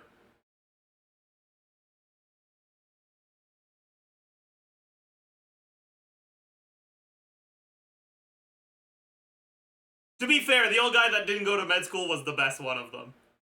Chase's dad was better, true!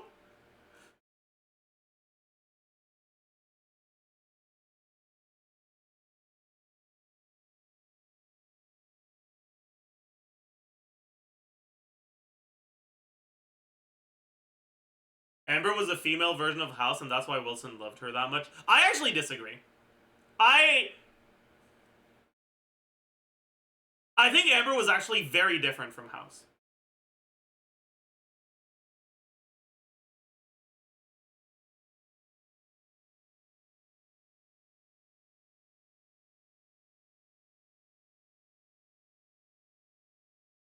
The text tells you they're similar, but they don't actually act similar outside of them being rude.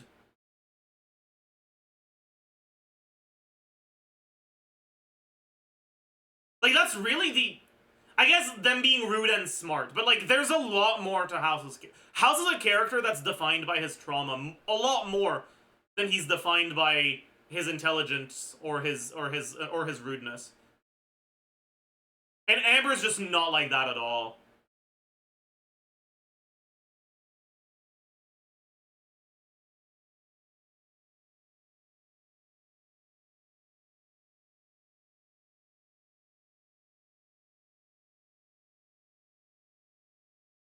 House's rudeness stems from trauma. Amber's rudeness stems from ambition.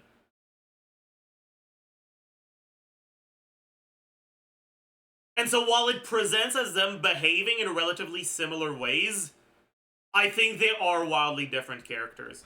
And I don't think that the rudeness is what made Wilson fall in love with Amber. I think the ambition is.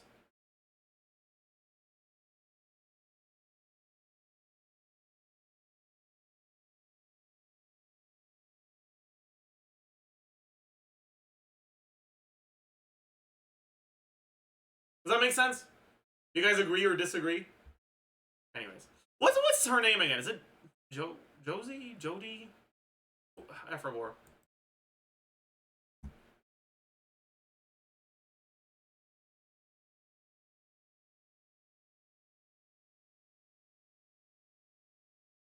I need to remember her in chat. Stacy! Yes, you're right, Stacy. That's her name. Thank you. I had 4 gore.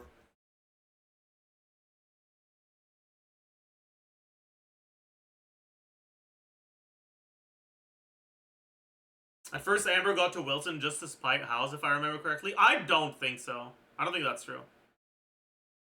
That's what House thought. But her initial motivation for their relationship is never actually confirmed. My understanding of it is that it's left to interpretation, and my interpretation is that she just thought he was hot. Which, like, fair, honestly. Have you seen Wilson?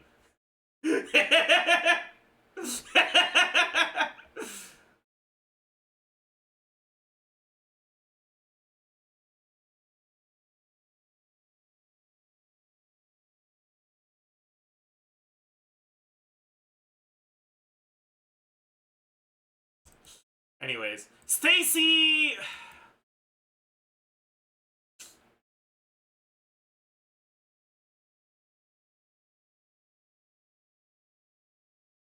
Stacy's gonna be in high C for me. Like, she's just kind of whatever. She's a bit too one-dimensional.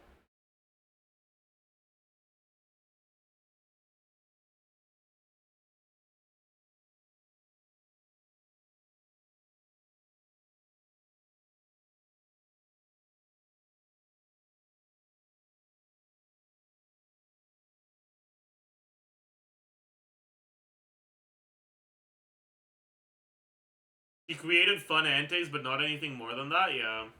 Like, I liked the ways in which Stacy and House's relationship affected their work relationship.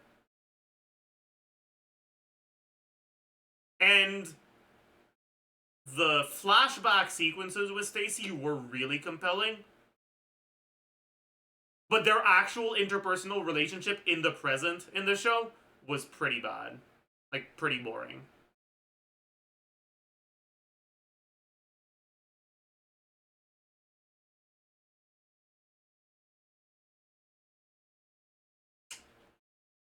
Next, Cuddy. I already talked a little bit about Cuddy. Cuddy's whatever. He's better than Taub. The strongest Cuddy plotline is the mother plotline, and a lot of House's best moments are brought about by Cuddy. But she is also pretty one-dimensional.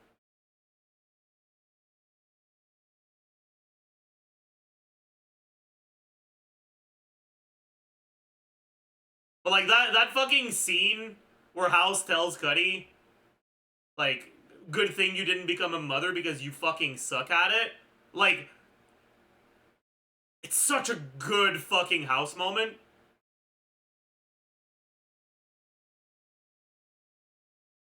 But, like, man. He was right, too. I don't know if I agree with that.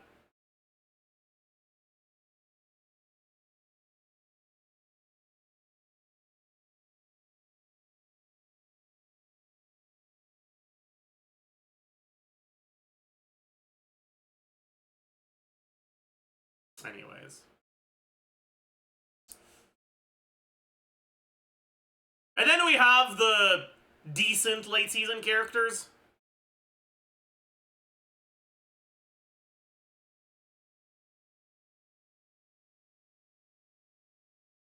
I liked Park.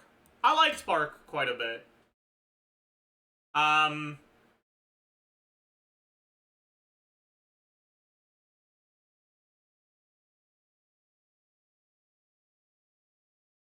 The Park and Chase plotline is so funny. It's so fucking funny. Oh, man. It really is. Fuck, it really is so funny.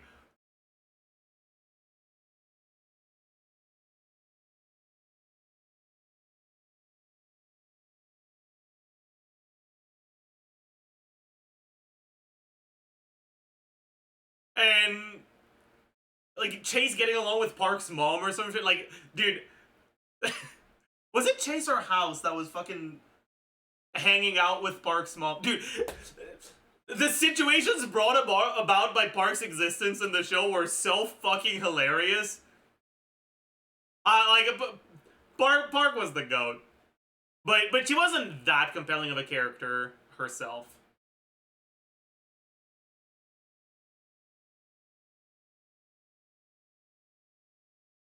Fairy towel while Park was stripping. True. Oh, it was Park's grandma, not her mom. True, you're right. You're right.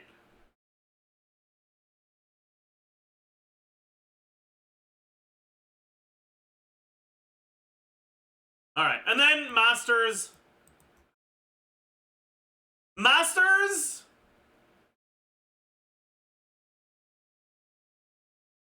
was a good character. I liked Masters.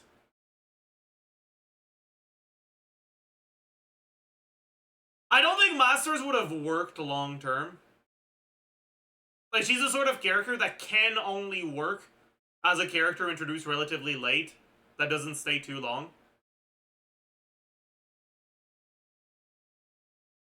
But she really worked well in the story.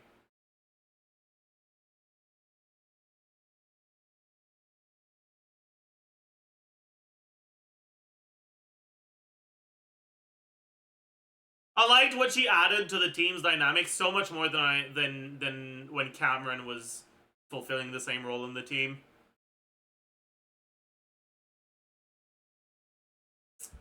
But yeah, this is my house major character tier list.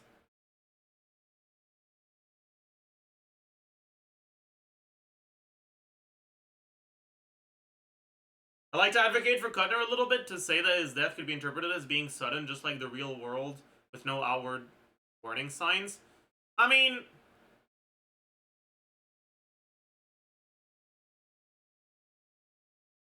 the reason why I didn't like Cutner's death isn't because it was sudden.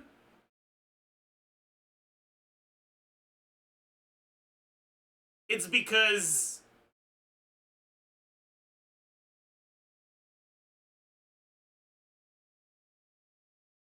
it kind of wasn't. Like, if you want to tell a story about a character... Actually, no, it's not... It's because we already had, like, storylines with Cutner that explored his psychology. And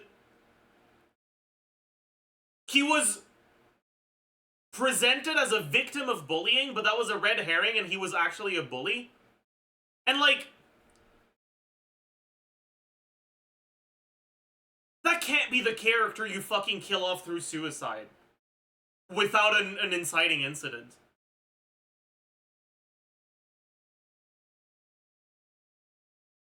Like, we got the episode ratings? Sure, we can take a look.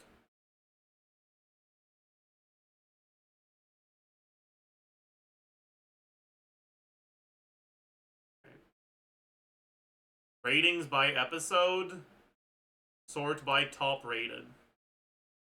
Yeah, I mean, yeah. Fucking hell, dude. Yeah, these two definitely are peak.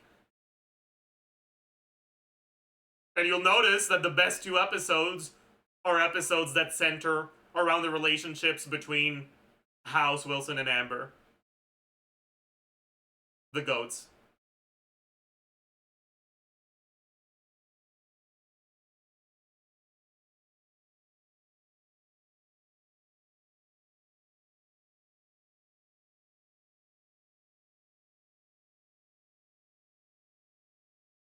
Three stories makes sense for it to be here.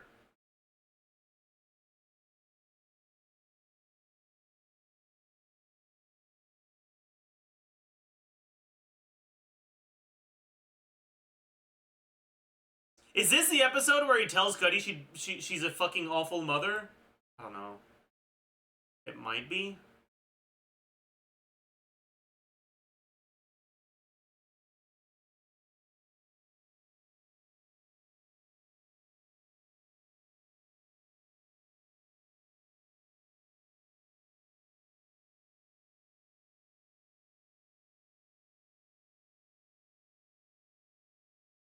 This one was a banger. This is the episode that makes Foreman an irredeemable fucking loser. And it's also Foreman's strongest episode.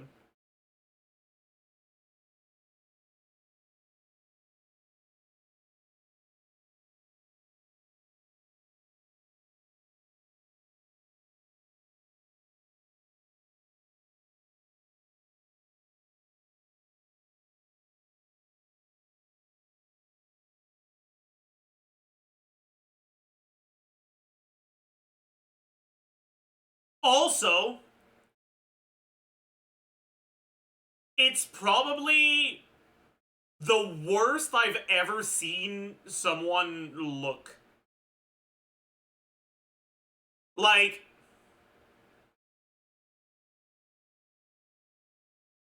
the makeup team for this episode was fucking smurfing. Alright, like, they were on top of their fucking game, dude. They really were. They were cooking, dude.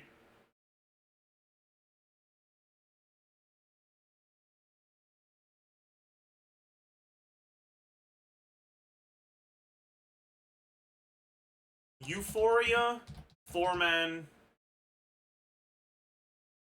images.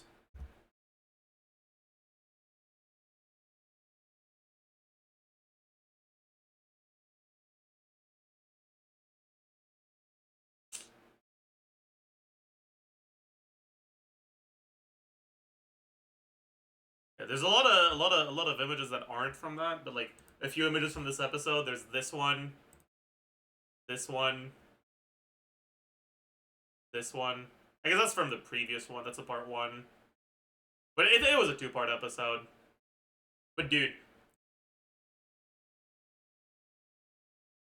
he looks cooked. Yeah, I don't think I've ever seen anyone look as cooked as Foreman did in that episode.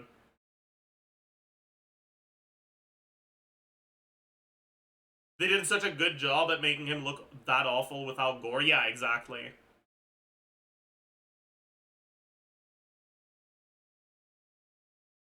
UID review more like House MD review. True! I kind of want to make another tier list. What's another show with characters I should tier list?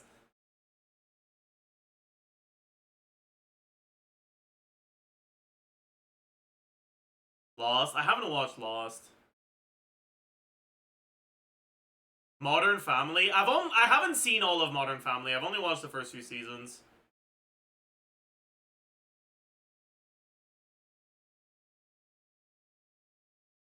If you want to follow the YouTube Shorts trend, then Dexter. I could do Dexter. Sure.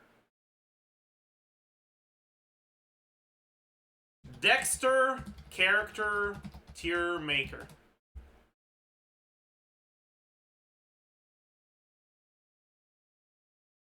Boy, there's a lot of them.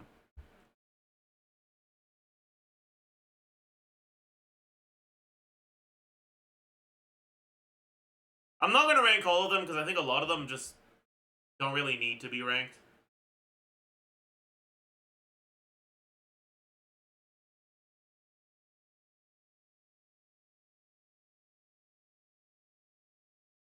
Let's separate the ones we want to rank from the ones we don't. So, Dokes, Dexter, Deborah, Batista. Whatever the fuck his name was.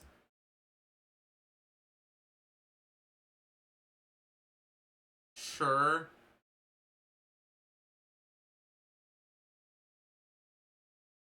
It's been a while since I watched Dexter.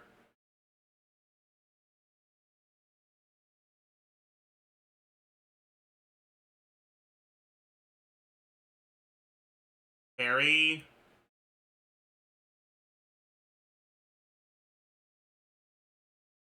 Wait, what's her name again? I forgot.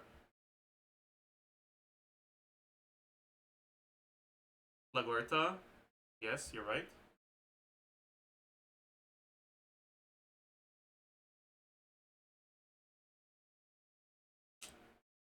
definitely need to rank Miguel.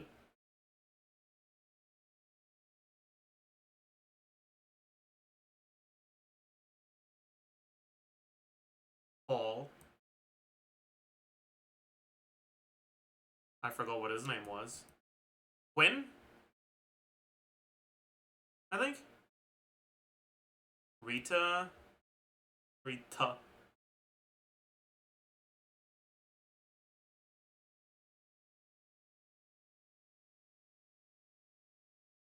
Yeah.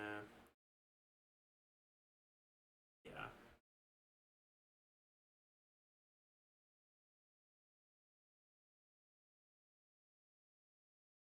I think these are the characters I want to... Is there anyone else that you guys think I should... Like, is it important enough to rank?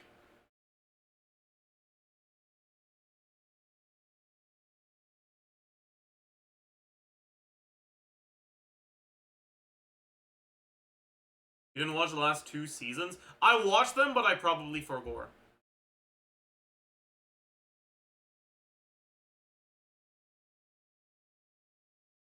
Late seasons Dexter was not it.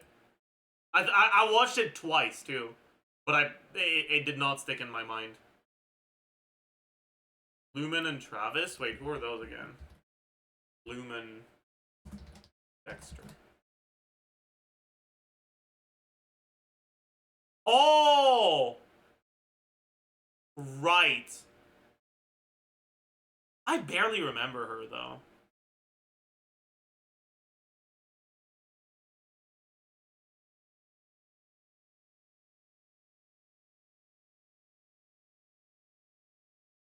Wait, who else? Travis? Who's Travis again? Oh, yeah.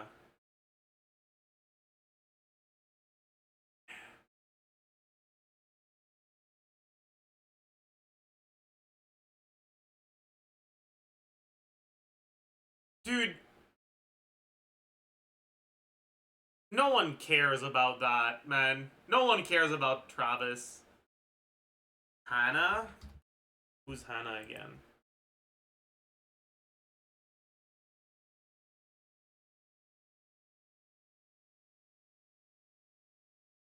Who the fuck is that again? What the hell? I don't remember her at all.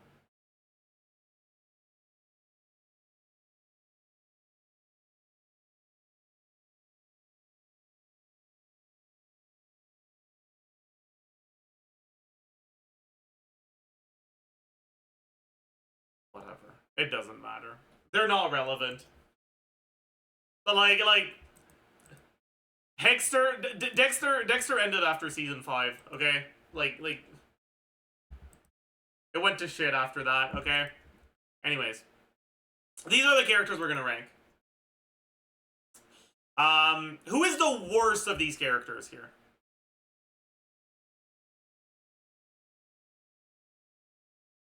Quinn, probably. Boring ass motherfucker.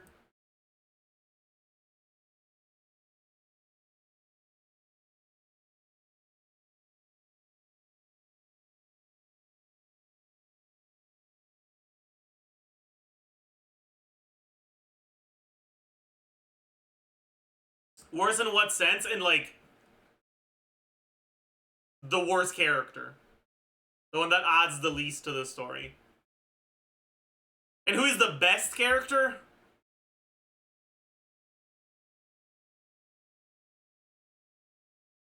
It might be Miguel.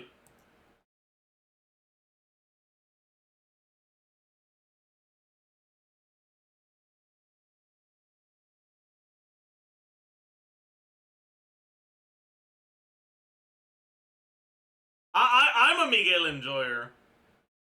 Angel has his own tier. Okay, I'll put Batista here as well. I'll put Batista here as well. That's fair. The thing about Batista is that he's not really a plot relevant character pretty much ever. Like, it's always a pleasure to have him on screen, but he never really does anything.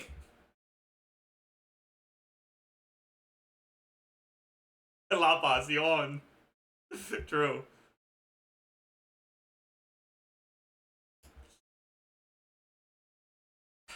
Alright. Who else is a really good character? Trinity's a great character, for sure. I like Trinity a lot.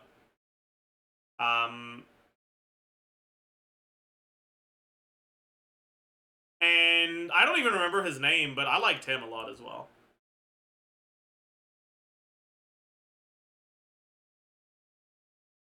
Lundy, yeah.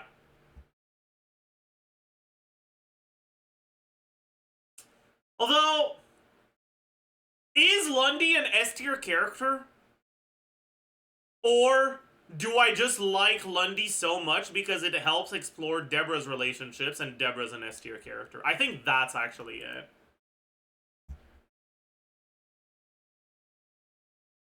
I think Lundy's a high A, actually.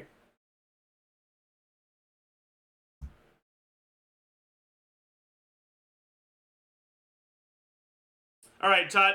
I don't know how much of a hot take this is. Dexter is a D tier. D for Dexter character.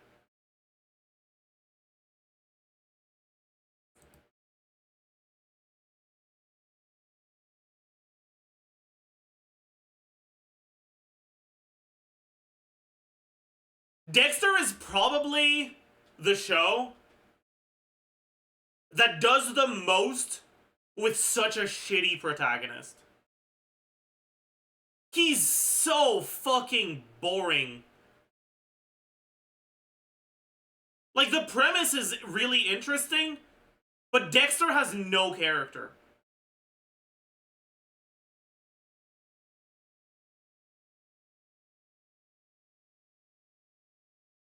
He's supposed to be shallow, but it's not just that he's shallow, it's that he's shallow and boring.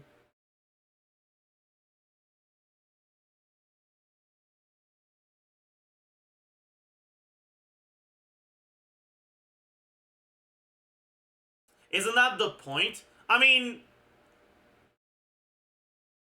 it's kind of like the fucking banana duct tape to a fucking floor exhibition in an art museum. Like, okay, cool, that is...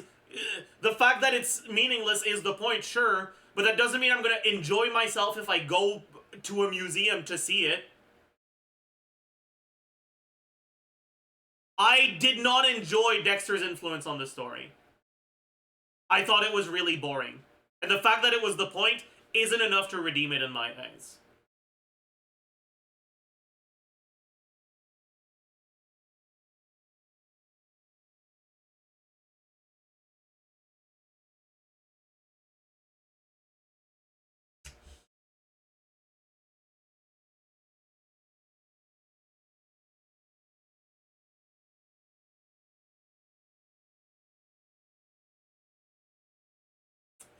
Anyways, I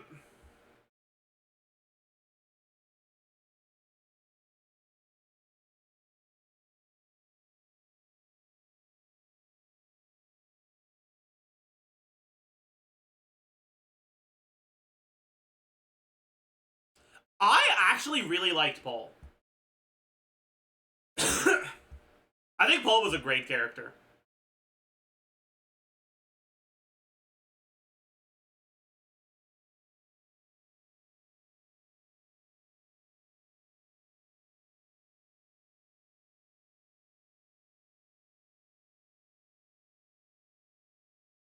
I like the themes that it explored.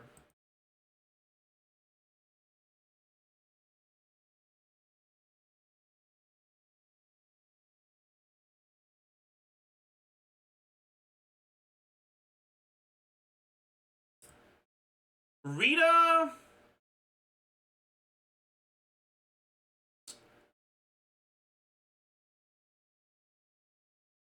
I don't know, man.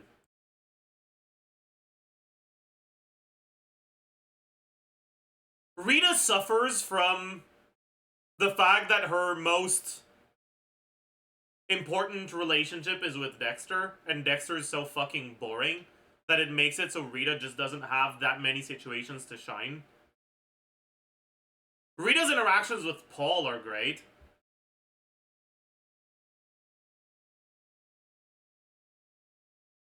But she's the biggest victim of Dexter, the character. Like, obviously there are people that have suffered more at the hands of Dexter the person. But from a storytelling perspective, she is the biggest victim of Dexter the character. I'm gonna put her in C tier.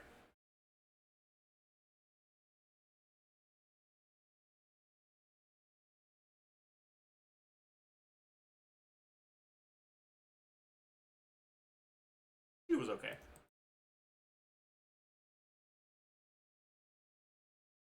Not an important enough character to be any higher, but she didn't really have any bad scenes.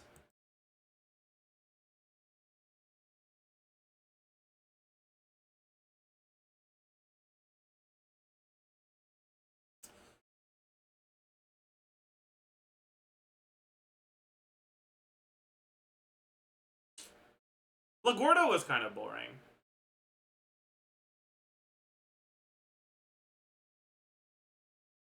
Was she worse than Dexter?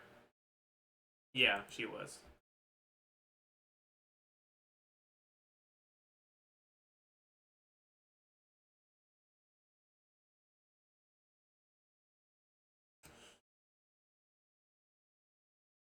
What's his name again? Masuka?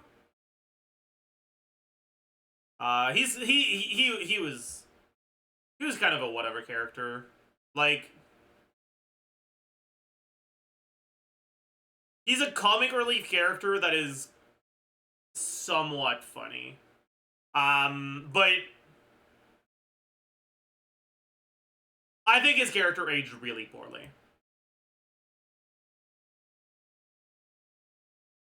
Like,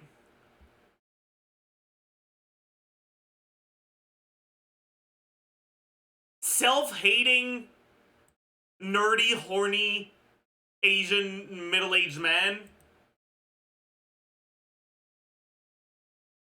is definitely like a 2000s, early 2010s character archetype that just really doesn't hold up that well in 2025.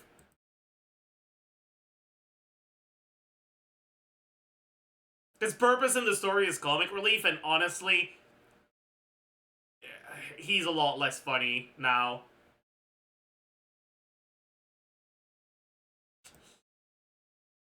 Alright, and now all we're left with is antagonists, right?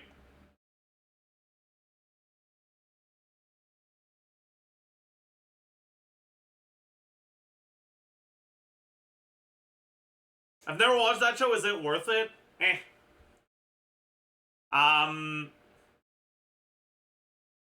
Antagonists are the best part of the show? I disagree. Miguel was the best part of the show, sure. But there's also some weak antagonists.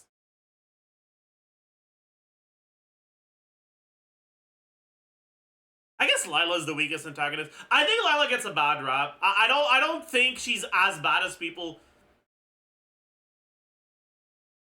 portray her to be. Like, she's awful, like, personality-wise, but character-wise, I think she's okay. Wait, no, Harry's not an antagonist. Sorry. Well, whatever. I'm gonna put her in, like, C. Harry!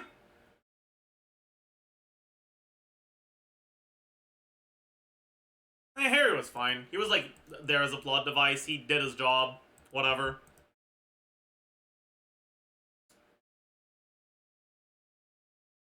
Brian.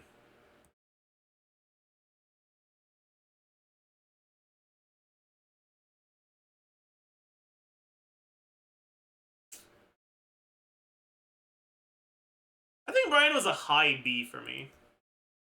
Not quite A. I think my benchmark for low A tier is Paul. And I don't think Brian was as good of a character as Paul. He was a more important character, but I don't think he was better.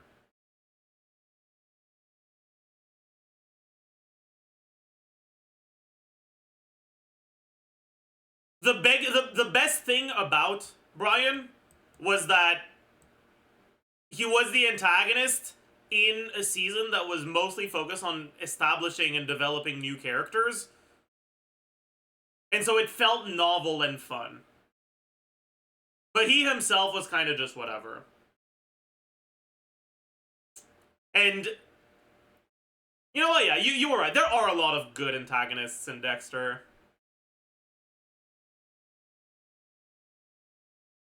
And Dokes!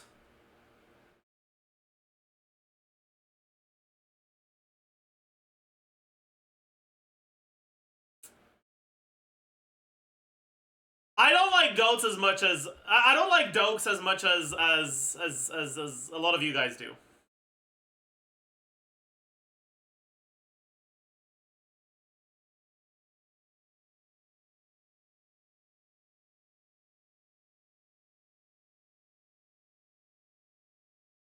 I think Dokes is a high A tier character.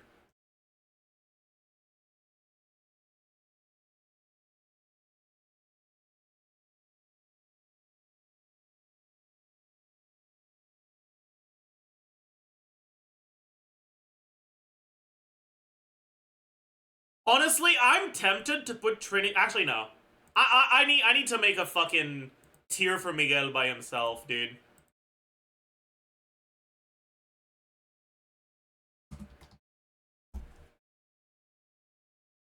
Miguel is the best character in Dexter by far.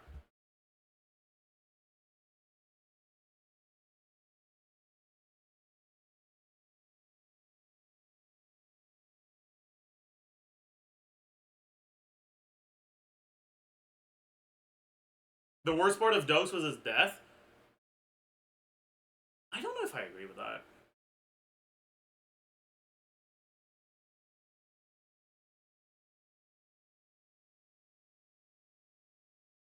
I think Dokes was a fairly uninteresting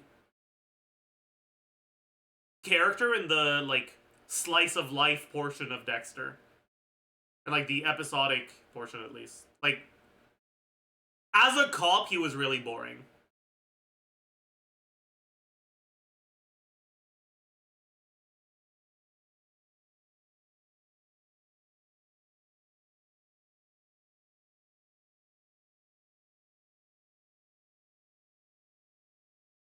The way Dokes died felt like they just wanted him off the show. I agree, but I don't see that as a bad thing. I actually see it as a good thing. It helps convey how Dexter felt about Dokes.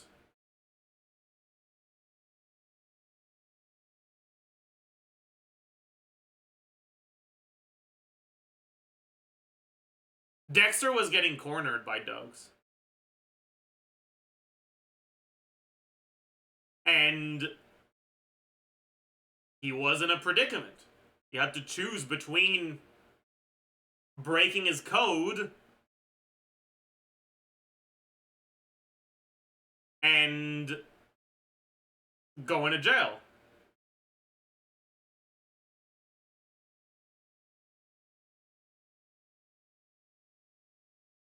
And the way that situation resolved itself effectively allowed for Dexter to keep lying to himself. It let Dexter avoid having to make that choice.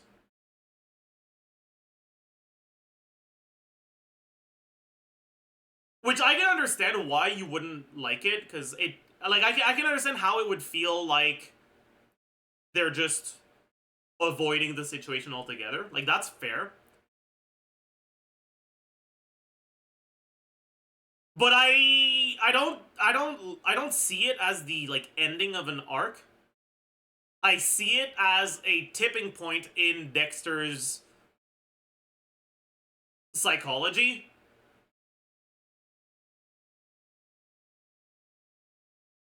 And a way to set things up for the future.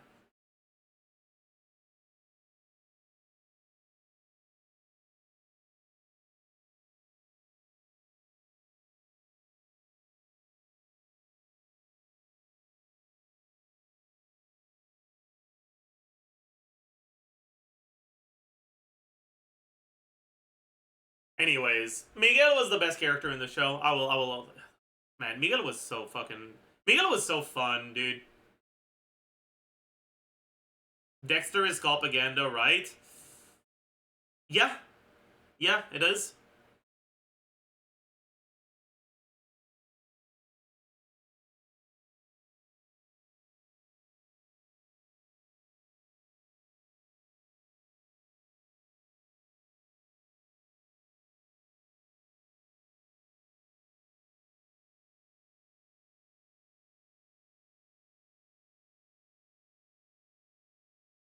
I'm glad you put Deborah that high. Deborah deserves to be that high.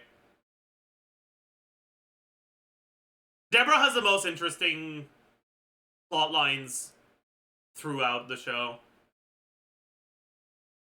Like I have Batista higher because La Pasión, but I think Deborah's a better character.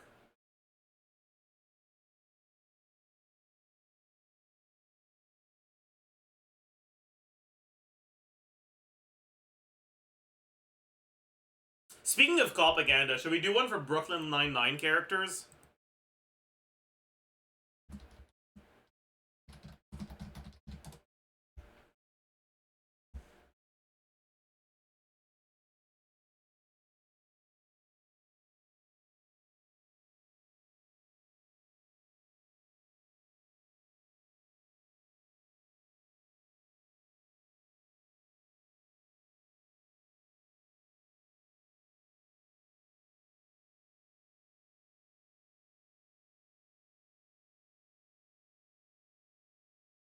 How is that propaganda? It's really woke. A show being woke doesn't disqualify them from being propaganda. Like, the reason they wrapped up Brooklyn Nine-Nine is literally because a lot of the people involved with the production, both on the writing and the acting side of Brooklyn Nine-Nine, did not want to continue the show after George Floyd. That was a major reason of why they wrapped up Brooklyn Nine-Nine. They themselves thought it was propaganda.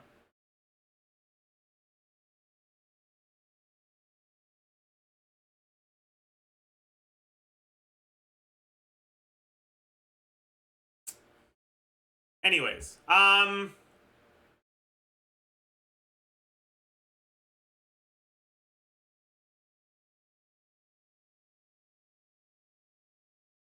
okay, let's all again separate the ones we want to rank from the ones we don't.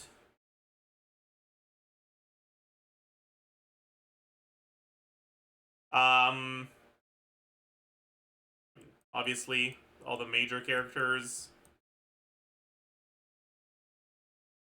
The Halloween heist guy, I don't know. Cannibal guy, meh. Yeah, for sure. For sure. This, sure.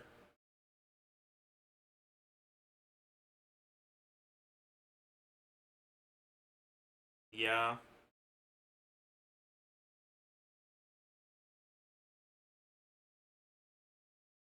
Vulture, sure. Yup.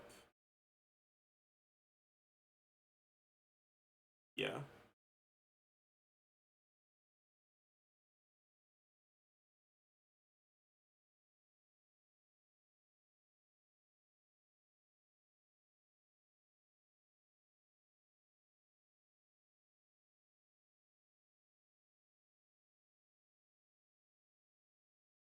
I think that's it for the characters I want to rank.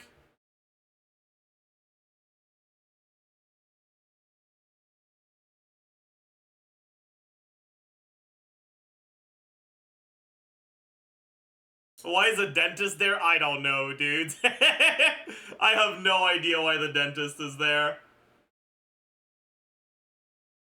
Alright. Who is the best character in Brooklyn Nine-Nine?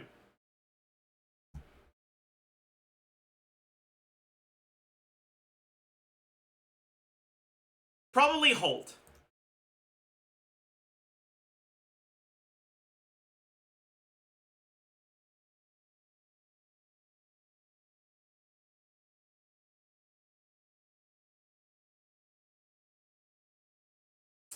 Who is the worst character of the ones here? In Brooklyn Nine-Nine.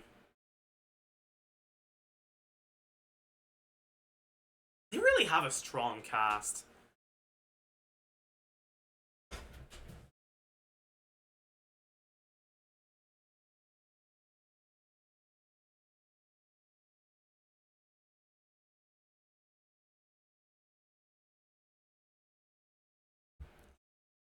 They really have a strong cast. I don't know.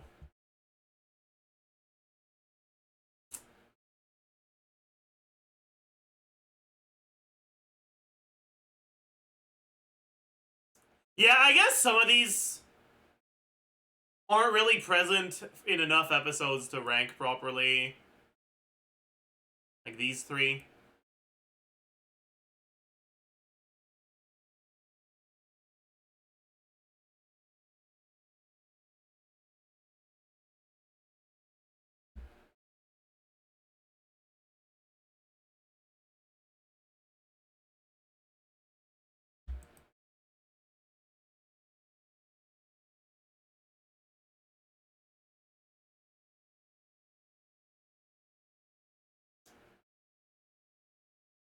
Alright, chat, I'm gonna make some people angry here.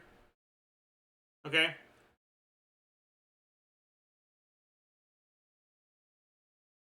I can't believe I'm gonna say this, but I think the weakest character of Brooklyn Nine-Nine's main cast is Gina.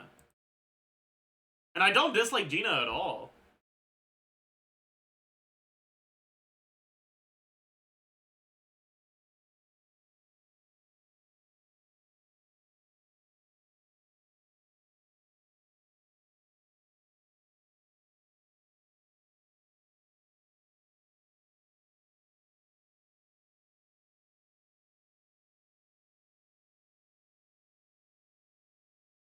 Then it's the two losers.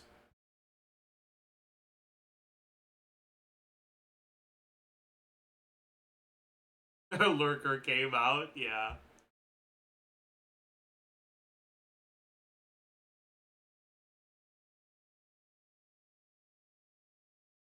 And it's Terry. Oh god. It really is Terry, yeah.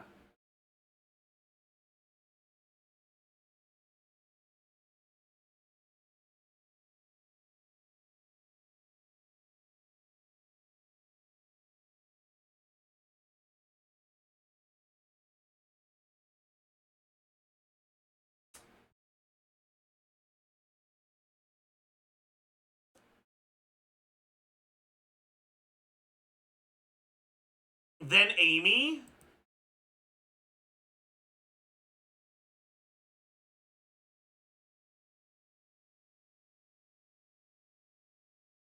Then Pimento?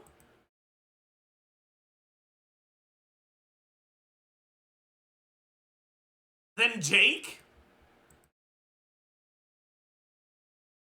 Then Cheddar?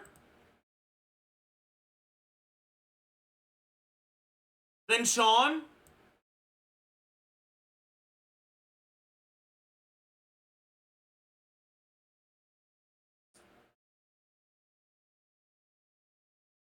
Or sorry, Kevin. Why am I thinking Sean? Did this actor have another role where he played a character named Sean? Is that the name of his character in The Good Place?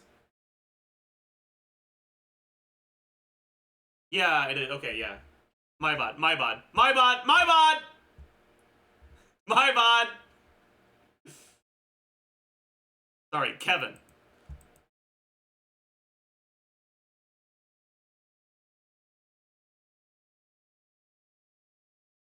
Actually, once below Cheddar.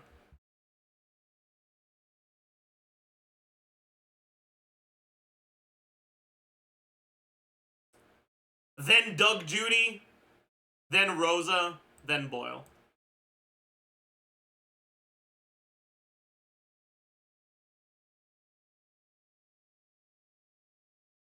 Yeah.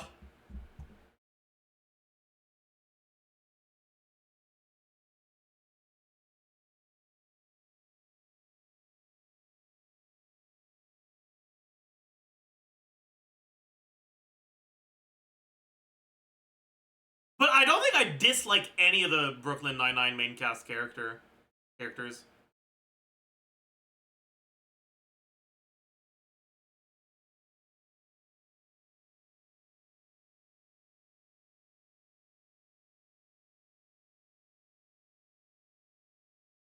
Like, this is not a tier list in the context of characters in general. It's in the context of Brooklyn Nine-Nine main characters, right?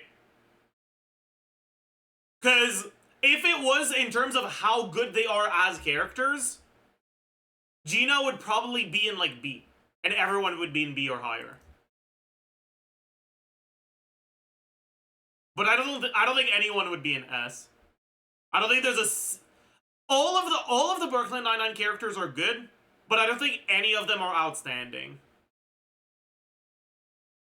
It's a very... It's funny to say that, but the quality of their characters is very homogenous. And it's really funny to say that for a cast as diverse as that of Brooklyn Nine-Nine.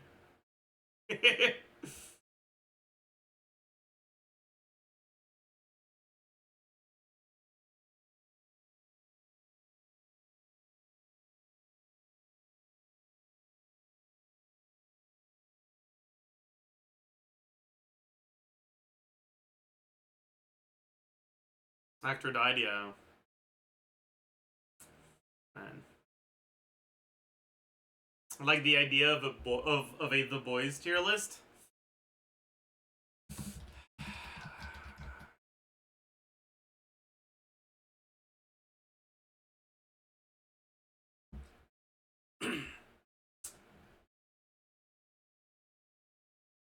Sure. We'll only do the characters that are, like, actually major, though. So let's do... A-Train, Billy, Black Noir, Frenchie, Mallory, Homelander, Huey, Kimiko, Stillwell, MM, Queen Maeve, Ryan, Soldier Boy, Stan, Edgar, Starlight, Stormfront, The Deep, Victorian Human. Ashley is pretty major. I mean, is she?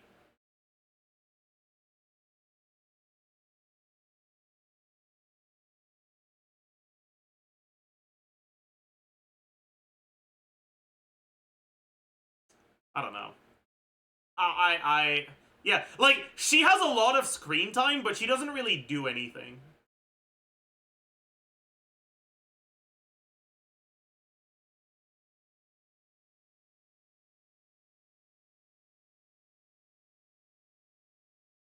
No Gen V. I haven't watched Gen V, so... Anyways. Who is the worst character? I guess I should,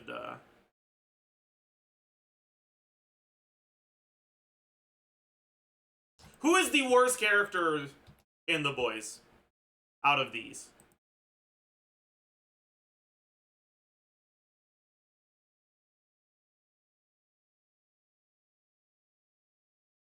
I think it's Ryan.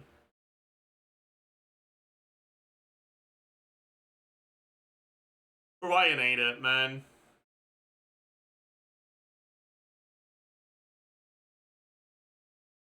And who is the best character?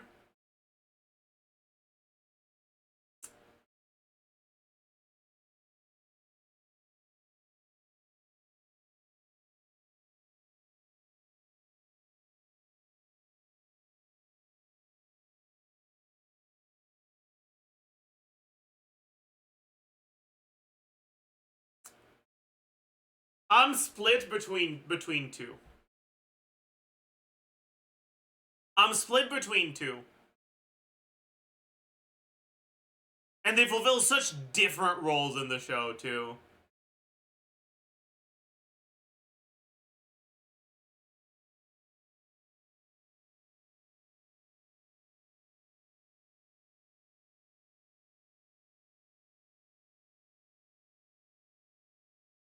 Frenchie and Homelander are definitely the two best characters in the show.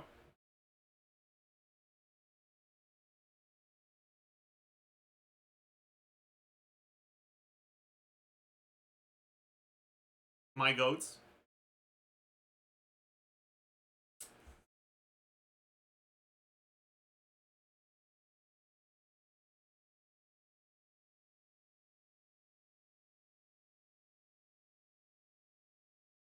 I'll put Homelander first. Homelander really is what makes the boys work.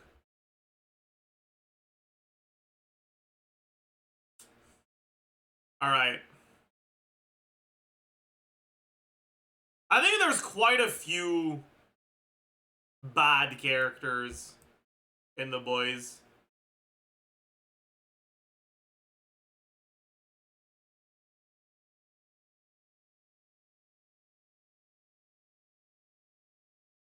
I think Soldier Boy is really boring. I think Black Noir is really boring. I think Stillwell is really boring. I think Queen Maeve is really boring.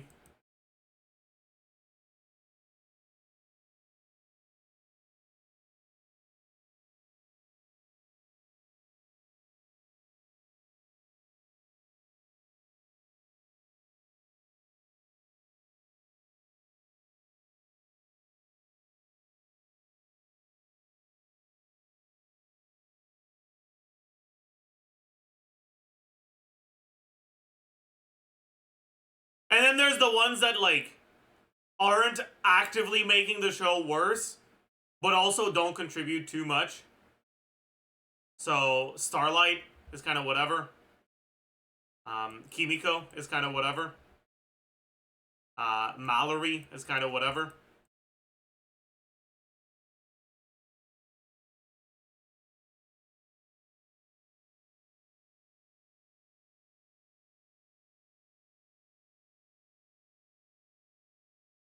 Then there's the ones that are, like, pleasant to see on screen, but, like, don't really stand out that much. Like Stan Edgar, Victoria Newman.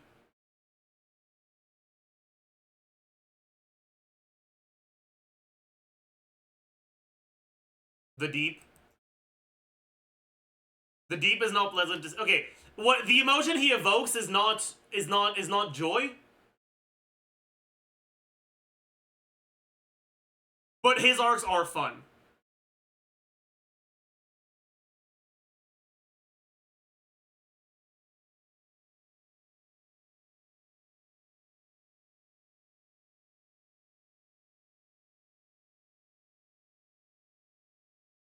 And then there's, like, the characters that make up, like, the important part of the story for the remaining four. Who's the worst one out of these? Probably Stormfront, then A-Train.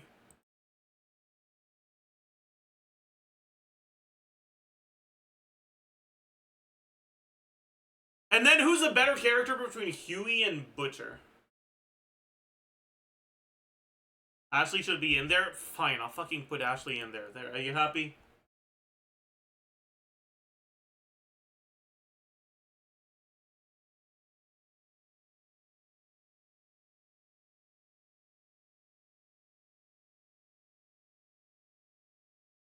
Woke show. The only Nazi is a bad guy. Okay, dude, calm down.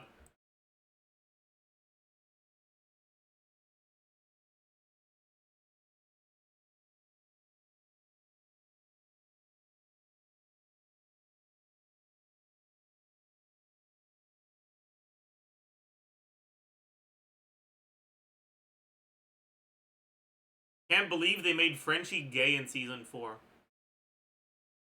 Was it not, like, obvious he was bi from season 1?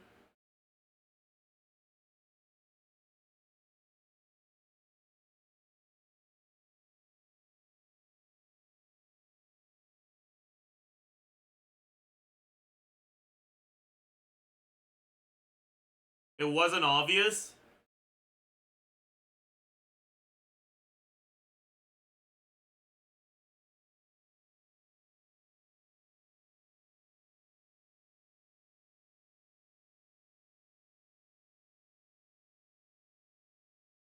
I guess. Broken gaydars. I I I probably thought he was bi from the first second I saw him on stream. on screen.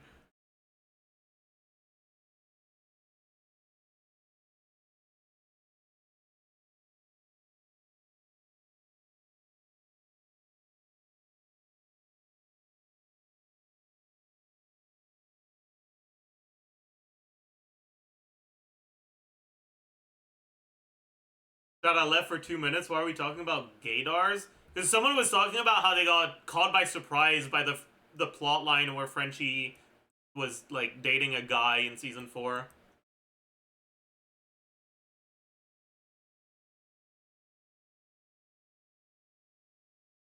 And I said that I kind of clocked him as bi from the first second I saw him on screen. I mean, he's French, yeah.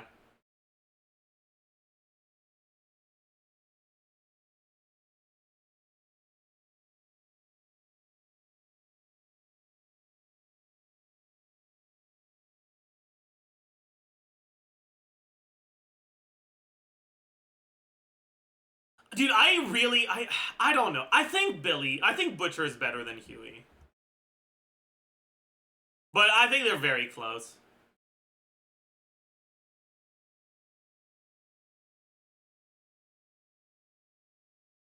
I also think there's like a pretty big fucking gap in character writing quality between the B tier and the A tier.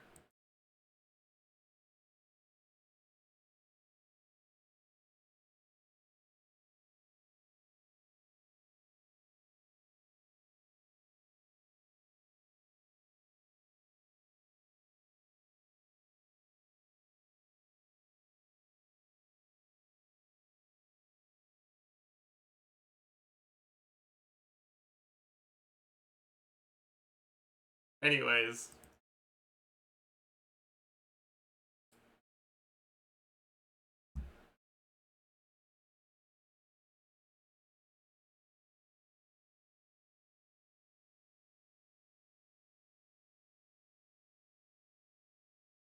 Did an emote redeem? What do we got? Gloraron. No, I'm not adding Gloraron. I'm sorry. Do more tier lists? What else you got? What show next? Hey, we still haven't installed today. Oops. Nah, I guess I'll just skip today. I don't really like it. Apothecary Diaries?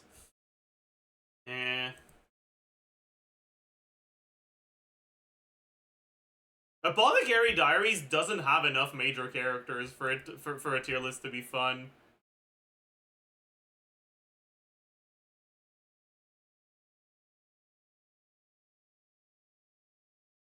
Arcane? I did an Arcane one right after the last episodes of Season 2 came out. Avatar The Last Airbender. I could do that.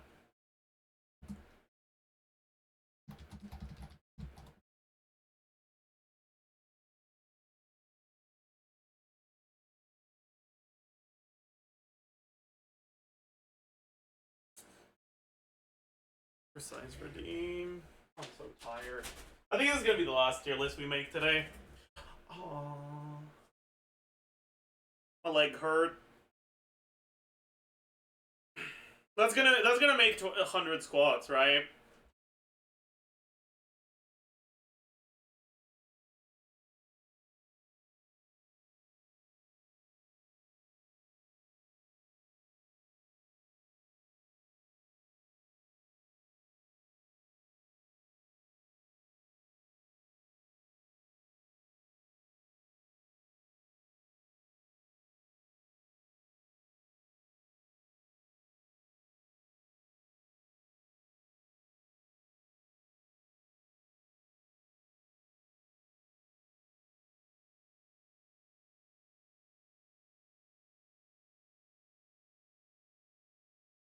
All right.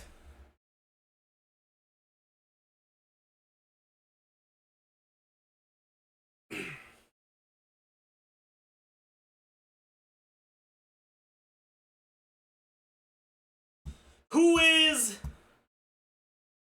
The worst character out of the characters presented here.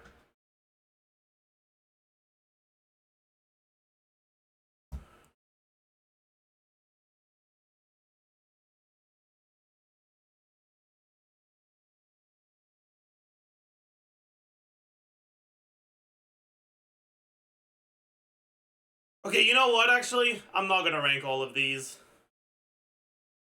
Some of them are too insignificant.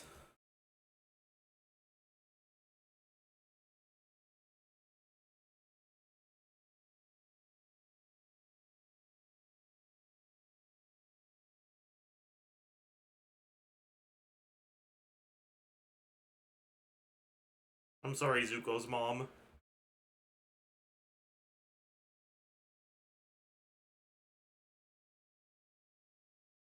I'm sorry, Zuko's girlfriend.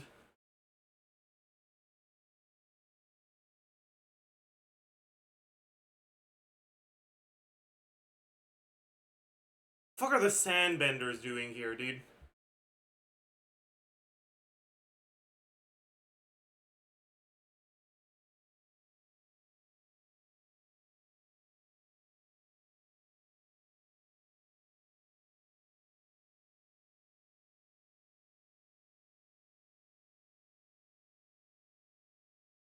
Okay.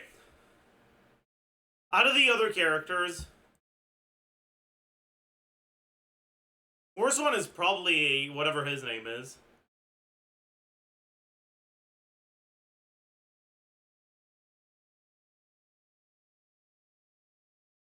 And best character in Avatar: The Last Airbender, this one's not even close, by the way. Like, it's not even close, alright?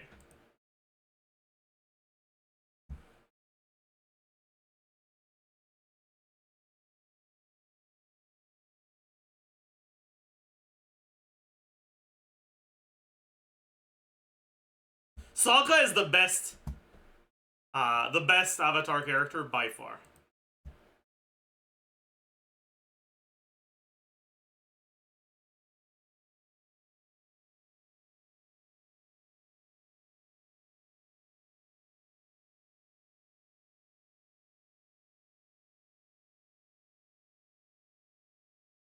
It's Iroh.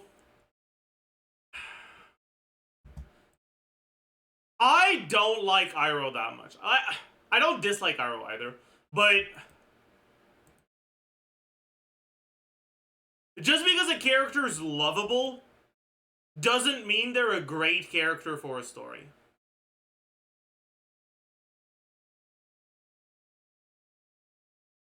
I think Iroh's at his best when he's not there.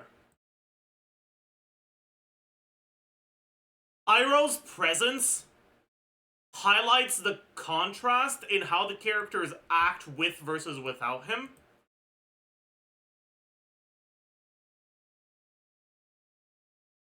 But that also kind of means that most of the best parts are parts where he's not there. There's a reason why the most iconic episode in Avatar: The Last Airbender is Zuko alone.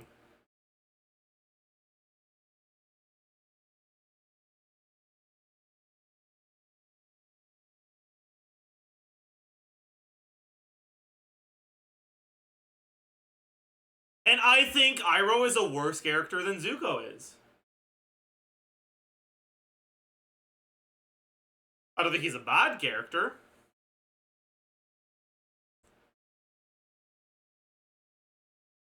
But, like, Iroh is not even the best character in his family.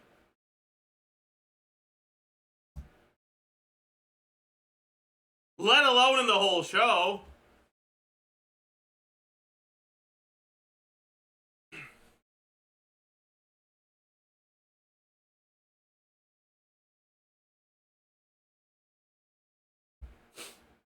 Anyways.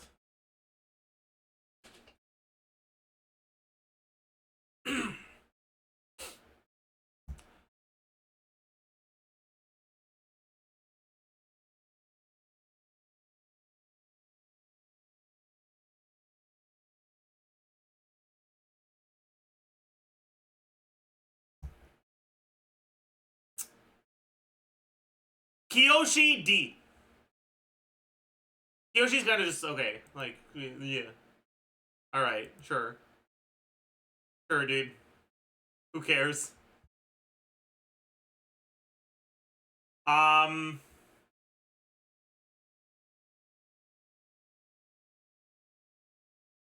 Inventor Guy, D.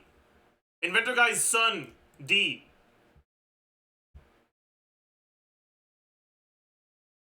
Big Bird, D.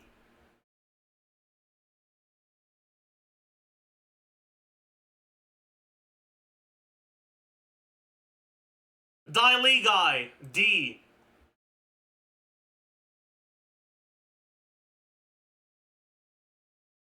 Earthbending Teacher Guy, D.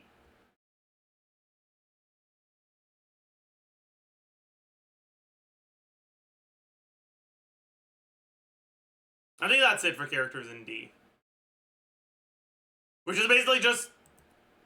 Because I don't think any of the major characters in Avatar is, like, bad. So the D tier is for the minor characters that were also kind of boring. You hate green. Yeah, I guess I hate green. The Boulder, D. The Boulder goes in C. Because he was also kind of boring, but at least he was funny, kind of. He wasn't that funny. But he was somewhat funny. Sokka's Sword Instructor, C.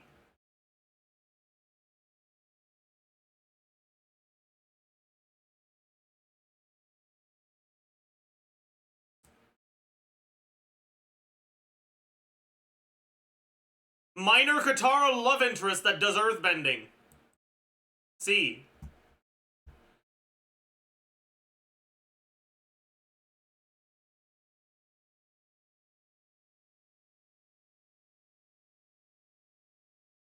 Cabbage Vendor, C.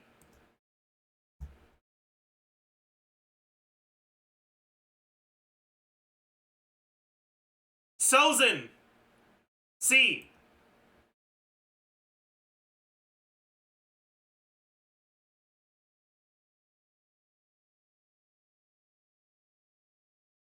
Judy, C.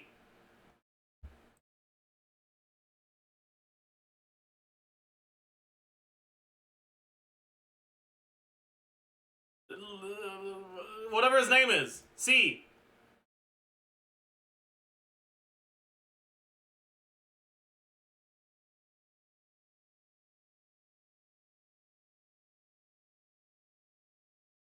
Alright, I think that's it for C.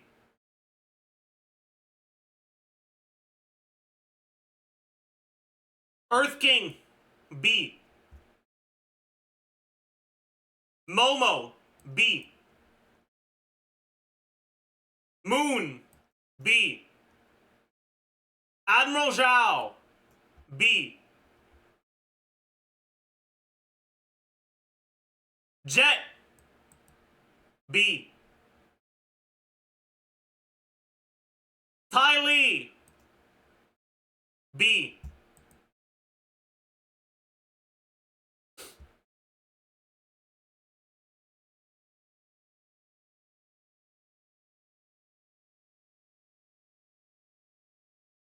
Sokka and Katara's dad's friend,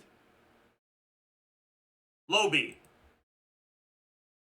Sokka and Katara's dad, high B.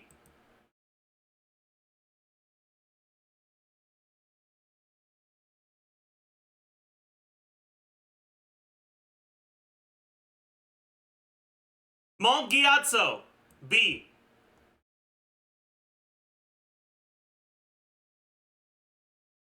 I forgot his name. C.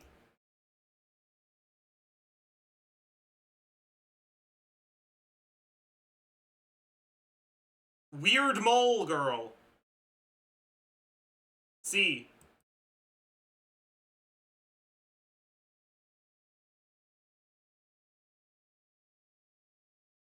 Paku, B.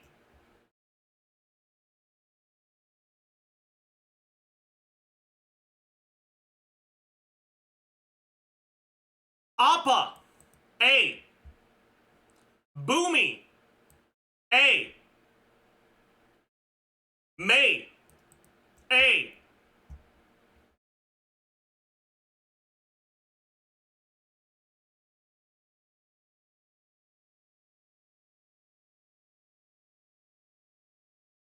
Wait, what's the name of Sokka's girlfriend again? I forgot.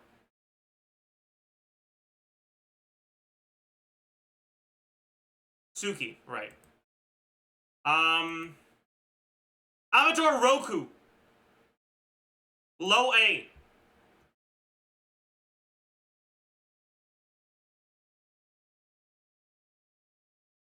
Firelord Ozai. B.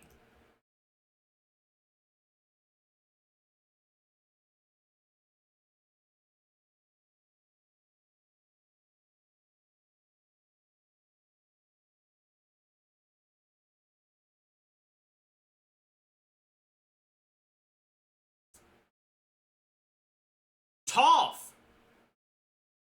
A.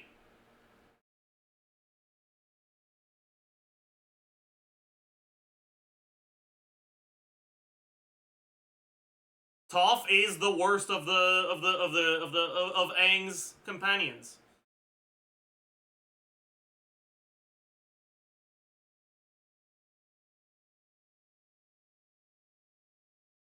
Hama. A.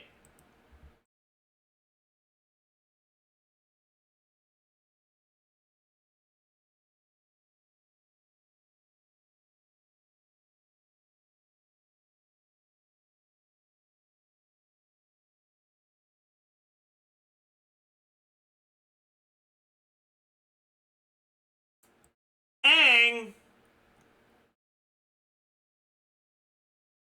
A. I think Aang is worse than Toph, actually.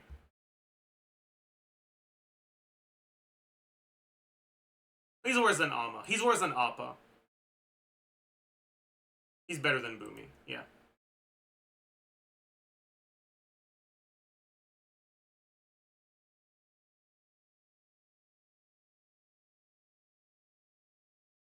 Suki. Low S.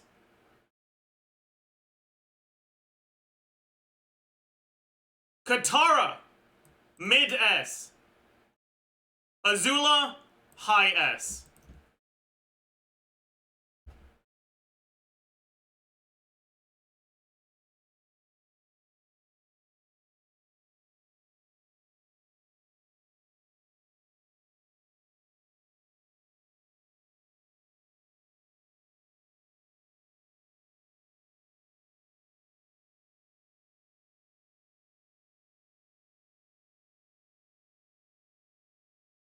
Suki over Toph? Yeah.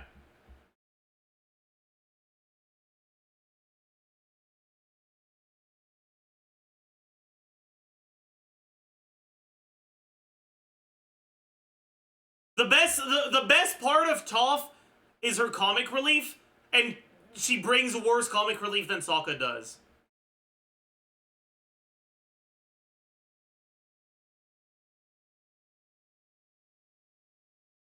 Can you explain Hama? I think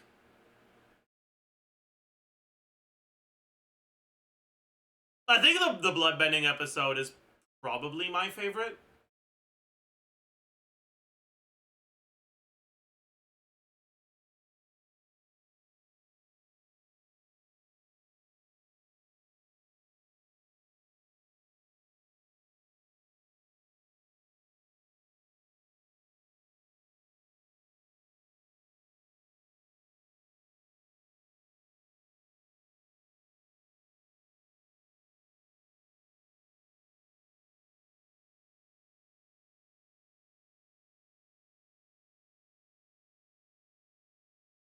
I wish they explored bloodbending more. Seeing how they explored it in Korra, I'm glad they didn't. Hey!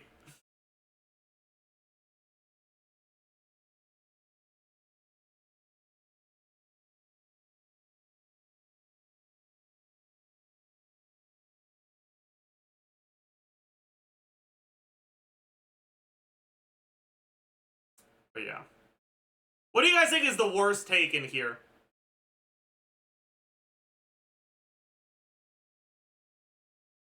I feel like the only contentious ones are Toph as the worst of Aang's friends and Iroh at number 6.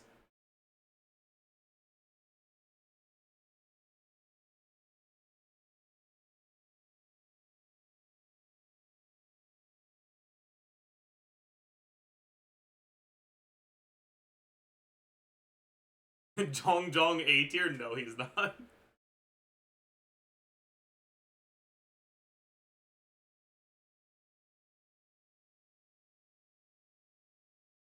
Yeah, Suki rides on Sokka's coattails a little. Because Sokka's the best character, and a major part of what makes him so good is his character development. And Suki is the main motivation for Sokka's character development.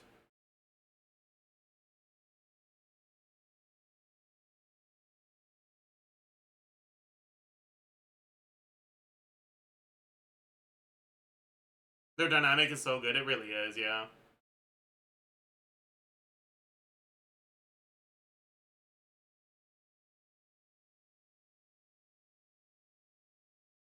I don't think Toph is comedic relief at all, other than very few blind jokes. Yeah, and that's the only time when Toph feels like a person. I'm sorry. That's not true. The like 4 mini episode where she goes on a fucking like where she goes get a fucking like manicure with Katara is probably the best non-comic relief moment of hers.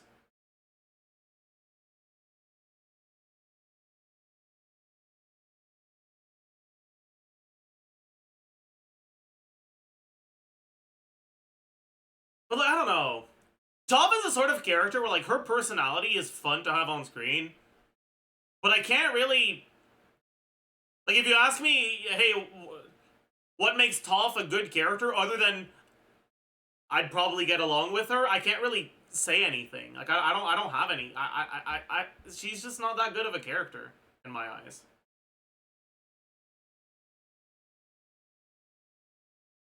I could write an entire essay on why she isn't comedic relief. Okay, I'm not saying her main purpose is to be comedic relief, but in a story with as many episodes as Avatar, every fucking character is gonna have moments where they're used as comic relief. And what I said was not Toph is a comic relief character. What I said was Toph is at her best when she's comic relief. The things I can think of off the top of my head of like notable Toph moment is when she does this as like when she said like when someone asks like what was it when Sokka asks her if his drawing was good or some shit. Like those are the best Toph moments. Like oh yeah, yeah. Yeah, Toph is the Jinwoo of Avatar: The Last Airbender. She is an aura farmer, exactly. You're actually so right. But yeah, I was actually thinking about this yesterday.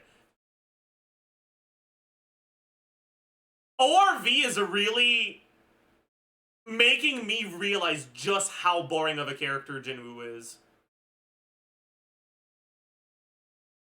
Because Dogsha is actually a relatively compelling character.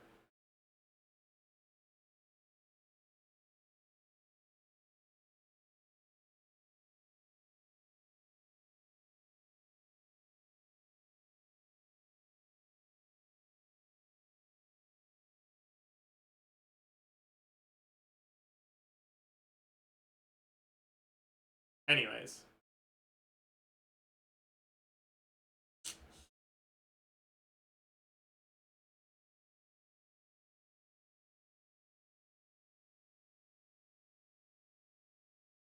Remember when Sokka literally cried about Moon Girl in front of Suki? I mean,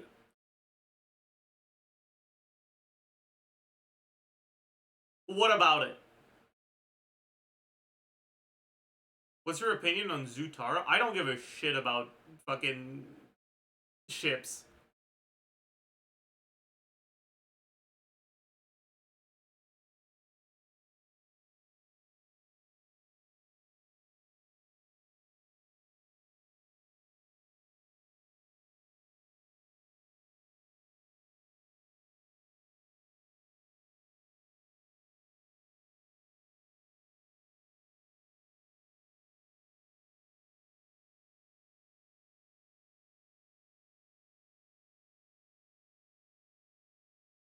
The best ships are the Going Merry and the Thousand Sun. Okay.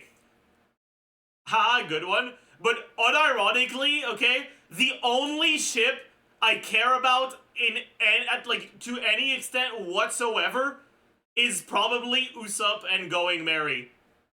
That's like the one ship I could see myself being like, yeah, that's kind of cool actually. And it's a ship with a ship.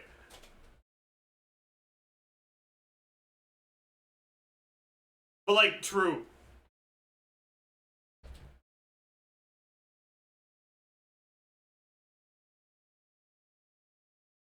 Does anyone remember when Toph thought Sokka saved her from drowning, but it was Suki? Yeah. It felt like a weird scene, honestly.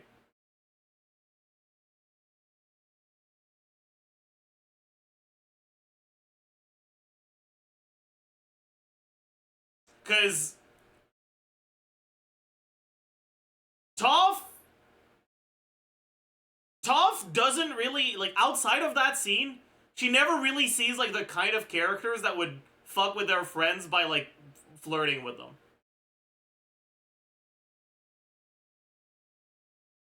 It's, like, the only time when she does it.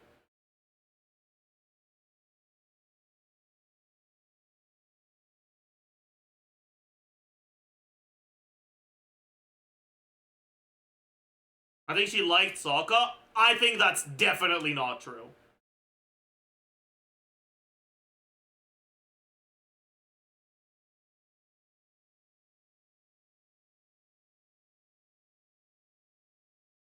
I don't think you're supposed to think that she actually was, like, thankful and like I think it was a playful flirt, not a I don't know, romantic flirt.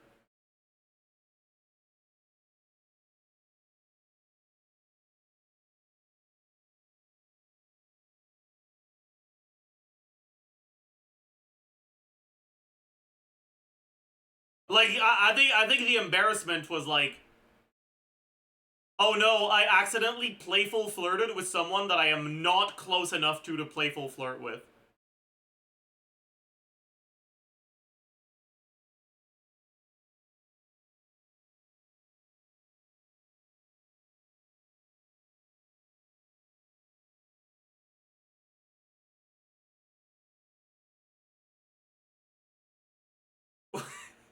I'd never leave my room if that happened to me, yeah. Yeah. Yeah. Anyways, honestly, I think that's gonna be it for today. So,